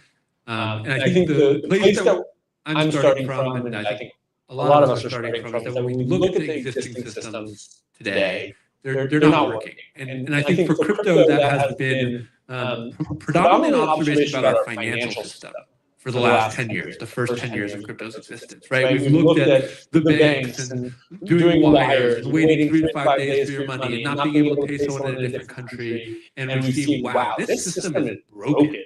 And we now have this new form of digital money. Like, we could probably solve that system with this system. And I think that's actually been a pretty clear connection for most people. Like, once you reason through it, like if you're into technology, you understand, you're like, okay, I can see that future promise. And that's kind of what has gotten us to this point. And I think actually just recently in the last couple of years, we've actually started to see that play out, right? Where it like took 10 years almost for us to get from that being an idea that started with Bitcoin to us having stable coins and real adoption of payments and savings that's actually making transformative impact on the world. And I think the thing that's happened in the last year, 2 years, 3 years, is that I think we've seen people, myself included, credit to Jacob and the Zora team and so many others, look at the existing creator economy and see a similar thing. Where it looks different because the creator economy of today is built on the internet. It's built natively on the internet, which is different than the banking system of today, which is kind of built pre-internet. But it has similar structural failures. Where when you look at the creator system of today, you have all of these incredible creators. I mean, raise your hand if you're a creator of some kind. You post video, text, content of some kind. You have all these incredible people who've been literally putting their lifeblood, their creative energy into the internet for the last 20 years, making the internet what it is, creating all of the content that all of us spend our days consuming when we're scrolling. And for the most part, we're cut out of the economics of that. Literally, we create the content, and then a small number of corporations profit off of it. Greater than 95% of all the profits that are generated from all the ad revenue and all the other sources of revenue that comes from our creativity and the time that people spend consuming our creativity is taken by like 3 corporations. And that sucks. It's broken. And so I think the observation is that in the same way that the banking system sucks and is broken, and we can use this technology to upgrade it, the creator economy sucks and is broken. That doesn't mean it's all broken. It doesn't mean it all sucks. There's so many good things there. The distribution, the creativity, the fact that we can connect on this new global platform that the internet enabled. But that money part of it is really, really, really important. because there are more than 200 million creators around the world who want to make this their full-time job. And imagine how many more there could be if they were actually making money from it. And imagine how much more successful and how much more creative those 200 million people could be if they were making money from it. So instead of having to work the 9 to 5 that they hate so that they can work the 5 to 9 that they love, they can just do the thing that they love. That problem statement has been the thing that has been on my mind since the beginning of Base. From the moment we started Base, I said to my team, people are going to look at Base. The default way people will look at Base, because it's from Coinbase, because it's coming from this history of investment, is that if we don't do anything, Base will be the bank chain. It'll be the Coinbase chain that's, going to try and do banking things. And what I said to my team is, I think that that's important, but it's not the biggest opportunity. Other people are going to solve that. The thing that gets me most excited is about how do we increase creativity around the world. When you look at Base's mission now, it's we're trying to build a global economy that increases innovation, creativity, and freedom. The freedom and the economic freedom that comes from Coinbase, the innovation that comes from the builder, the kind of like developer mindset that we had comes, an engineer from the beginning. But then that creativity, that was something that I remember having conversations with our like comms and marketing team, and people were like, it's probably gonna be simpler if we just do innovation and freedom. I was like, we're not just doing innovation and freedom. We're doing innovation, creativity, and freedom. Because that creativity, that is this thing that touches all of our lives. And the system is broken. And so that's been this problem statement that we've been meditating on now for the whole 2 years of Base's life. And it even started before Base's life. When we announced Base, we did this thing called Base Introduced. Raise your hand if you have the Base Introduced NFT. Okay, we got like a few OGs here. We got 3. Other people know about it. It's actually on Ethereum mainnet. It was on Zora at the time. It was the time when Zora was doing open edition NFTs. At the time, it was the largest open edition NFT mint. I think people spent like $5 million on minting this NFT. It's just like a base logo. And then we actually rotated through. We did like a collab with Jack Butcher where we changed the image. And we did a Nouns collab where we changed the image. Before we launched Base. And then throughout Base's journey, we tried a bunch of other things. We continued to do open edition mints. We did OnChain Summer that first summer, where we worked with like 40 different companies to do all sorts of different creative stuff on Base. And I think throughout that time, basically what we're looking for is we've had this problem statement, but we haven't known like what's the solution. Like I said at the beginning, we're at the edge. We're at the edge trying to figure it out. And so we've been iterating, trying, testing, and learning, trying to figure out how do we crack the nut of building a better creator economy with this new technology. And late last year, whatever, 2.5 years into Base, 2 years into Base's journey, 5 years into watching the journey of Zora, because I've known Zora from the beginning. Jacob and I both joined Coinbase in, I think he joined in 2016, and I joined right after him in 2017, right at the beginning, as our first job out of college. And I had a call with him, I think, in November, December of last year, and he was like, Jesse, I've been thinking a lot about it. And I know that we've been doing NFTs for a while, but we need to make everything coins. And he walked me through this deck that he made, where he was like, we did the one-on-ones, then we did the open editions, then we did the open editions that turned into coins. All of it is bringing us back to just the simplest thing, which is that we take people's content and we turn it into coins and we let it be valued on the free market. The first time he told me that, I was like, I think you're crazy, man. Like, this isn't going to work. The market's not going to accept it. There's no way. No. And then a few weeks later, he got me on a call. He said, Jesse, I don't know if you've been thinking about it at all, but I've definitely been thinking about it. And we're going to do coins. And I think you should figure out how to wrap your head around it and get behind us. And he talked me through it a little more. And I think over time, as we had more and more conversations, I had an experience that I expect many people in this room had, which is like you kind of cross the chasm backwards. Whereas like we've all kind of had this, we all build up preconceptions about technology. And then as you start to unwind those preconceptions, you start to just look at it as technology, you can actually start to think a lot more clearly. And that's kind of what happened in my head. It's like, oh, when you look at it, it's like, yeah, it actually is kind of nice. There's a lot of nice things about coins. When something's coined, you can buy as much or as little as you want of it. Buy a cent. That's great.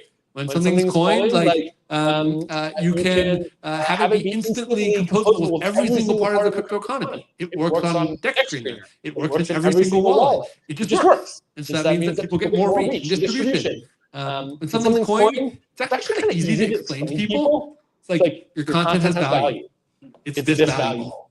People can own some of it. They can own none of it. You own some of it. You can own none of it. Anytime someone trades it, you earn. And I went through the process of explaining that to people, and regular people got it. And I was like, oh, okay, maybe this isn't as scary. And so that kind of started this journey, which then led to, the Coinit drama of whenever that was, May or April or whatever that was, a bunch of learnings, then the relaunch of Creator Coins, which I think kind of bring together the content piece with the long-term creator piece and close the flywheel to where we are now, where you have, I think, Zora growing really quickly. You have the base app starting to grow with content as coins as well. And I think that we're starting to see more convergence around this as something that's starting to work. And I don't think we're there yet entirely. I still think there's more refinement that we need to do, but I think the pieces are mostly in place. We have a flywheel where creators can have coins that represent their long-term value that they're going to drive value to, and then creators create content. Every single piece of content drives value back to their creator coin, and is this individual attention market that is going to move that just like the way a tweet moves, which is that it goes viral and then it kind of goes down, and some of them are going to go viral and be viral for longer. And that flywheel of connecting the short term and the long term and making it so that every single person's or every single piece of creativity that someone has, they can just put it on chain and it can just exist. I think that is starting to be really, really potent and powerful. And so that was long-winded. That was a long answer, but this has been a journey, and I wish I could tell you all that we're at the end of the journey and we know what the answer is, but I can't. But instead, what I can say is we are 2.5 years in, or whatever, 5 years, however long you want to start it. We're deep into this journey, and we're still very, very, very, very early. But I have more conviction that we're on the right path now than I've ever had over the last 2.5 years by an order of magnitude. And the thing that is driving that is that I'm looking at the numbers, and I'm looking at the experience that creators are having. And the experience that creators are having is good. They're having fun. They're creating content, they're making money, they're telling their friends. And when I talk to consumers and collectors and the people who are engaging on this side, I hear the same thing. They're having fun, they're making money, they're telling their friends. And the mix of the quantitative data that I see, because I'm literally building the product and then I'm looking at the ecosystem and the Dune dashboards, and the qualitative data of what I hear from people, because I talk literally, I mean, sure, I've talked to many of you before. All day, I just DM people on Twitter and X and Base App and Telegram. I'm just listening and learning. It's telling me that we're on the right track. And so I think the thesis for me is that if we just keep an open mind, we just keep iterating, keep giving it a shot, and we keep staying base, we're going to find that answer. And when we do, we're going to be able to distribute it to every single person in the world. We're going to be able to rewrite the creator economy. We're going to be able to put the value back in the hands of those 200 million creators out there right now that want to be doing this as their full-time job and actually enable them to do that. And then we're going to be able to bring hundreds of millions more creators into this new economy so that they can do the thing that they love and do well as they do good. Appreciate that. So when I asked Jesse if he would do the end, really what I wanted is more of a conversation, right? This is about community, and so I was really hoping that we could have a conversation. So if you have a question, I want you to raise your hand, and I want you to ask Jesse. And he's quick on his feet, so. I try. So Zora is cool as far as like the technology behind it, but I feel like as an individual, it's hard to grow within the ecosystem. So like storage is just dividing the liquidity within that section. So it's like, how do you really maximize that? Because now you're just extracting and moving because you make it through volume. So to really live off of that is that's hard. Something to think about, maybe making clicks where people are able to click up and join on projects and grow together. That'd be a great thing. But Yeah. if it's just too individual, it's not gonna work. Yeah, that's a great question. I have thoughts on this. And I agree with the suggestion. So the first thing is, I think one of the kind of fears I've heard around content coins and creator coins is that we're going to have there's way more of these things, right? And I think the fear is that if we have way more of these assets, with a fixed pie, that means it's way more divided. And so maybe the existing things don't do as well, or for new people who are coming in, they also don't do as well either because they can't get the attention. And I think my general thesis on that is that it's 100% true if the pie is not growing. If we're not growing the pie, if more people are not coming on chain, if there's not more demand on the consumer side, then that is the right mentality. And at the same time, my job, and the only thing that I care about, the only thing that I wake up every single day focused on is how do I grow the pie? How do we build new experiences that bring new people on chain and give them new interaction models that actually work?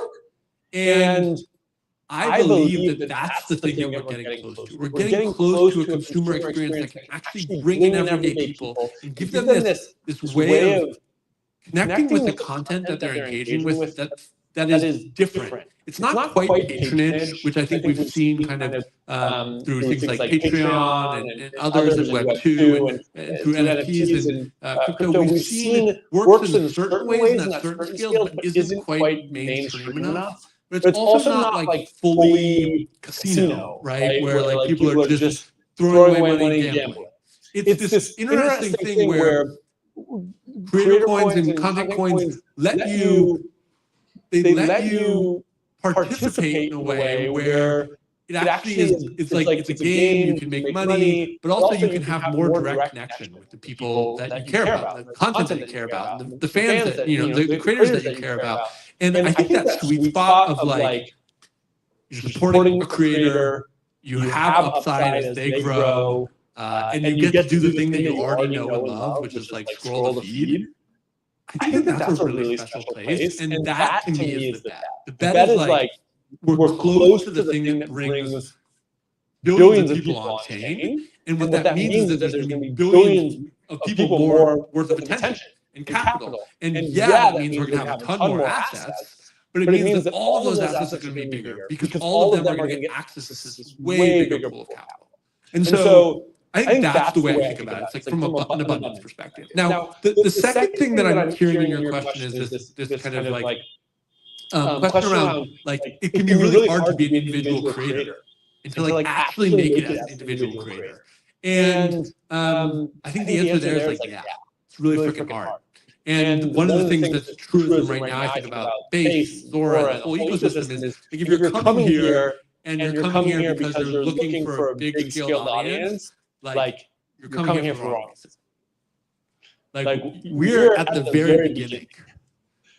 Like I cannot, with a straight face, go and sell someone from Instagram or TikTok and be like, you have 1 million people there, come here and you'll have 10 million people here. Like it's just not true, right? And so if you're coming here, I think the bet you are making with your time is that it pays to be early.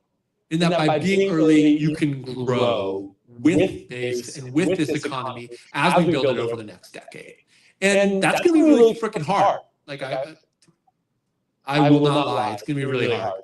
And it's going to take time, and you're going to have to figure out a way to sustain yourself. Maybe that can be entirely creativity, or maybe you need to do the 9 to 5 so you can work 5 to 9 as we build up this economy so you can be successful. But I think that that's the bet, and from where I sit, I think it's going to be a really good bet. And so I just from looking around this room, I know so many people in this audience are already making that bet, and I'm grateful for you because it can be scary to make that bet. but I'm also excited for you because I feel more optimistic that it's the best bet you could possibly be making than I've ever before.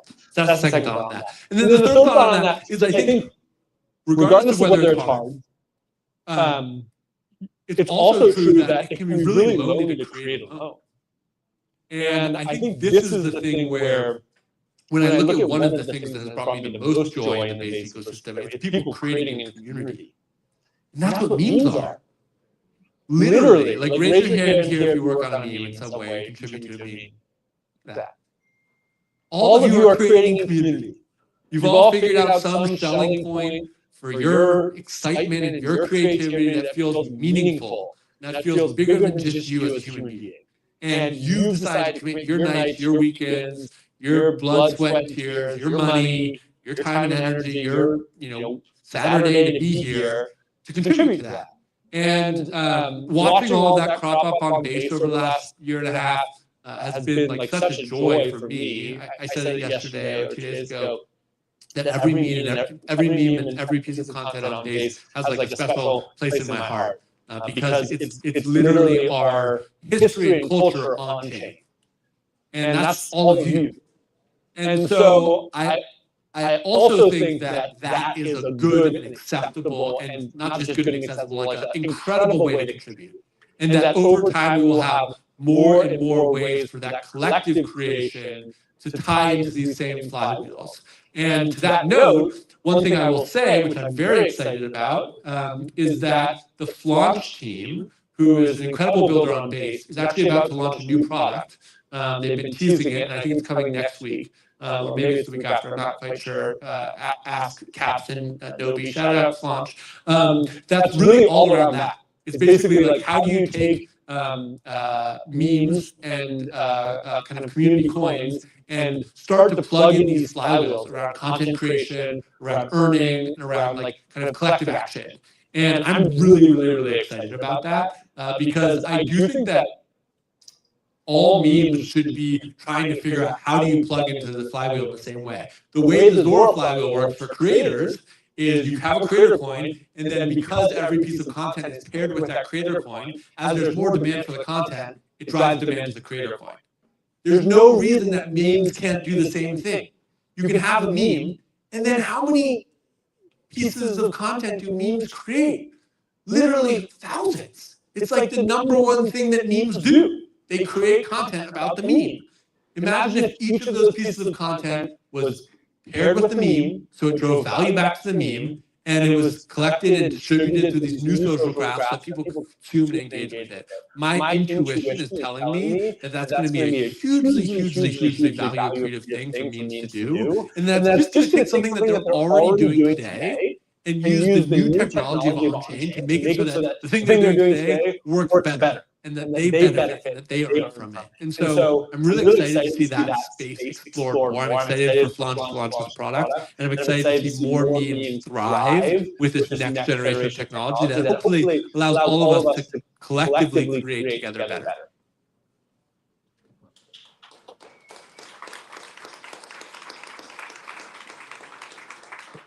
So hi, Jesse. My name is Geneviève, and I'm part of the Liquidator team. And I actually think you are missing part of the creators, which are those of us who do projects, create solutions. And another group that I've actually worked with are the farmers. They create the food that we eat. And they need a mechanism also. And I have to say today, you should have seen I was twitching because I wanted to be able to transfer money. And I used the Base application. It was great. And I think that there is an opportunity there. Mostly when we're no longer going to have the new way of working is not going to be a 9 to 5. And that means that you may not have the income that lets you the bank gives you the income that you want. And an application like you is not only allows you to have your wallet, but also to be able to invest and 100%. understand. So I am really excited about the work that you're doing and really seeing how we can build communities. And there is an opportunity, I think, with the stable coins that a lot of countries are trying to do, because same thing as a creator economy, you can have the people be able to invest in their own economy. 100% agreed. I love that observation. And I'll share two thoughts on it. One is that I don't think it's just the financial economy and the creator economy that's broken. I think pretty much all of our economies are broken. Like when you look at the way the world works today, it's not working for most people in most places around the world. And that's because our economic systems are not built for people. They have been built on these legacy systems that, as a result of kind of gaps in technology, have massively centralized power and control. And what that has led to is it's led to the massive increases in wealth inequity. It's led to I think lack of economic freedom all around the world. That is, I think, holding us back as a greater humanity. And so when I think about Base, and I think about the work that we're doing, we talk about building a global economy that increases innovation, creativity, and freedom. And that work is figuring out how do we apply this technology to every single problem in the world. So that's the first thought. Second thought is I'm very familiar with the farming problem because I've had the pleasure of being related to my two brothers, my older brother and my younger brother, who have for the last decade been building a farming business in Nairobi. So they're both based in Nairobi, and they have been building a lending business to farmers, where they lend to farmers. The average farm size is 1 acre, mostly subsistence farmers. They lend them capital, they lend them fertilizer, they lend them seeds, and they help them increase their yield. And watching them build that business and serve those farmers, I can say with firsthand, or I guess that would be secondhand, that system is broken. And those farmers are not getting access to the best economy. And there's so much opportunity for us to level that up, and so much opportunity for us to give the farmers in Kenya or Zambia, where they also work, or the United States, better tools from this new economy that actually let them provide us food better. Because at the end of the day, all of us are going to eat, we're going to keep eating, and we're going to need people to keep growing that food. And the more we can give those people the tools so that they can do the work that they love in a meaningful way, the better off we're all going to eat, and the better off we're all going to feel, and the more connected we are going to be as a greater humanity as we solve these problems together. So thank you for the observation, and excited to keep going with you. Yeah, I'm in no rush. Hi, Jeffrey. Thanks so much for the opportunity. I just wanted to say that the time of creating and social and all that stuff, there's all these things coming out. A couple of years ago, what was it? Instagram had Threads, and then because of what's going on with Twitter, Blue Sky was launched, and just all these things have just sort of come from like the strife that it's from these other spots. And being in this space, there's Forecastor, there's Zora, TBA just launched. Part of this is learning how to, or relearning the habits of how you interact with apps, relearning the habits of what apps you open first. It took me 6 weeks to start. First thing in the morning, I'm going to open Zora first. Yeah. Right? It's about that. But then the other side of it is it brings me back to the time when Facebook first launched, and when we all got on it, you fill out some information, and you're like, oh my God, that person, I remember them from high school. I connected with them. Oh, I took ballet with this person. I'm gonna connect. You start like building out your network from there. All this is to say, it's difficult to build. It's difficult to rebuild your profile, your life from scratch on an app. It's why so many of them, like, you try out Threads and it doesn't work. I'm curious, and I'm sure you got an answer for this, and I can't wait to hear it. I'm curious if your team has some sort of mechanism in place to make it easier for us to all find each other from Twitter. I don't know if that's, you put in like all your information and it pulls that and helps you find your people from Twitter over on this app. Because I'd love to make that my first day habit as well. I love that. And yeah, a few thoughts on this. So the first is that, like I said at the beginning, we're still early, right? And so, we're all still learning, like, how do we use these new consumer products? And I think one of the things that you're getting at is like it can be really frustrating when you get started with a new product and like your people aren't there and like the content isn't good, right? It's like I want to use the base app, but like the content isn't as good as X, and I don't follow all my people and they don't follow me, and that's just like a really, really hard experience, and that is the cold start problem. Like that's the reason why you've had these massive networks grow that are controlled by single corporations, because they've been able to get that going. And then it's grown and grown and grown and grown. And now all of us are a little bit stuck in that. And I just want to call that out. It's like, I think that is the hard problem, and that's what we're trying to solve. And I'm so grateful that all of you have like committed in some small way to being like, when I wake up in the morning, I'm going to try and do something different than the past. Because that's the hard work that it's going to take, I think, to make the jump. Now, the hope and the bet and the thesis, which may sound over-optimistic, may sound over-eager, is that this is the last time we have to do that. Because if we build this system in a new way, it's going to be open, it's going to be self-custodial, and you're going to own your graph, you're going to own your content, so that when that new app emerges, you don't have to start from scratch. You can just go use the new app. And it just has all of your stuff there because it's built on these open systems.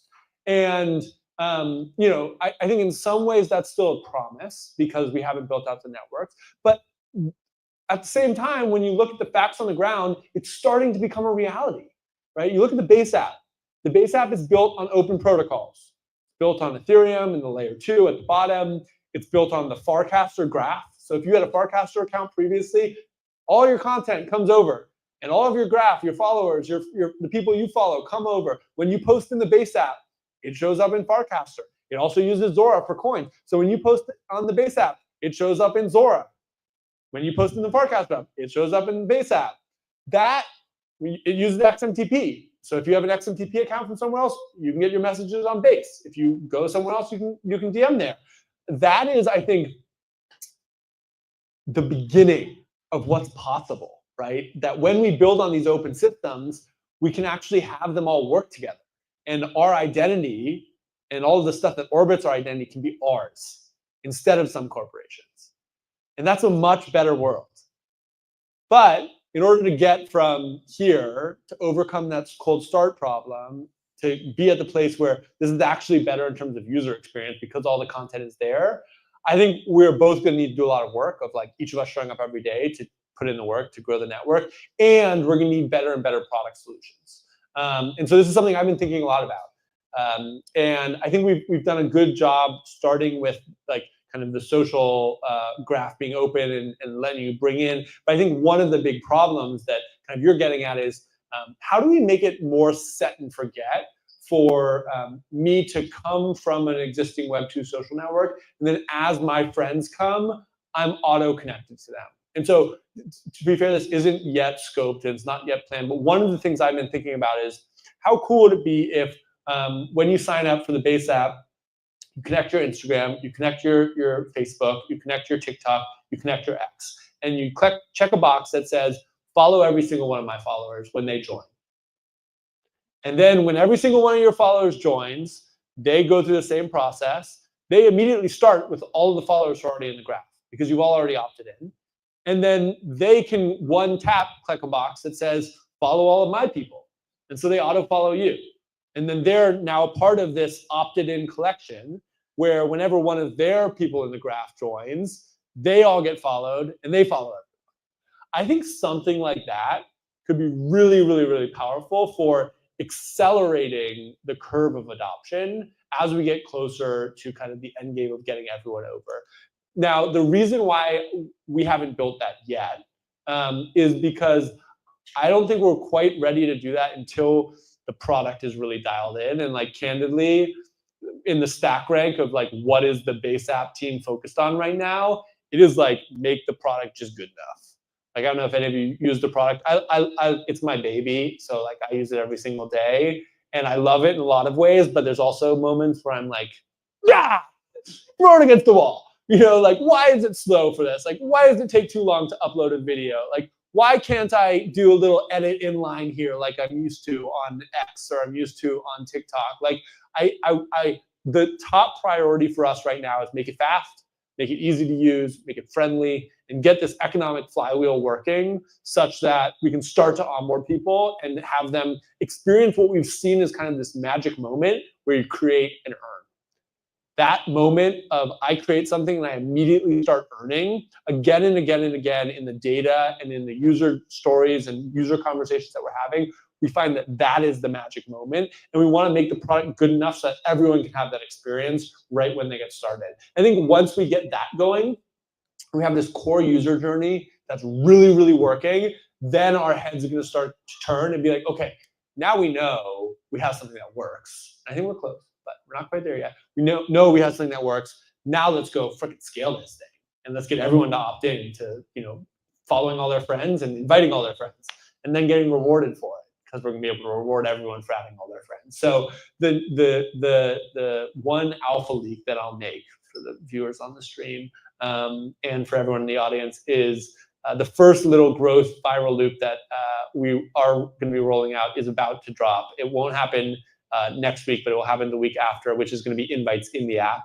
And so I actually have on my phone invites, so I can give an invite code to everyone. I see everyone who accepted my invites. I can quickly follow them in line. That's our first little experiment with starting to grow the kind of bandwidth of how many people are coming into the app. But we've been trying to be really, really intentional about not hitting the gas too quickly, because we want to make sure the product is good enough for everyone when they come in.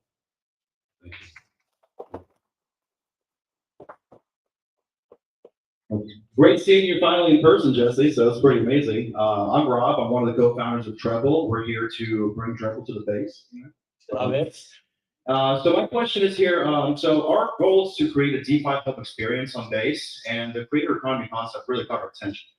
Now, the Zora aspect of things, since it runs through the Zora app, and you also have the Farcaster app, they do seem like they could be potentially competing somewhat. But my real question is there room to run a similar creator economy type method with a different style of rev share through Twitter tokenization?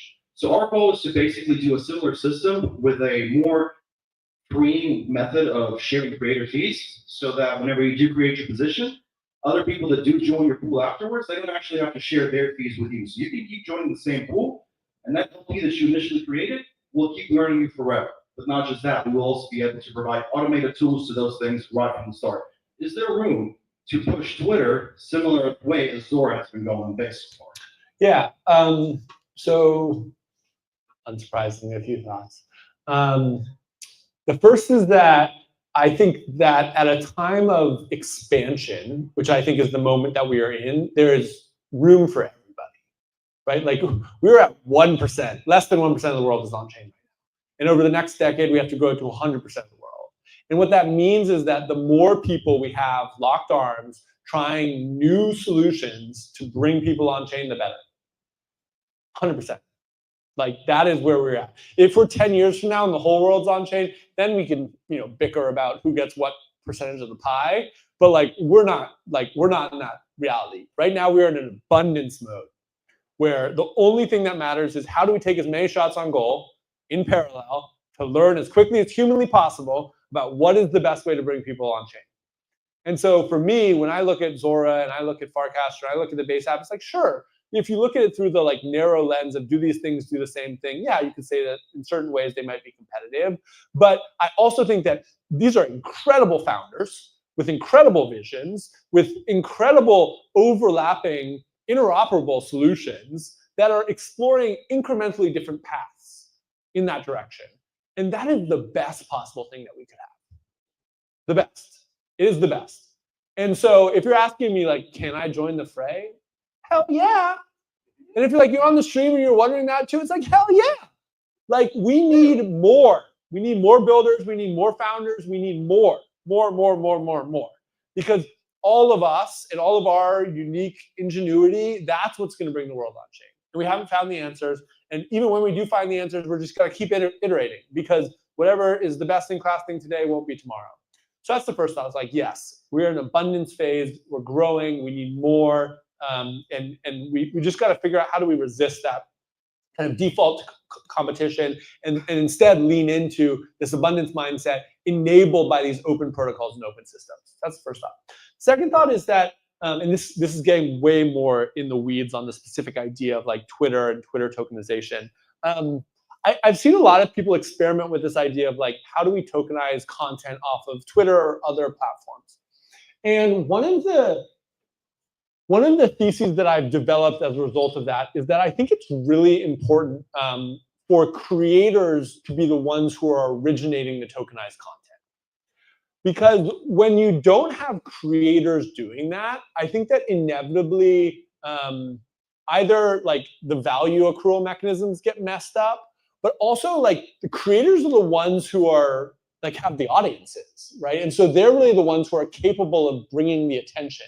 And so if you have someone else tokenizing or doing something with a creator's content, like you're not actually getting the valuable thing, which is the attention. And so what you get when you get a creator originating content is you get them invested in bringing their audiences to that content, which inevitably means them invested in bringing their audiences to this new economy that we're building. And so what that means to me is that I get out of bed more excited about not like how do we kind of like piggyback off of existing network effects and try and find little ways to plug ourselves in. I get more excited about like how do we have the network effects? How do we make it so all of us are waking up every single day and opening an on-chain native app, where the on-chain native app is built on these on-chain native value accrual mechanisms that are flywheels that put value back in the hands of creators and consumers and collectors and curators. Like, I think that it can be easy to feel like, oh, we'll never be able to do that because they have so much and we have so little. But like, nothing good is ever easy. It's always fucking hard. And people will try and tell you that, oh, if you just did it this way, if you just did it that way, it'll be easy. I mean, I don't know. I've only lived, whatever, 30 something years. But my experience, particularly my experience working at Coinbase and now on Base, is like, there are no silver bullets, there are only lead bullets. And the only thing we can do is wake up every single day, put our heads down, and do our best work. And if someone else has a big network effect and we don't, the only answer is, well, we got to go build it.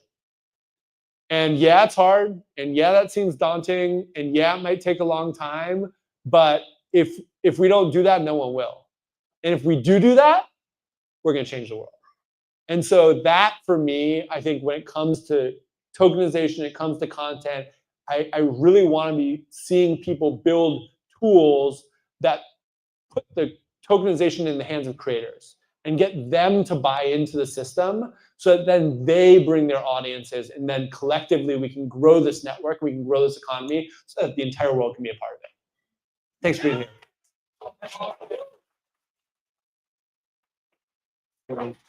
I got time. I want to thank you for being here.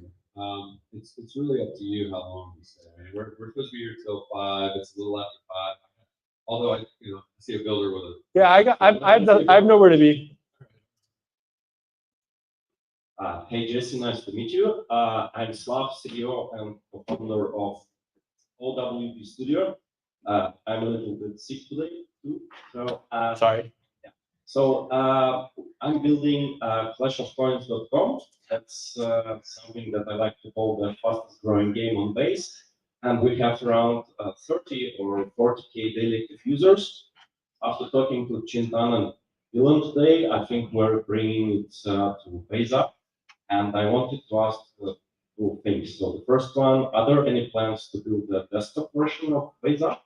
And the second one is like, the game is already fun. People stick around and come back to play more and more. And what do you think would be the best way to bring more value to Base ecosystem and to Base Up? Introduce more virality or something like that? 100%. So on the first question, are there desktop plans for the Base app? Absolutely. There's going to be a whole desktop experience for the Base app.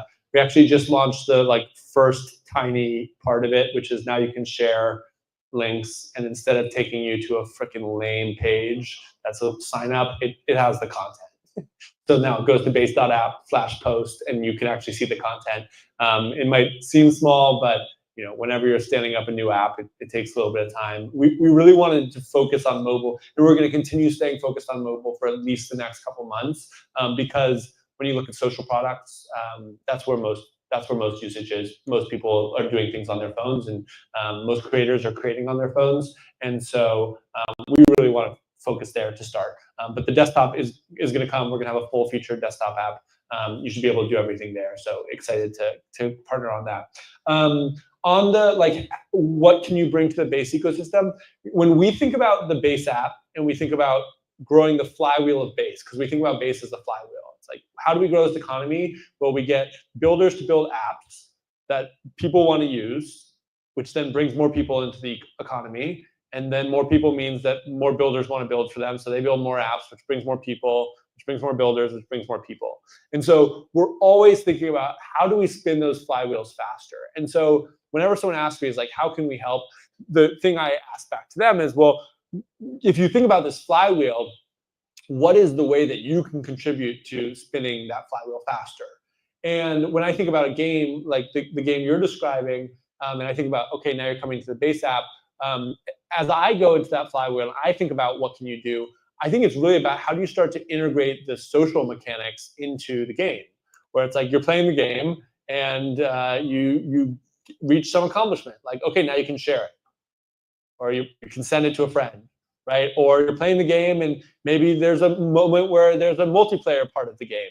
It's like, okay, now you can go invite some friends, right, who previously weren't in the app. Like thinking about, okay, we have this platform that like not only has like programmable money built into it, we now also have a fully programmable social graph where you can DM or you can post publicly, and all of it is like one line of code away. I think that that's going to be really, really fruitful. And I know that right now we're in it's a closed beta, so like not everyone can get in, which I know makes it hard to like actually do those things. But I think the more you can like kind of fine tune those mechanics now and start to get those viral loops going, and we can work with you as we start to expand invites to give you invite codes to test all those things out. By the time we get to this fully being GA and open to everyone, ideally the viral loops are working, and then it's like, okay, boom, you're just contributing to the growth that we're doing. And we just launched this thing called like the Base Build app, Base Build. I think it's just called the Build app. It's at base.dev. If you go in there, you can just like, I think you just like copy and paste your mini app URL. And it'll instantly start to give you analytics. But literally the way we're thinking about that is we want to help you grow your game and help you get more people playing your game or your mini app or whatever, because it helps us grow the economy. And then we want to make it so that you are earning from all of the growth that you drive. So over the next year, the goal is like every single user that we can attribute that you brought into the economy, you should get paid for it. And all of their transactions that they do, you should get paid for it. Like you get a cut because you're building the economy with us. And so the Base app, the Build app, is like the entry point into that. It's like, okay, now we have a place that you can go. You can see how you're doing. We're doing the first kind of value sharing experiment with the OnChain Summer Awards that are happening right now, where you literally like you'll get paid for just signing up and building an app that people use. But we see this as like we're building this economy, you're going to help us grow it, and you're going to earn for that. And so I think the more you can think about these viral flywheels and how do you actually contribute to spinning that flywheel faster, the more successful you're going to be, the more successful we're going to be, and then the more successful the whole world's going to be, because we're all going to get to participate in this new way. Maybe we'll do two more questions, that one and then this one in the front. I have a quick question. What do you got going on with the Coinbase app itself? You go to the app store, it's clear everybody's already got this. Last thing you want is to download another app and do that whole thing. Isn't there a way you can add a link, convince these guys, like, oh, you're checking what ETH is doing? Look on this link, there's some other shit going on over here on this base. Yeah, absolutely. I mean, one of the things I think has made Base successful thus far is that flywheel between Coinbase and Base. And I was just talking about the flywheel with a game that has 30,000 users, which is awesome. That's huge. Thank you for bringing 30,000 users back to Base on a regular basis. Very grateful. But I literally have the same conversations about flywheel with Max, who runs the entire Coinbase business. I'm like, we think about Base as a flywheel. Like, he's like, Jesse, shut the fuck up. I know. We've had this conversation 1,000 times. But Coinbase is a builder on Base that builds an app that brings users. Those users, they've got to come and do some things. they should hopefully bring more apps, et cetera, et cetera. And so a lot of the work that I do on a regular basis is figure out how do we get Coinbase to do things on Base. Two things that have happened recently is one, Coinbase launched their first fully on-chain product earlier this year, Bitcoin Borrow, where you can borrow dollars against your Bitcoin. That's running entirely on Base, the smart wallets. So when you borrow against your Bitcoin, what actually happens is it takes your Bitcoin and wraps it, it puts it into a lending market on Base, it takes USDC against that in the loan, it puts it back in your Coinbase account. It's like 5 transactions, all happens in one with a smart wallet batch transaction. And that has now grown to, I think they have like $800 million of loans outstanding and like $1.6 billion of collateral in like 5 months. It's crazy, like craziest hockey stick ever. They also just are rolling out right now, I just did a live stream on it, DEX trading on Coinbase, which means that now every single Base asset is available on Coinbase. So like if you launch a new meme or you launch a creator coin or you post a piece of content, you can go buy it on Coinbase. And now not everyone here might be able to buy it, not everyone on live stream, because it's only rolled out to 5% of users, because they're rolling out very slowly because it's a complex piece of technology that's actually built on the same foundation as the Borrow product. But again, that means that you now have all of the Coinbase millions of customers who are contributing to this flywheel, because now it's no longer like, oh, I have the Coinbase app, but I want to go buy this thing on Base. I need to go get another app, to your point. It's like, no, I can just click buy in it. And I tweeted about it this morning that Balaji had a creator coin on Base from Zora. And Brian quote tweeted me with like a buy page on Coinbase after he bought whatever, like $5,000 of the Balaji coin. I was like, yes, even Brian is figuring out that like, whoa, this makes it that much easier to just go and buy the things that you have, because you have the Coinbase account, and now the Coinbase account is connected to every single asset on Base. And so soon, if you're a meme, instead of having to get people to download a new app, if your friends and family have the Coinbase app, they can just use the Coinbase app. And so that's, I think, a really good example of the progress that Coinbase is starting to make. But that said, like, there's still so much more work to do. The way I think about Base and Coinbase kind of maturing is that I think they will continue to be 2 separate apps, but they will increasingly be very complementary. So Base will increasingly lean into social as really the core thing that it's doing. Of course, that will involve money, will involve trading. It will be an everything app in a lot of ways that lets you post and earn and trade and message and discover. But it's going to be anchored around social, because we think that that's the thing that can drive billions of users on chain. Coinbase is going to continue to be a finance app. It's the everything exchange. It's where you save all your money and where you invest that money and where you want it to grow. And I actually think that those 2 archetypes are pretty different. And for many people, they actually want those things kind of separate. Like, yeah, you want some money with your social stuff, but you don't necessarily want like your entire life savings and your retirement there. But you do want your entire life savings and your retirement co-located with all of your investments. You want all of those things in one place. And so I think what will kind of gradually evolve is that you'll have kind of Coinbase being this finance super app, everything exchange, every asset, every chain, every part of the world, all on Coinbase. And then you're going to have Base be this kind of social and apps-oriented super app. And both of them will have this kind of underlying infrastructure, that open, interoperable infrastructure that's shared, that lets you do money across both of them. So you can pay with both. You can send with people with both. They just work for money. And they both have different lenses on the money. One's a social lens, one's a finance lens, that are highly complementary, but they're both using the same technology to deliver a cohesive, connected experience that just works for everyday people. And so my hope is that a year from now or 2 years from now, when people take screenshots of their home screen, it's Base and Coinbase as the 2 icons that are the most used apps on their phones. And I think we have a lot of work to do to get there, but that's the vision. Put it out there. I put another vision out there today, which is I got these sick, did you guys get shoes? I got these sick Base shoes today, and as I was getting them, someone was filming me, and I was talking a little bit about that. And I put out the vision board of like, the #1 brand collab that I want to do, and I've always wanted to do in my life, is Nike brand collab. Because I'm like a Nike boy. Like, I grew up playing soccer all the way through college. I wore Nike cleats like every single game, whole time. I've always just been so inspired by the Nike brand and vision of like, we are going to be peak performance. Like, nothing is good enough. We always have to be pushing ourselves harder. We have to be champions. We think about the Base team and the Coinbase team as like building a championship team. And so yeah, that's a brand collab I want to do. Phil Johnson. Okay, thanks for the question. Last question. Jesse, it's been awesome watching your brain process and dream in front of all of us. It's just cool because we're all dreamers here. So I appreciate you and the time you've taken. I'm one of the co-founders of Price is King. And so we chose Base for a few reasons. Frictionlessness, but also like grandmas, like Christian grandmas are like, oh, the thing from the Super Bowl commercial? Like they get it, you know what I mean? But honestly, it was because you got to go in for a numbers game. You want to bring 1 billion people on, and I'm like, there's 2.6 billion Christians. What if we could be part of that journey? Okay? But the reality is, the challenge that we have is like, we're going after a lot of boomers and normies and people that are actually distant from technology, but they want this. They want sovereignty. They want freedom. They're excited when we talk to them.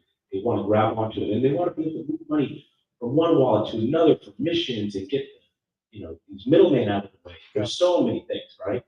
Is your product team currently thinking about, when you're thinking about user journeys, do you have those people in mind? Like, do you have just a normie coming in? Do you have like all these different user journeys in place, if that makes sense? Where you're thinking, what does it feel like for XYZ to land in the Base app? How do they experience it besides people that, these people get it, but your average person can't. And we're going after that market on behalf of Base. And I just wanted to just hear you. Yeah, well, I love that you're the last question, and I think you'll, yeah. And before, I have one more question for him. I want to turn the tables, which is, you mentioned that you chose Base for, like the ease of use, like normie awareness.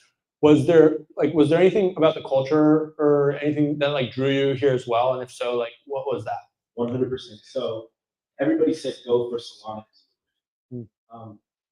We're trying to be a light in the world. Whether you believe the way we do this, it's all on our journeys. I wanted a community that was accepting of us. And when I heard you say, and then Rachel say, and then Bill's, and it was like every single person said, Base is for everybody. That meant something to me because actually in the tech world, I was at Cello, Trust Token. Like I came from these worlds, I get it here. It didn't feel like we were actually accepted. It was like this opposite. And we have been welcomed with open arms here. Rob even bringing us on as a co-sponsor, I was like, I cannot believe this is happening, guys. This is crazy. So that's another reason we chose Base. And it's going to be an honor for us to actually bring people, because Christians are very, very tech and tech's very Christians, to be that conduit, to bring people in. Like, it's actually safe here. These people are your friends, and they want to actually be valued something to you. So that is why we chose.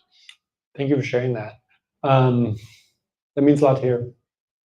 And I was literally having this conversation with someone else in the room, like right before I walked on stage, in the back, or yeah, right there, the guy filming.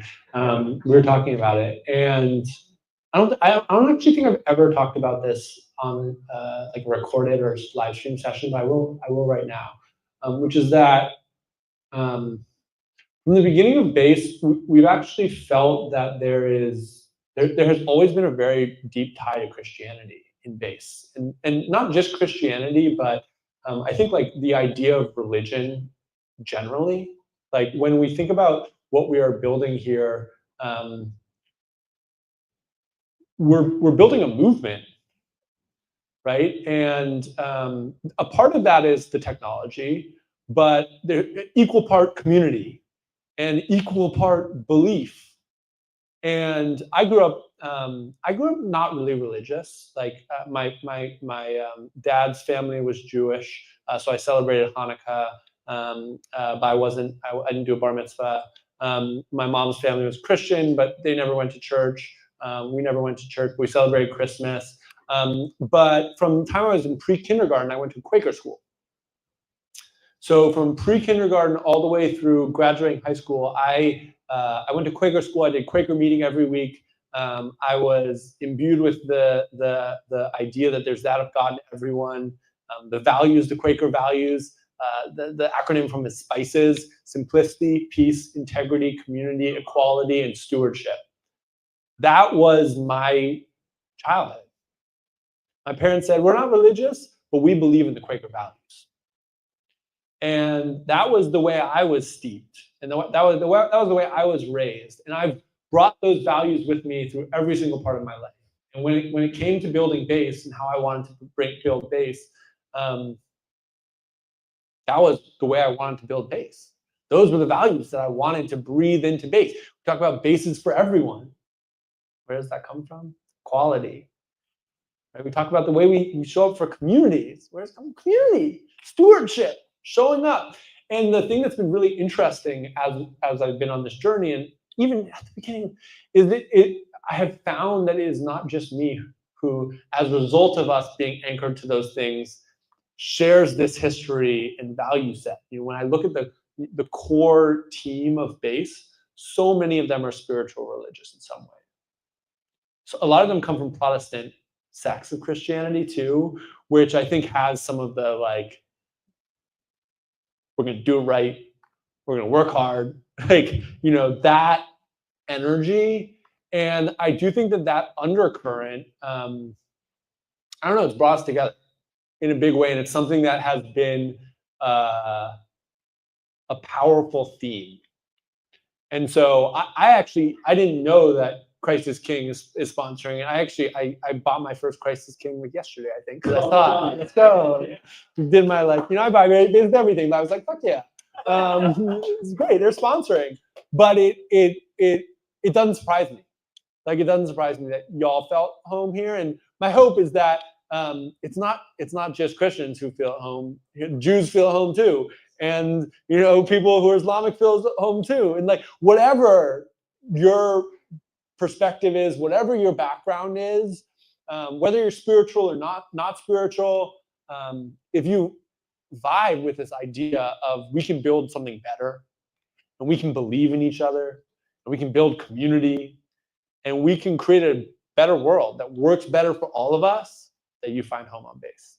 And so I want to say thank you for finding your home here, and thank you for believing in us, and thank you for being a part of the journey. Thank you. That was not the question you answered, but asked. I had to share that answer. This is very, very profound. I wasn't sure what you were going to say when I asked, and then you hit it right on the head. So way to go. Now on your second question, which is do we think about that persona? Yes, every day. Well, actually, let me correct that. Yes, we think about that persona. That persona is not yet my P0 persona. Because when we started Base in 2023, we started in 2022 when we first launched Base. What I said to our team and what we decided to focus on was the P0 persona is developers. It's builders, because we need builders to build apps that people actually have things to do. We spent 2 years doing that. We built all this infrastructure. We brought in all these developers, so much energy, so much growth as a result of that. And then last October, November, when I took over Coinbase Wallet at the time, which is now the Base app, and we had to figure out what was our focus going to be and kind of what was the next P0 focus for Base, because we felt like we had builders really nailed, and now we had a consumer experience that wasn't as, builders will use the consumer experience, but we could broaden our aperture. We had to decide what would the next P0 audience be. And we made a strategic decision, which, I wish I could say, oh, and it's been totally right, but we're not there yet. It's still day one. That the next big audience that we wanted to focus on our P0 was creators. Because when you look at the kind of size of the builder audience globally, it's something like 20 million developers globally. When you look at the creator size, it's around 200, 250 million. And so it's about 10x, which is a nice size. And if you think about them, they're similar in the same way. They're both supply side. They're both building things, whether you're building your creativity and creating content or you're building apps, you are a producer of something that is adding value to the economy. And I think I and our team had the intuition that it was still too early to go straight to the consumer. We need to keep creating reasons for people to be here. And the big reasons that we had previously were these apps, but they hadn't quite gotten the traction.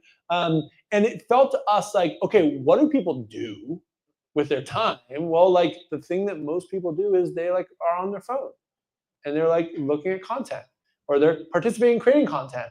And so like if we want people to spend their time in our product and we want people to spend time in our economy, like we need to figure out how do we get that content. And how do we get that content? Well, we need the people. We need the creativity. We need the creators.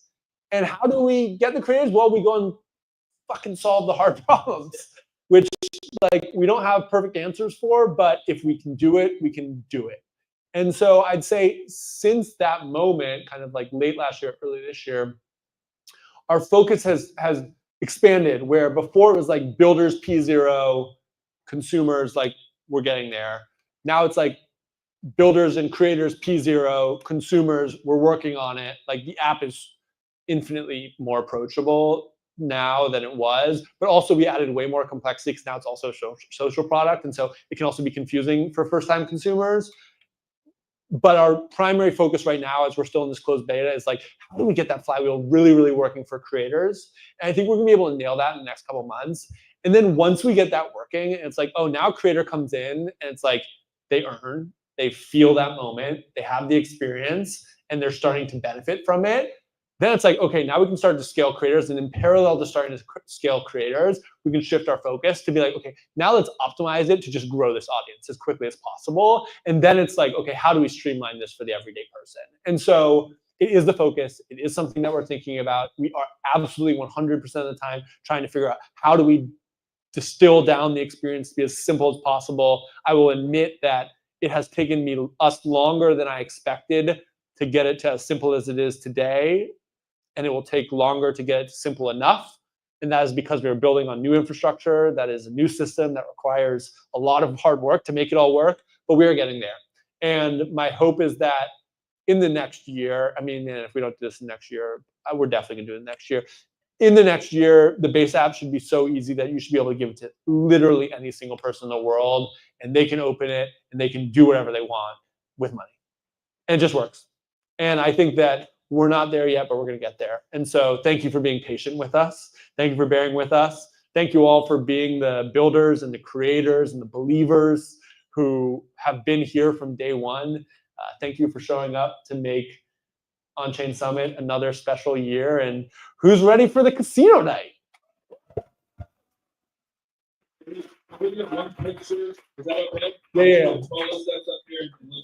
Yeah. Actually, let me get a selfie first. Everybody get in there. Get in there. Yeah, everybody get in there. Is everybody ready? Everybody say base on 3. 1, 2, 3, base! Nice.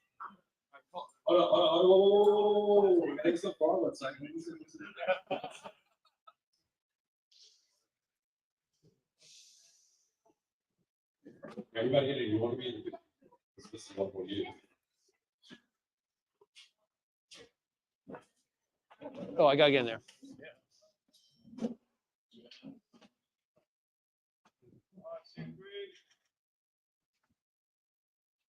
1, 2, 3. Ooh. We'll see you guys at 7 o'clock for casino night. Yeah, come hungry. You want to make some of those on the base app and make them because we got the station ready downstairs. Wait, what? 1 second.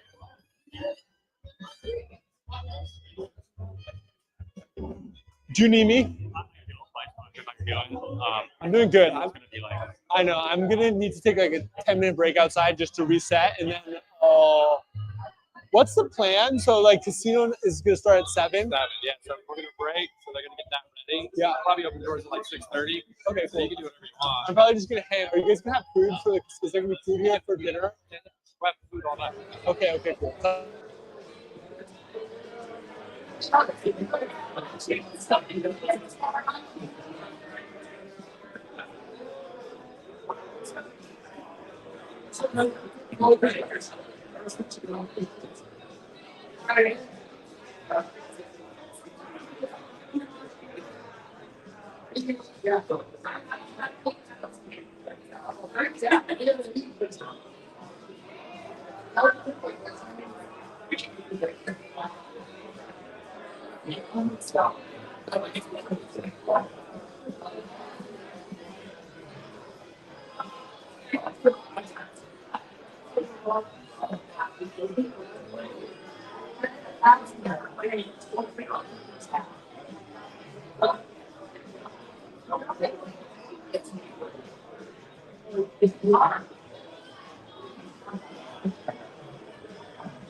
Hello, friends. So we've been live for 5 hours. Apparently, there's still 580 people tuned in. So for those that shared the live stream, thank you. The event's basically over, but I still wanted to introduce some people downstairs. I'm going to leave it rolling on just the energy around Jesse for a moment, but I disconnected from his microphone because I would not want to live broadcast his words when he's off the stage. That feels very rude to me. So I'm just going to go back to like the audio around the camera away from his caller. Probably aren't going to hear anything, which is fine, but you can kind of see the energy.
All right. So I'm back downstairs. As you can see, I got one camera pointed that way to the entrance of the expo first floor. Downstairs is shoes and hats still set up? Are the shoes and hats still set up? I don't know. Maybe Mike and I will go check it out. And then you got upstairs near the stage on the bottom left and near the back of the room on the bottom right. You did it. What do they do with all the? So I'm gonna go downstairs. Let's see, how do I want to do this? Honey, are you okay? Did you find your pencil? Did you find your pencil? All right, everybody, good news. Hey, Risa found her pencil. Do you want to tell them how you feel about that? It feels good. I feel good. I found my Apple pencil. I knew that I would now. Got base hat. I need the camera in the very back corner on the water jet. Will you just walk up the stairs and grab it for me? I'll be back again in just a moment.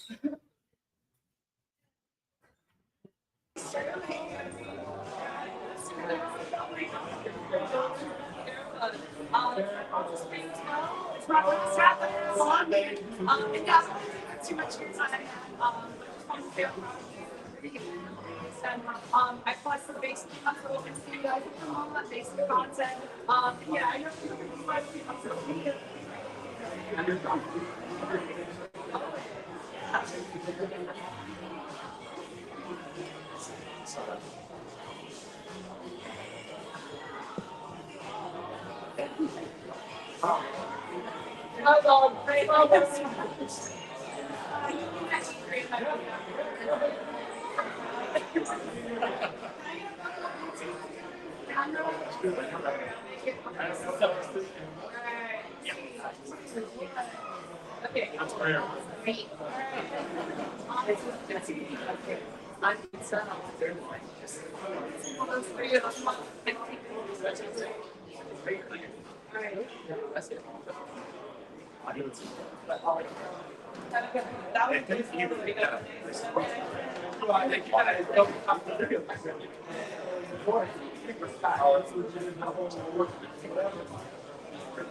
It's all in the attempts to just grow the pie.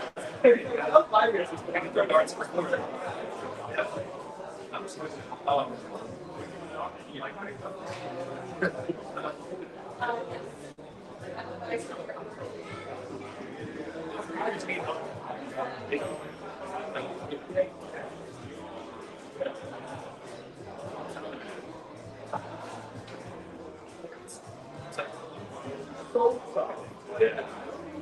Genuinely like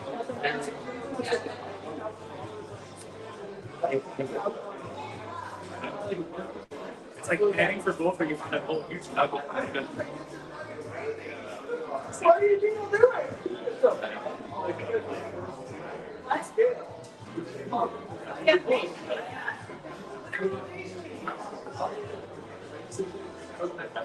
Right.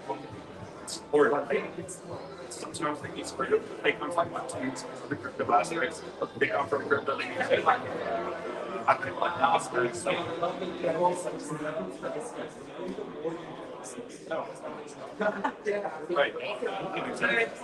Yeah.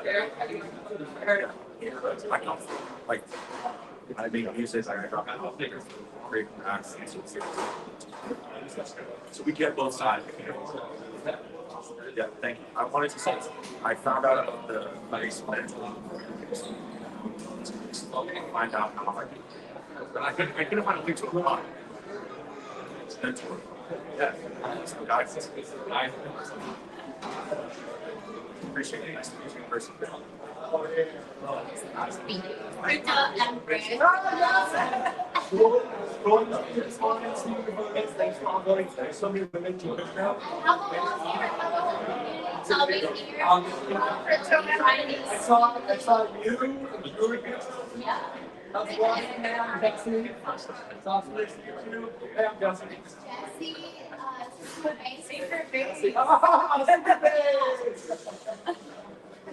Thanks for being here. Thanks for all the hard work.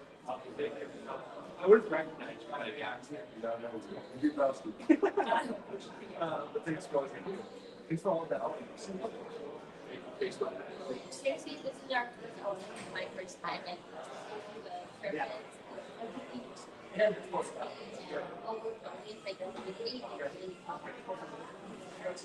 It is, and I mean the art is cool, but yesterday, that's like, wow, it's really impressive.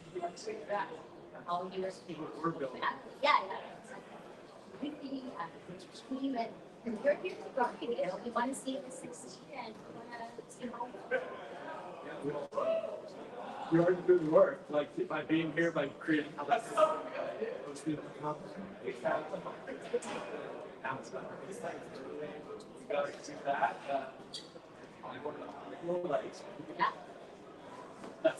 that's it. We just have to keep doing it, like every single day for the next decade. It's not going to be easy, but it's not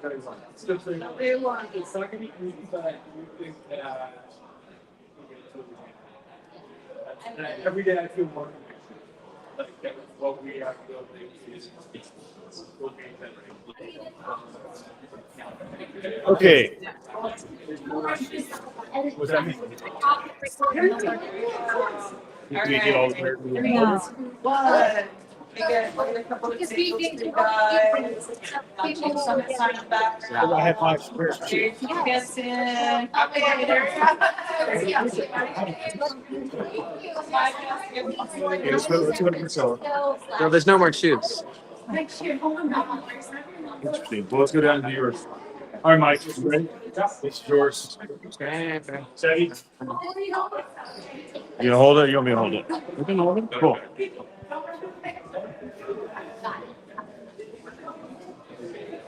If I'm going with you, I can carry my hat. Are you going with your son? she got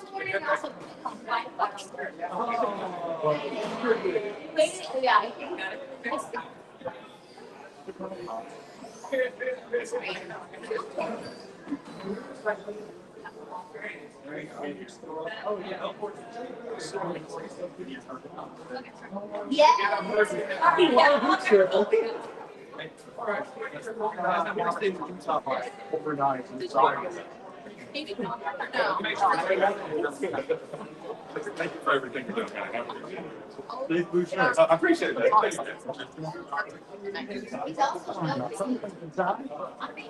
Absolutely. Yeah, yeah. I appreciate that.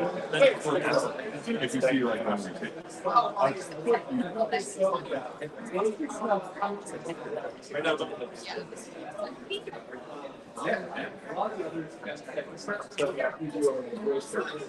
yeah, or even like very creative.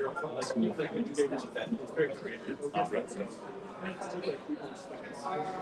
When did you come down? They did it when we got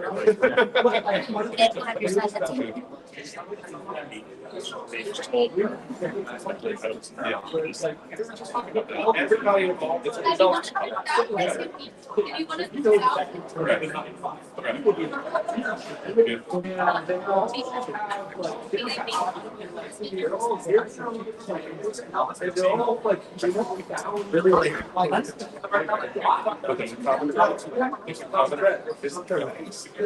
Where'd you get the pins?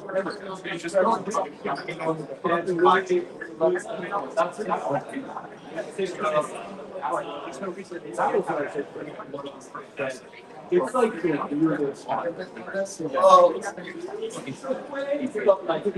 but it's comfortable weird. Right? It's like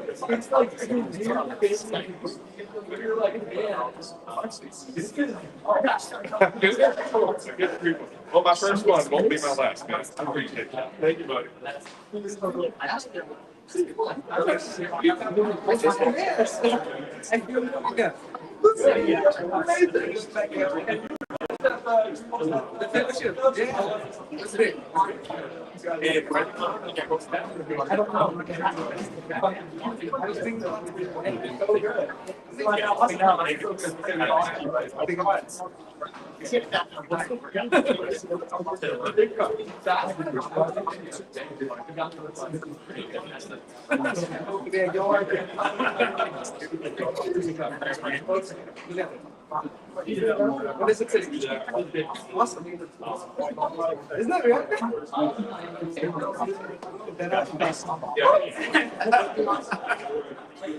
Yeah, I thought of a solution.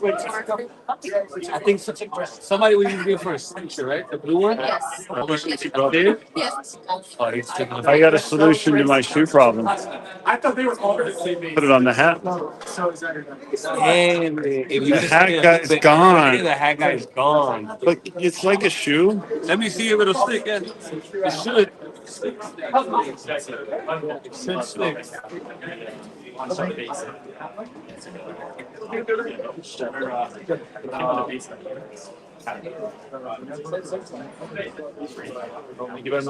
got you, but I see it, brother.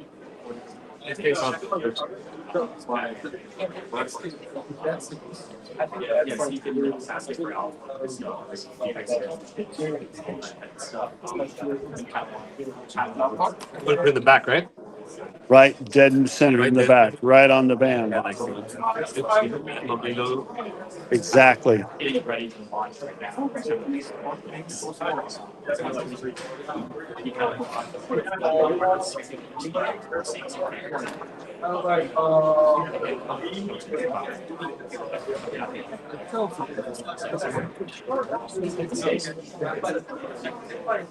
Yes,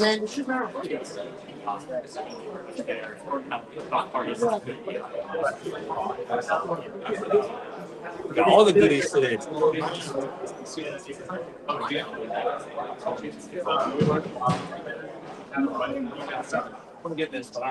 You're like a chef, huh? You can pick up hot stuff now. It's no big deal. Yeah, fire to me. I used to be like, when I was younger, but now I don't care about fire. It's all mental. I still got to say, like, I'm so cold, I try to put myself too hot. I gotta try something. Well, I'd imagine your hands have gotten calluses too. Yeah. Yeah. That's from the barber. That's all bar work. That's a lot of work. The bar, man.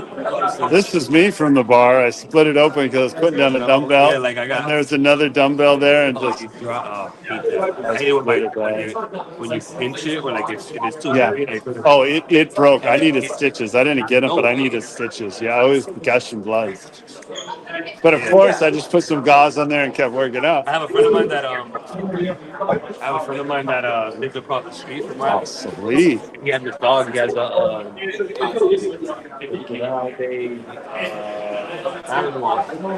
Malinois. He has one, and he trains it himself. The thing is, those dogs, you need to be careful. Again, they're canines. They're dogs that are like, they have to be outside a lot. So he ripped his hand. If they don't talk toy, they go annoyed. He put glue and tape. And it healed up with a scar, just like if he got surgery. You put glue, you can do skin glue. Like I nearly cut my thumb off. Yeah, exactly, just like that. And then just like that. 14 stitches. Just like that. But imagine no stitches. Imagine you go in there with whole glue and tape. That's what I should have done here. I mean, this is no big deal. This is the same thing I did there, but it's going to have a nasty scar there. Yeah, but it's fine. Right? But it's scar. Even if you cut yourself with a little scar from what? You know what? My son got a scar right here, and it never bled. It's the weirdest thing ever. It was just, it wasn't even a cut. It just picked the skin up and moved it, and it never ever left. It was a top layer of skin. Top layer of skin, and now it's like this permanent scar. Yeah. But it was like and nothing. Lighter, right? He has like a lighter spot. Yeah, and it looks, it almost looks like a welding mark. It was like little. a welding mark. Yeah, and there was no, it didn't hurt him at all. It was anything. But the thing is that, it was that, and it never ever healed. I mean, it healed, but it never ever. He's got that mark forever. It's interesting. Thank you for doing that. Cool. Now I feel like one of the cool kids in there. So.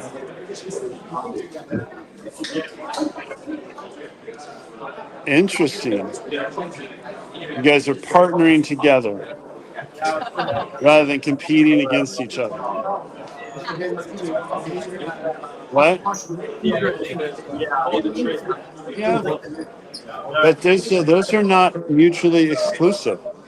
See, we don't understand that. Competition is very, very healthy if we make it healthy. Couples that compete together stay together.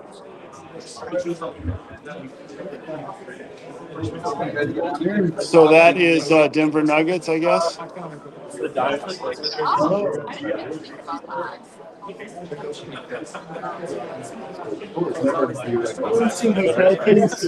So, yes. So, all right, guys, right here.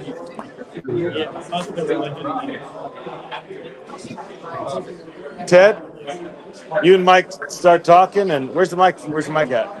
Here you go. Pin this bad boy to yourself. Where do you want to talk about? Pin that on there.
Discriminating against all people.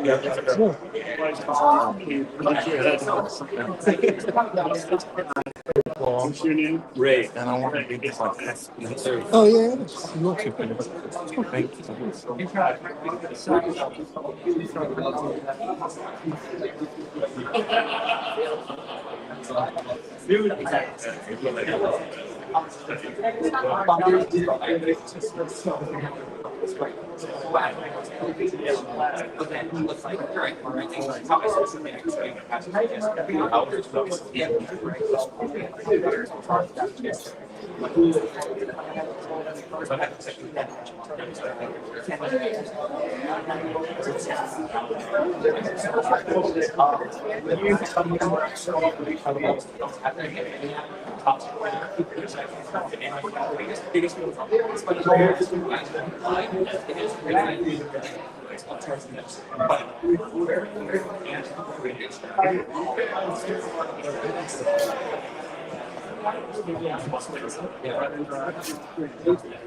Thank gonna do this.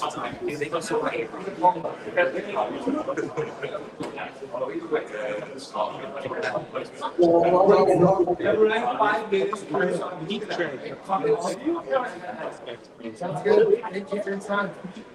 It's a dream team. No worries. I don't know. Can you buy those on Amazon? Which ones? General? Up on Etsy. Yeah, Etsy.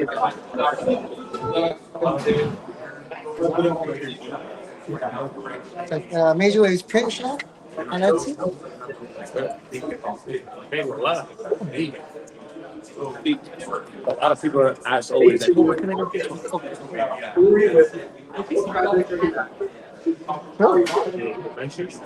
It's off.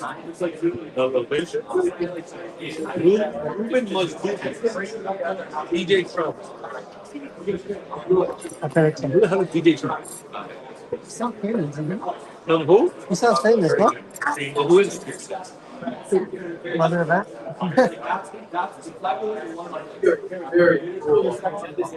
Brother boy. everywhere? Common people don't have the ability to participate. They don't have the money to invest or participate.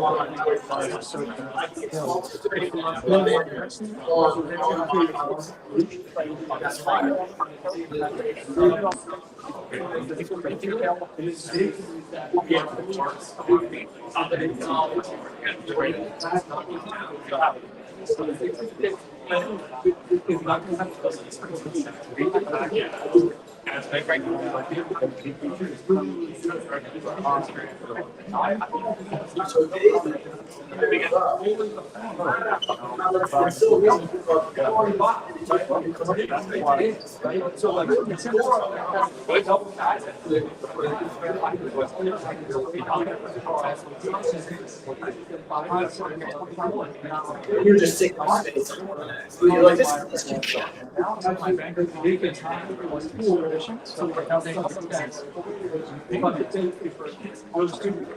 And the truth is, I do care if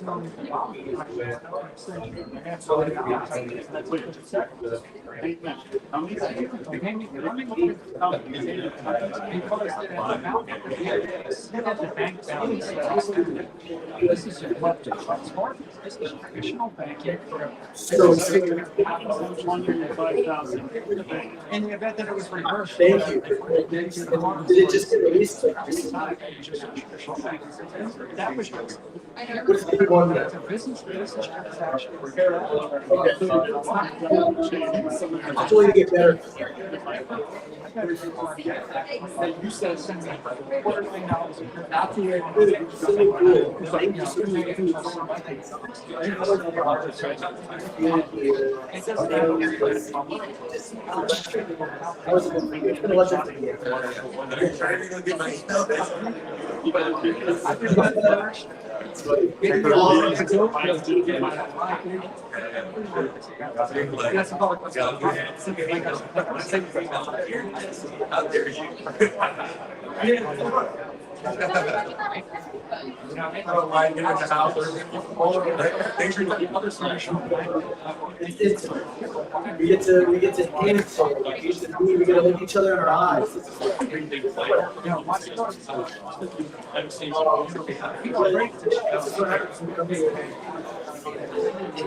I know people are no matter what. Soon there's going to be massive documentation on video games. It's on We just met, but his energy was so did you we're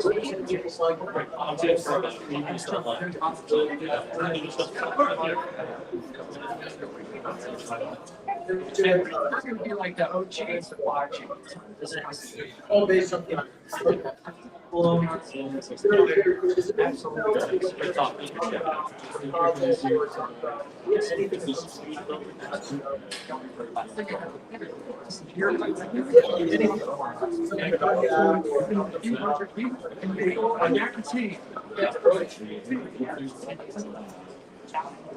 The what? Those tokens. Other people, what is this?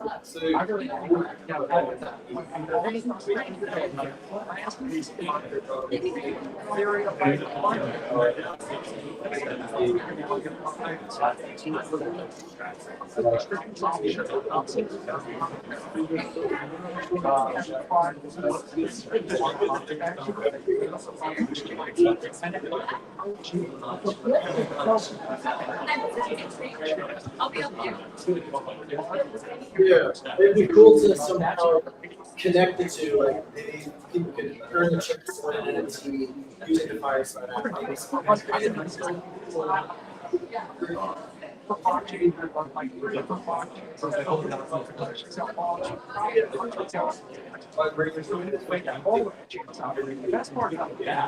Very cool. Thank you to Base. I like to leave. I like to ask people questions.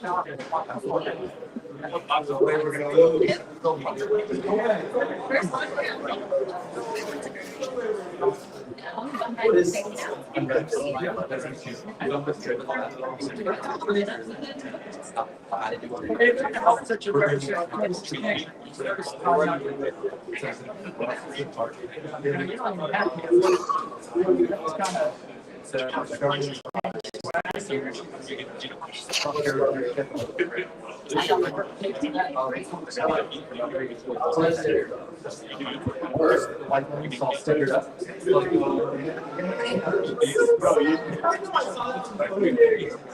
Yeah, Captain.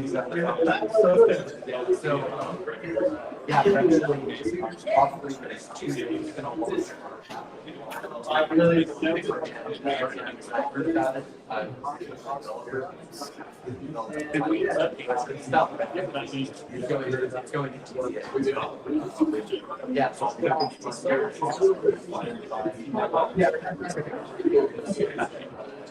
you might see yeah,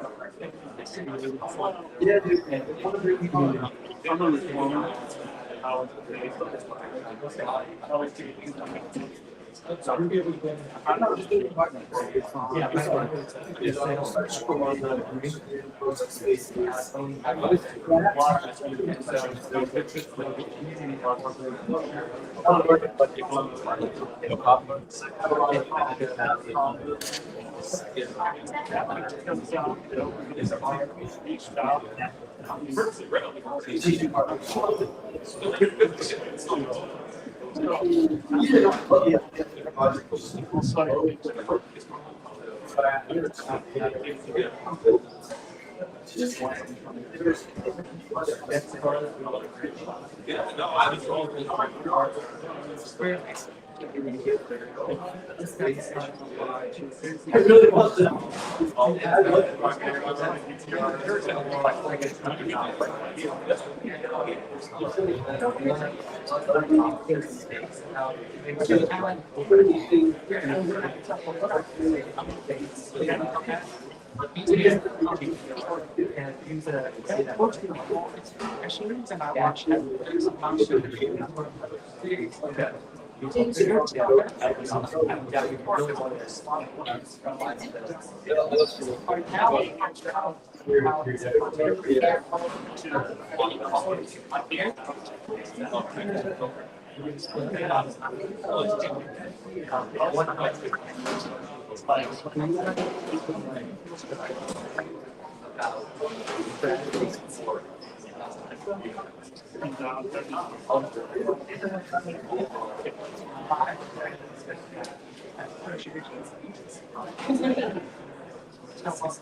love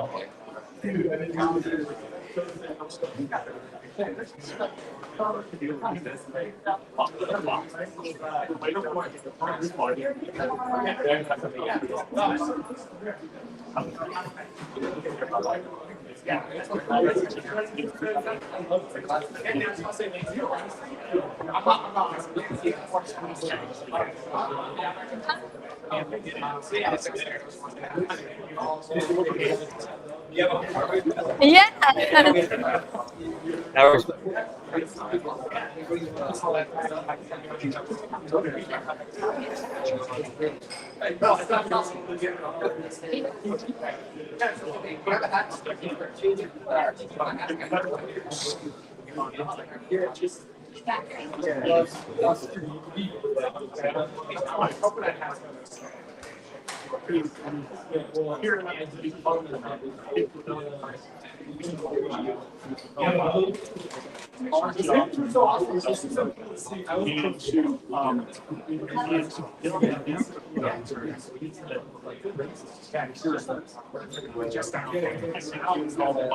Just like you don't just give some stupid water. Yeah, yeah. That's right.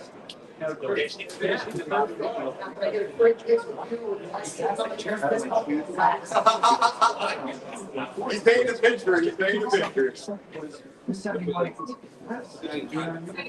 Kelly, okay. Ready? Three, man. Take your pick. Almost done.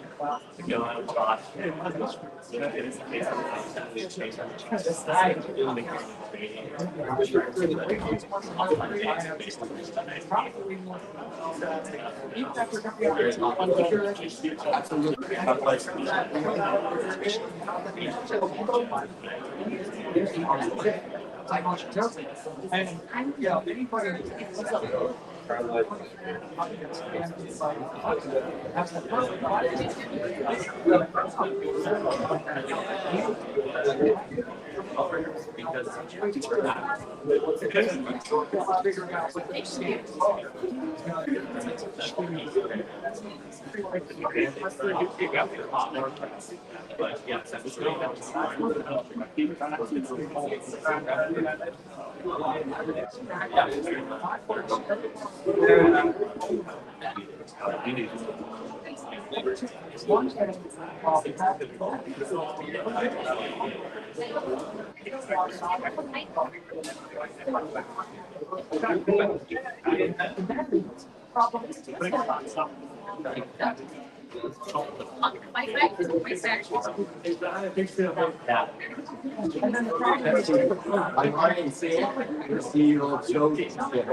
Oh, that's a good one.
All right, gentlemen, I'm gonna follow you walking up the stairs.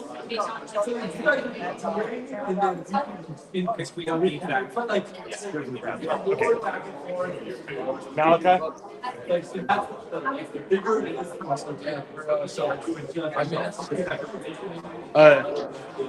Hold on.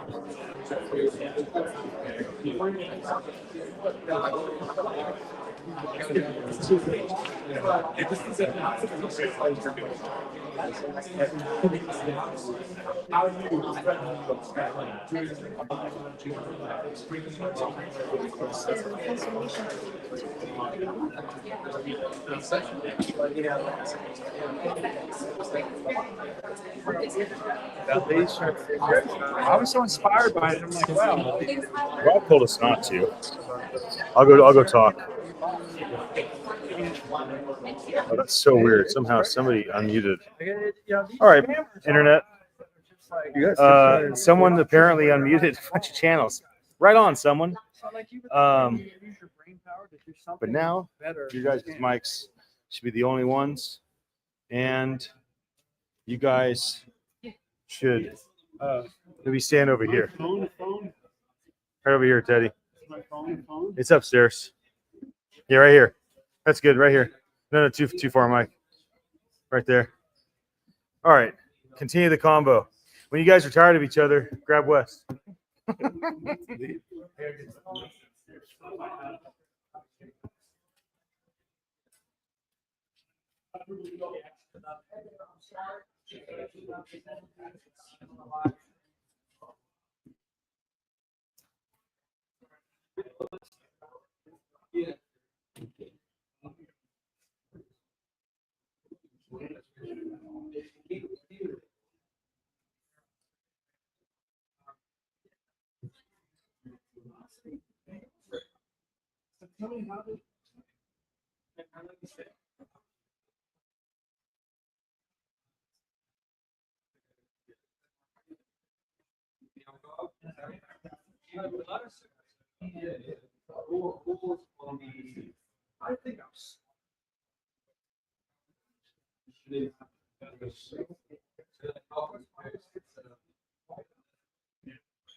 they said they only had 14. That's the biggest they have.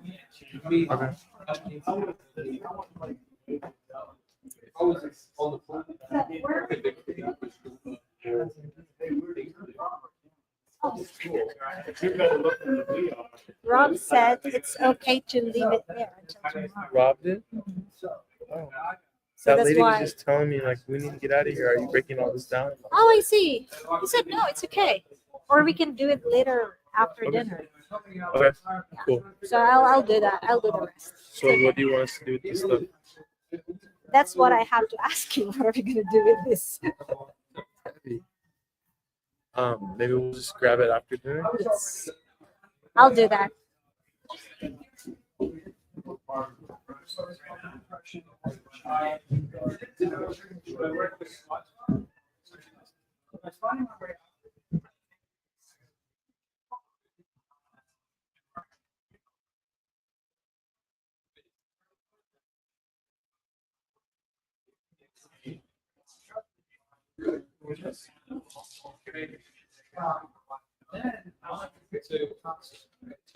That's your cash portion. Sorry. So what else? Yeah. And I was just know. Which is funny because I'm not so this is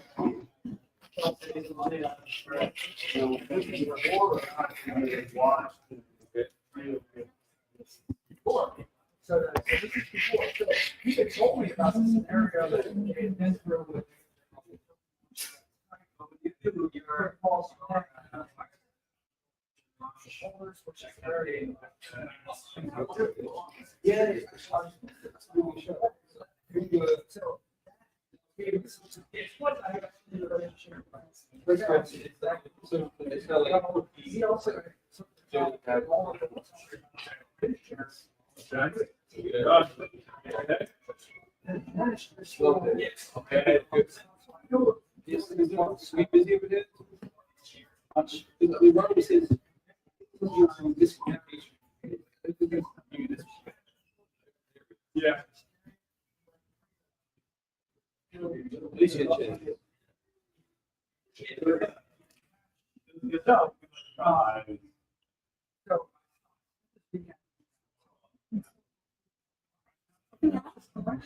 Like every single Yeah.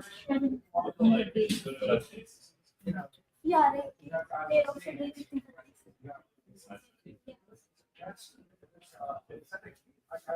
No, I don't think he got it. And he was running very, very fast.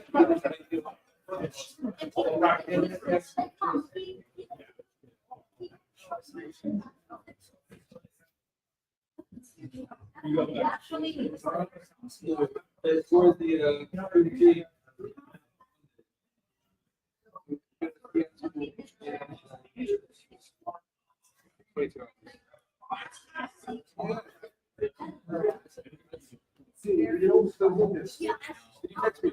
yes. It's just been around.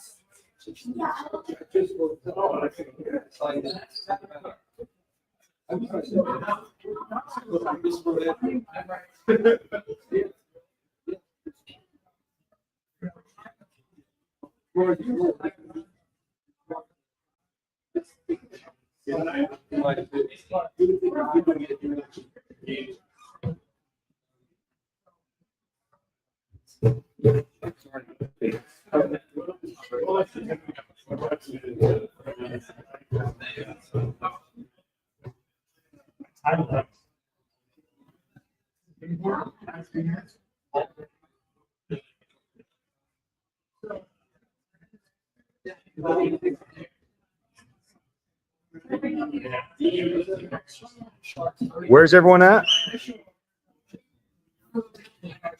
Weston told me they were going to go to the dinner. And they kept those, I don't know who kept those jackets. I think it was Weston. And I told him that even we could add more. Yeah. So I was great.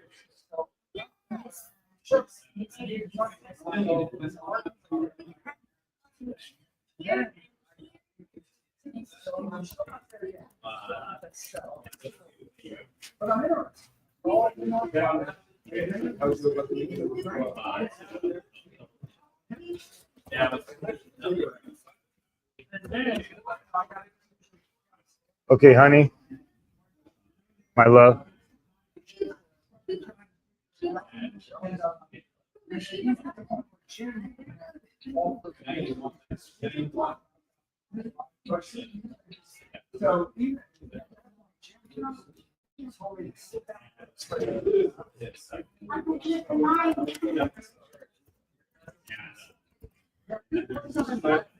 No, I should have called Shiba. That'll be good.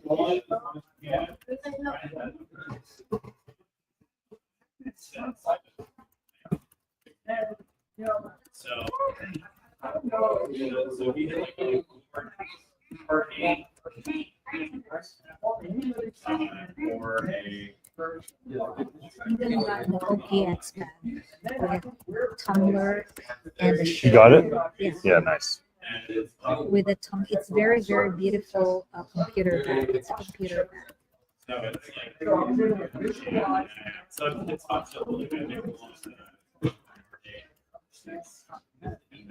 We never did our end. We're gonna do it after dinner with everybody. Let's do it after you guys eat dinner. I already talked with Kurt. Excellent. Look how beautiful. Wow, that's And then you add this. Everything Wow. is here. Yeah.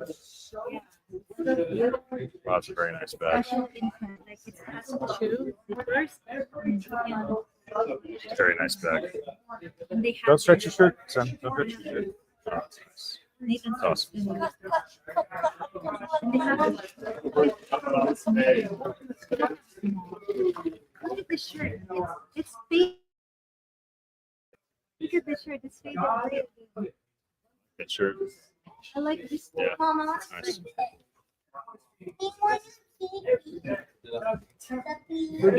Food doesn't start. What? Food doesn't. Next door? It's a cool bag, right? I mean, you can use this for computers and everything. Okay, Malachi. What we want to do is we first of all want to organize the shirts. Honey, I need extra large of everything. Extra large this, that, and if we have extra large of the white and black, I'll need those for RJ. And then the rest we should pack into as few boxes as possible because I think we're going to be the ones that have to take it home into our storage. I think. I'm not totally sure. Preston asked me that, so where are you gonna put it? I said, that's actually the question. Right. Where are you gonna put it? And then he just smiled. I really love that smile. Look at that.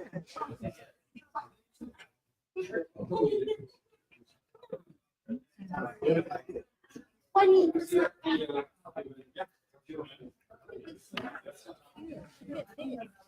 Uy. You know how many bags they have? How many bags they only have? They only have 5. They gave us And one. they give it to me. See, you can do it. That's awesome.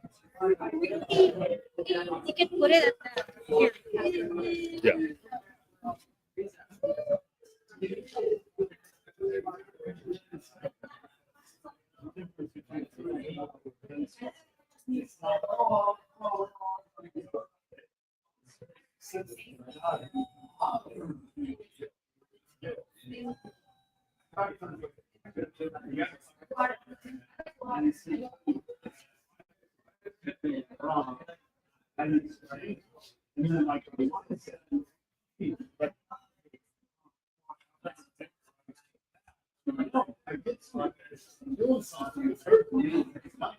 And now, right thing, so this can exist for me.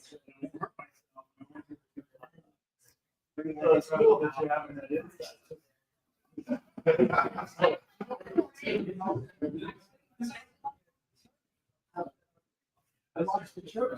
You can walk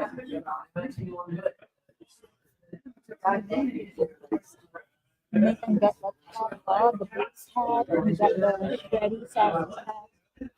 The round shirt.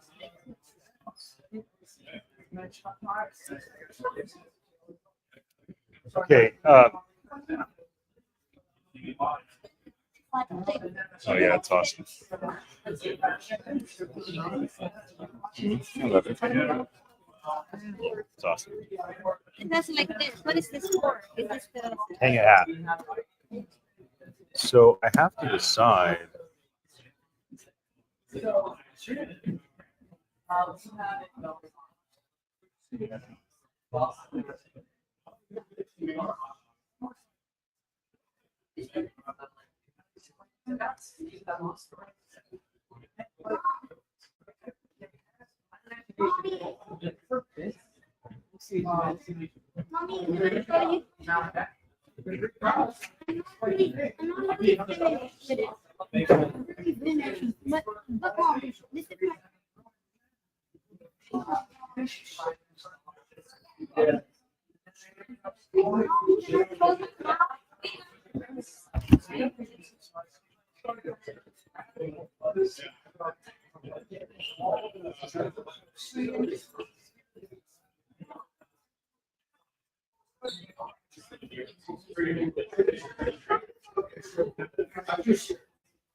He talked a lot about you.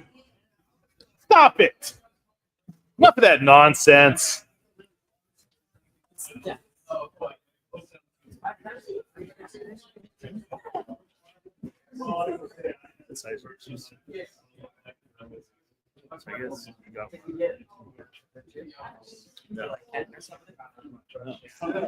Why not? No, Was it a size problem or like? I don't know. Okay.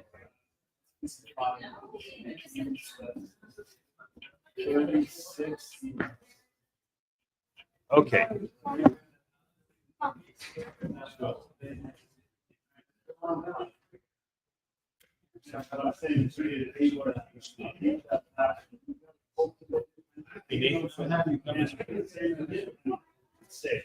But it's like, you know,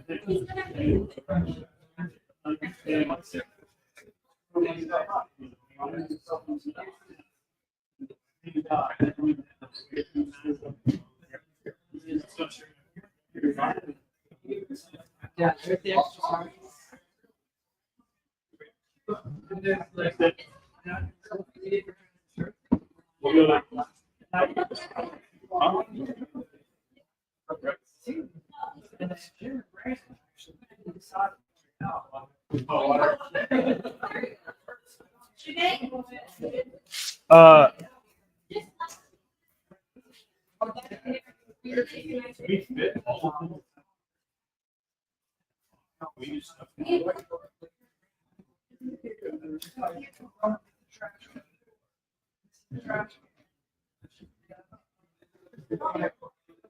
I'm pretty cold. Right? I'm gonna go next door really quick. And I'm gonna change and get warmer. I'm cold. I don't have any. Oh, well, that's it. But I don't want that. or did you put the? Wait, never mind.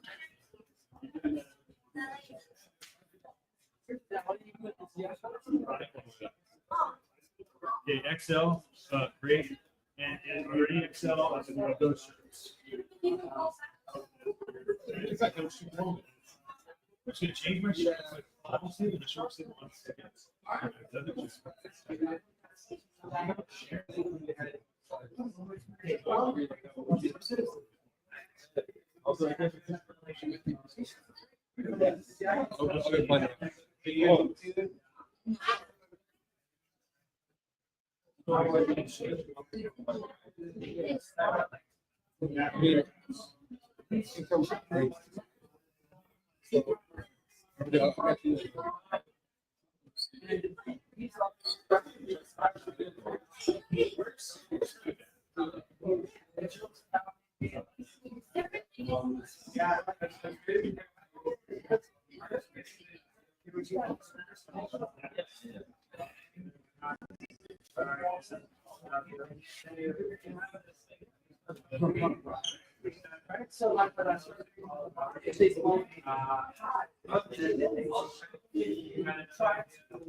Okay, I'm gonna change that. We fall in love with it. We fall in love with it. That's why women will always. Women will always lie. There even makes it feel like you don't have to lie. Say, yeah, you want to be yeah, not the way we. Say. So, again, you gotta go on.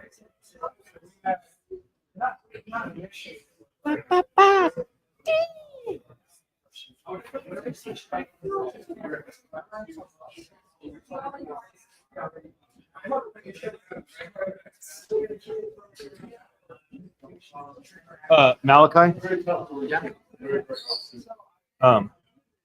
As soon as they're done, you and Ted jump in.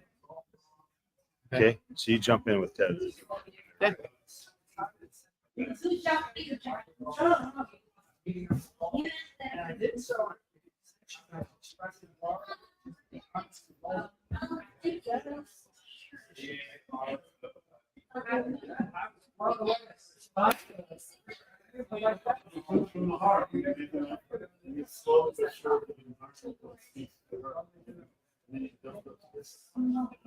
And figuring it out and realizing this, but there we just felt it. You know, like people on this picture.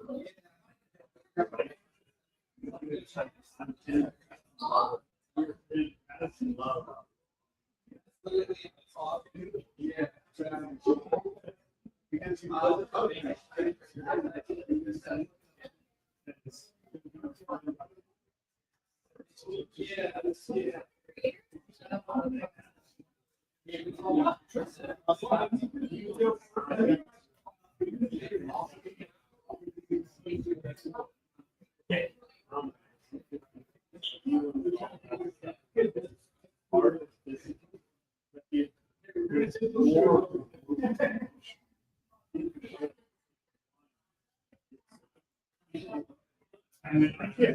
yeah.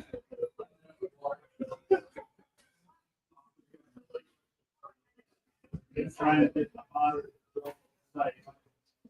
This building.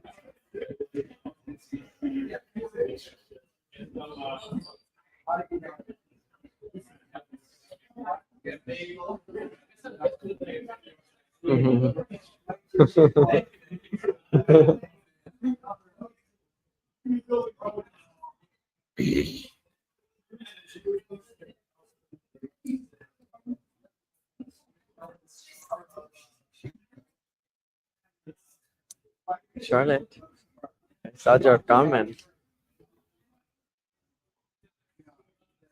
Wow, why they keep telling us.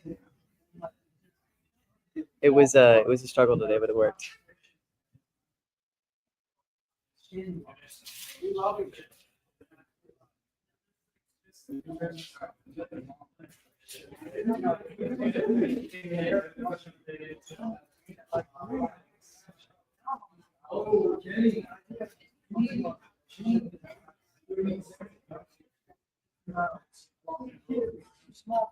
Wait, we should put tape over it.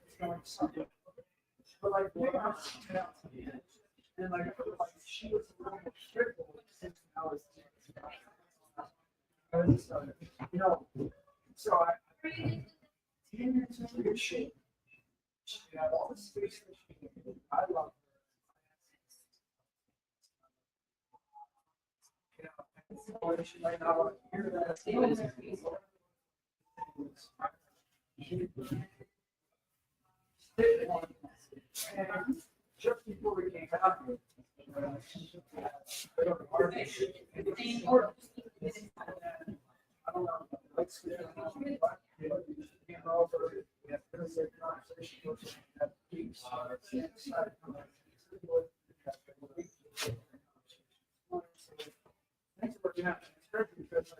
Yeah, I also showed up my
And when those emotions come down and you walk with them through the hard time, I'll tell you what, you stick it in evidence, those firms will have to be committed. And when they come back, strong. That's just, that's the hope that Jesus talks about. Also brains. I could share with you. I could.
Letting it go out. He has my best interests. I'm screwed around. And if I'll follow him, finally around. And it's good.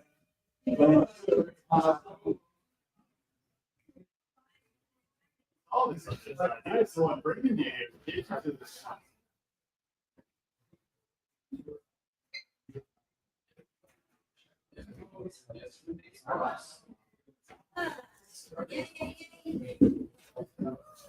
Okay, I tried to rally the troops. I yelled at them, told them, get on over here right now or you're fired.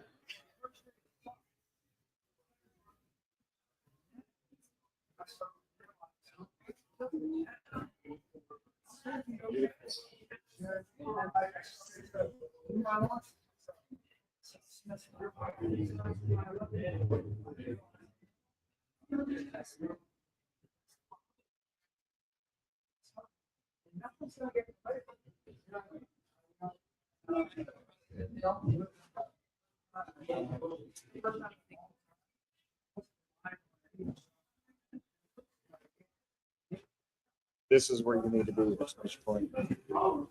Jesus said, he said this to those.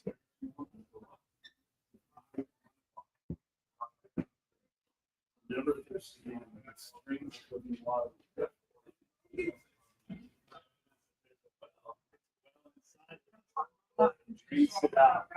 All right.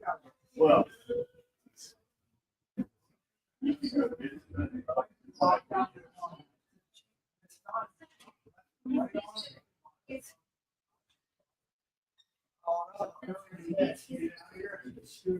He was wondering about leaving the stuff so you can guys do. Yeah, we just did the thing telling everybody to get over here right now. So everybody's coming over right now. So we do our team. Oh yeah. Yeah. Final picture. Oh well, no, because I forgot his name. He was talking about maybe doing some feed videoing, streaming of tomorrow's event of the Web3 Film Fest. Yeah. Well, tell him when he comes back and tell him I said he can leave his stuff if he wants to be a part of the Film 3 tomorrow. And give me the of it. So I forgot that there's something. All right, I will let him know. Thank you. You're welcome. Yeah.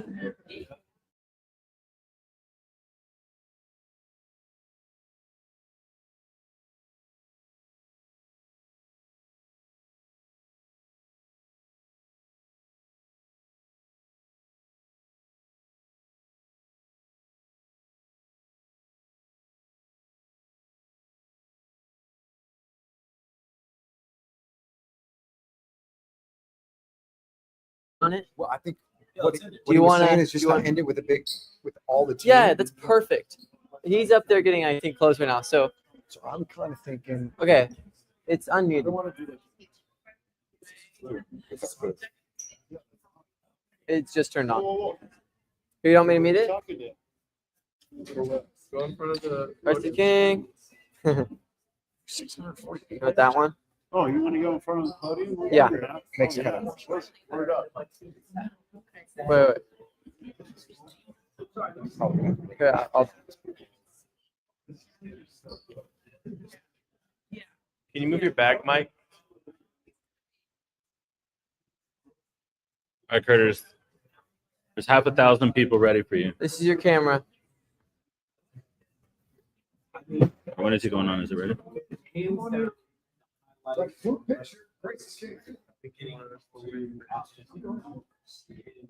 it live on X? I'm gonna check. Where is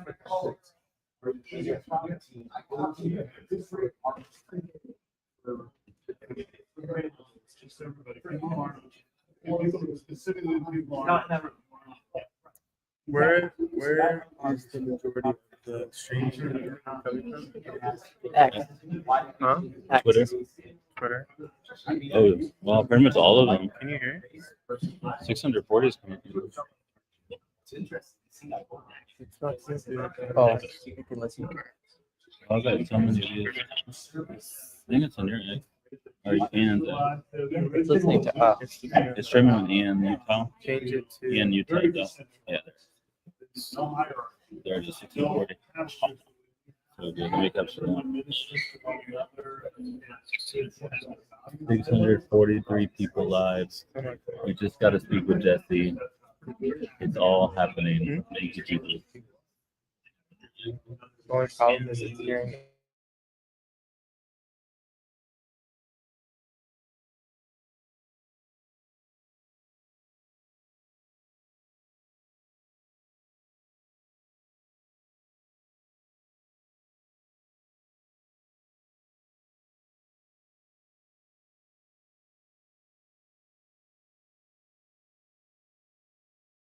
And so it's just an honor to be received by them.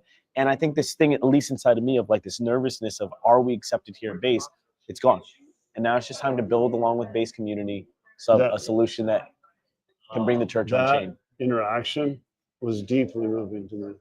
It was amazing. One, I love you. I love the way you presented yourself.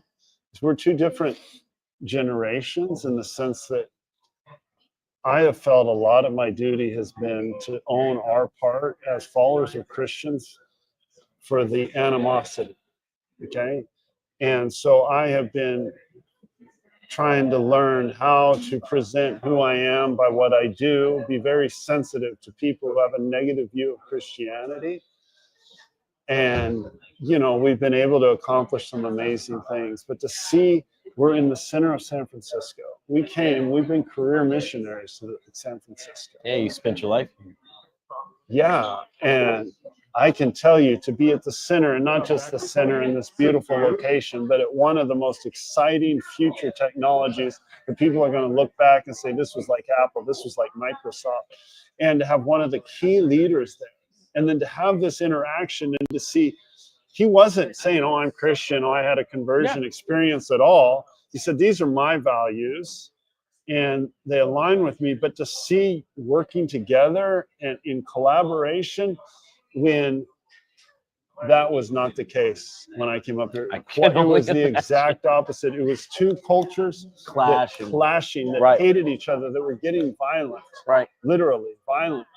And then to see that, it was really moving to me. And I loved the way you just, you just yourself, you know, do you accept us? And I'm like, wow, that's really cool. And that interaction really touched me. It's interesting because sometimes we see it the opposite way, because Christianity, we'll just be honest, not all of it, but sometimes Christianity doesn't do a good job of being welcoming to people. It's judgmental. Oh, yeah. Like, let's just. Oh, yeah. And a lot of people have sincere trauma. Like, sincere trauma. Like, they went to church, they opened up their hearts.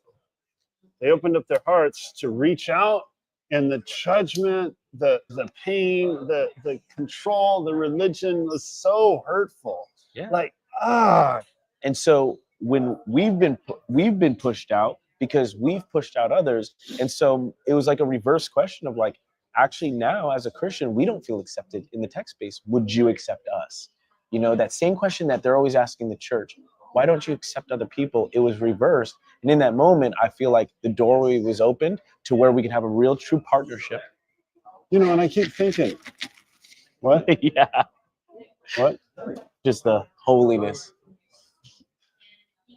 You know, it's collaboration, it's unity. Like Jesus, somewhere. He wasn't named Jesus. Like, in other words, he didn't come down with a religious name. He came down, he was just a person. And the more and more I read the scriptures, he didn't come to start a new religion. He came as a Jew. He presented himself. He was coming as the king, the Christ, the king of a nation. We've morphed it into something it wasn't meant to be through our division. You know, he told us over and over, I want you to be united. Yeah. He said, I'm looking at you by what you do, not what you say you believe. Anyone can say they believe, but when we get at the end, half are going to make it, half are not. I'm going to tell you the metrics at the end.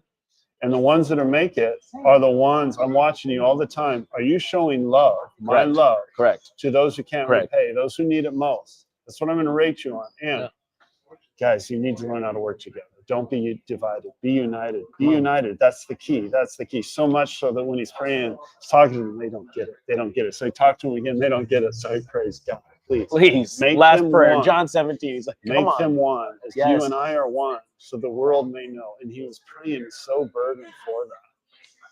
And then you look at the history of Christianity, we got divided. We fought. Yeah. We fought over creeds. We fought over what we said we believed. We fought over the way we interpreted the things he said. And we over and over and repeating that. I believe we're in a new day. Come on. And I believe we can change that trajectory. And I believe we can see getting back to the roots of what this movement was meant to be. And it was, I mean, they also did amazing stuff. Like one of the things that touched me the most, that story in where Peter screws up. See, Christianity was decentralized from the beginning. Yeah. Jesus, the one leader, had 12, appointed the 12, and then left. He got out of the picture. And then he says, it's better that I leave. I'm going to give you the Holy Spirit. You're going to work it out. And we think of, you know, if you're from the Catholic stream, or even if you're from our stream, we only have this top-down model. That's not what the early church had. So Peter was facilitating the others. And Jesus clearly said, if you're going to be the leader, feed my sheep. Strengthen your brothers. It's not about you. You got to be a team player. And he broke them down till he got that. Do you know what they call in, so before the big chasm, the split that split Orthodox into Catholic, and then you had the split into Protestant, but the big when it was one church, it was arguably an Orthodox church. All the bishops or apostles, right? There was one in Constantinople, but he still called himself. He was the first of equals. Yeah. So Yeah, even the leader was still the first of and equals. also the other thing we It's think, we interesting. often tend to think that Christianity was united for a certain period. It was. Yeah. But it was not monolithic. It was extremely diverse. Diverse cultures, languages, like because it spread so fast and people interpreted it in different ways. So unity is unity among unity among diversity. Correct. It's not uniformity. Right. But that incident in when Peter, there's one time where it's recorded where Peter screwed up. Okay. Yes. Where he screwed up when he's the leader. Okay. And he starts becoming religious and he starts distancing himself he pretends from like the Gentiles. Yeah. And then Gets Paul called comes out. up. Paul calls him out. Okay. And that's recorded and it shows how they interacted. The humility that shows and that models. First of all, Peter is listening to Paul, who Paul is the Johnny come lately. Yeah, Peter's one of the OGs. Yes, Peter could have completely canceled him, could have destroyed his ministry. That's right. Paul had the courage to speak up and confront him. So Paul had the courage. Come on. Peter listened to him, and they didn't fully agree. They weren't fully right. Paul was correcting him, but Paul didn't have all the answers right. They worked it out together. And then I imagine Peter looking over at the scribe, Luke, and saying, make sure you include that in the narrative. That was important for them to understand. Let them show how who was before the death and resurrection, was self-centered, full of himself. That was his character journey. Yeah. He had to get that it wasn't about him. I long for those days, so we'll get back to that level of leadership. But that's what I'm hoping for. And if we get that right, I think we can just see amazing things happen to make the world a better place. Come on. Sweet. Love you, bro. So it's happening right here. And today was a seminal moment to see some leaders of diverse backgrounds who could be antagonistic, could be trying to one-up one another. And we instead just this humility, accepting one another, being willing to serve one another. Vulnerable. Yeah, man. Makes me proud to be on your team. Come on. Serving you. So keep up the good work. Thank you very much. It's hard to hug you. Yeah. But it's worth it. Sweet. All right. Do you want to? All right. What do you want to do here? Ian, do you have a vision here? Yeah, I'll wrap up. All right. So Ian's gonna wrap up. why doesn't everybody come over? Hold on now. Ian's going to wrap up. Hang with us. They weren't really worried about it. His There handler. you go.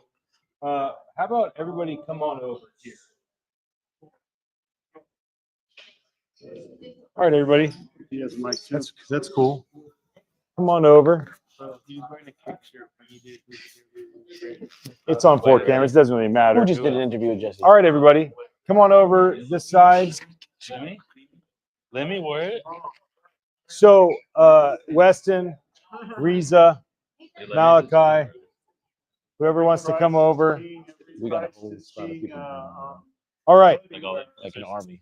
So, fun event. Curtis, thanks for inviting all of us. Yeah. There's multiple cameras. They're all over the place. Oh, are there? Yeah. Thank you guys for coming. And so what should people kind of look next for the team? You guys have a digital event planned, right? Yeah, so we're going to start hosting digital events. Eric's going to start to put them on, and Ian's going to be involved, and hopefully other people are involved. And if anybody's out there and you're a Christian in the Web3 AI space and you feel like you have value to bring, we're going to start hosting digital events. And in those digital events, obviously we're going to start to educate and bring value, but we're going to start to onboard Christians into this ecosystem so that we can start bringing value to, I would say, the unbanked, but what would you call it? The digital and digital inclusion around the world. So I love that. Yeah, look out for some digital events. We're going to, I think, Singapore in October to do some stuff with some people. Right on. Right on. All right, everybody. Hope you enjoyed the very long all-day live stream. We did like 17 hours of live streaming. I don't know how you do what you do, bro. Tony Robbins of Web3. I do a lot of things at one time. That's serious At the business. end of the day, there's only one phrase that matters. Joyce is king. What were you gonna say? I was gonna start chanting Jim. Jim. I thought that's what he was gonna say. Thank you for everything. You're welcome. Thank you. You're welcome. We do take CIK.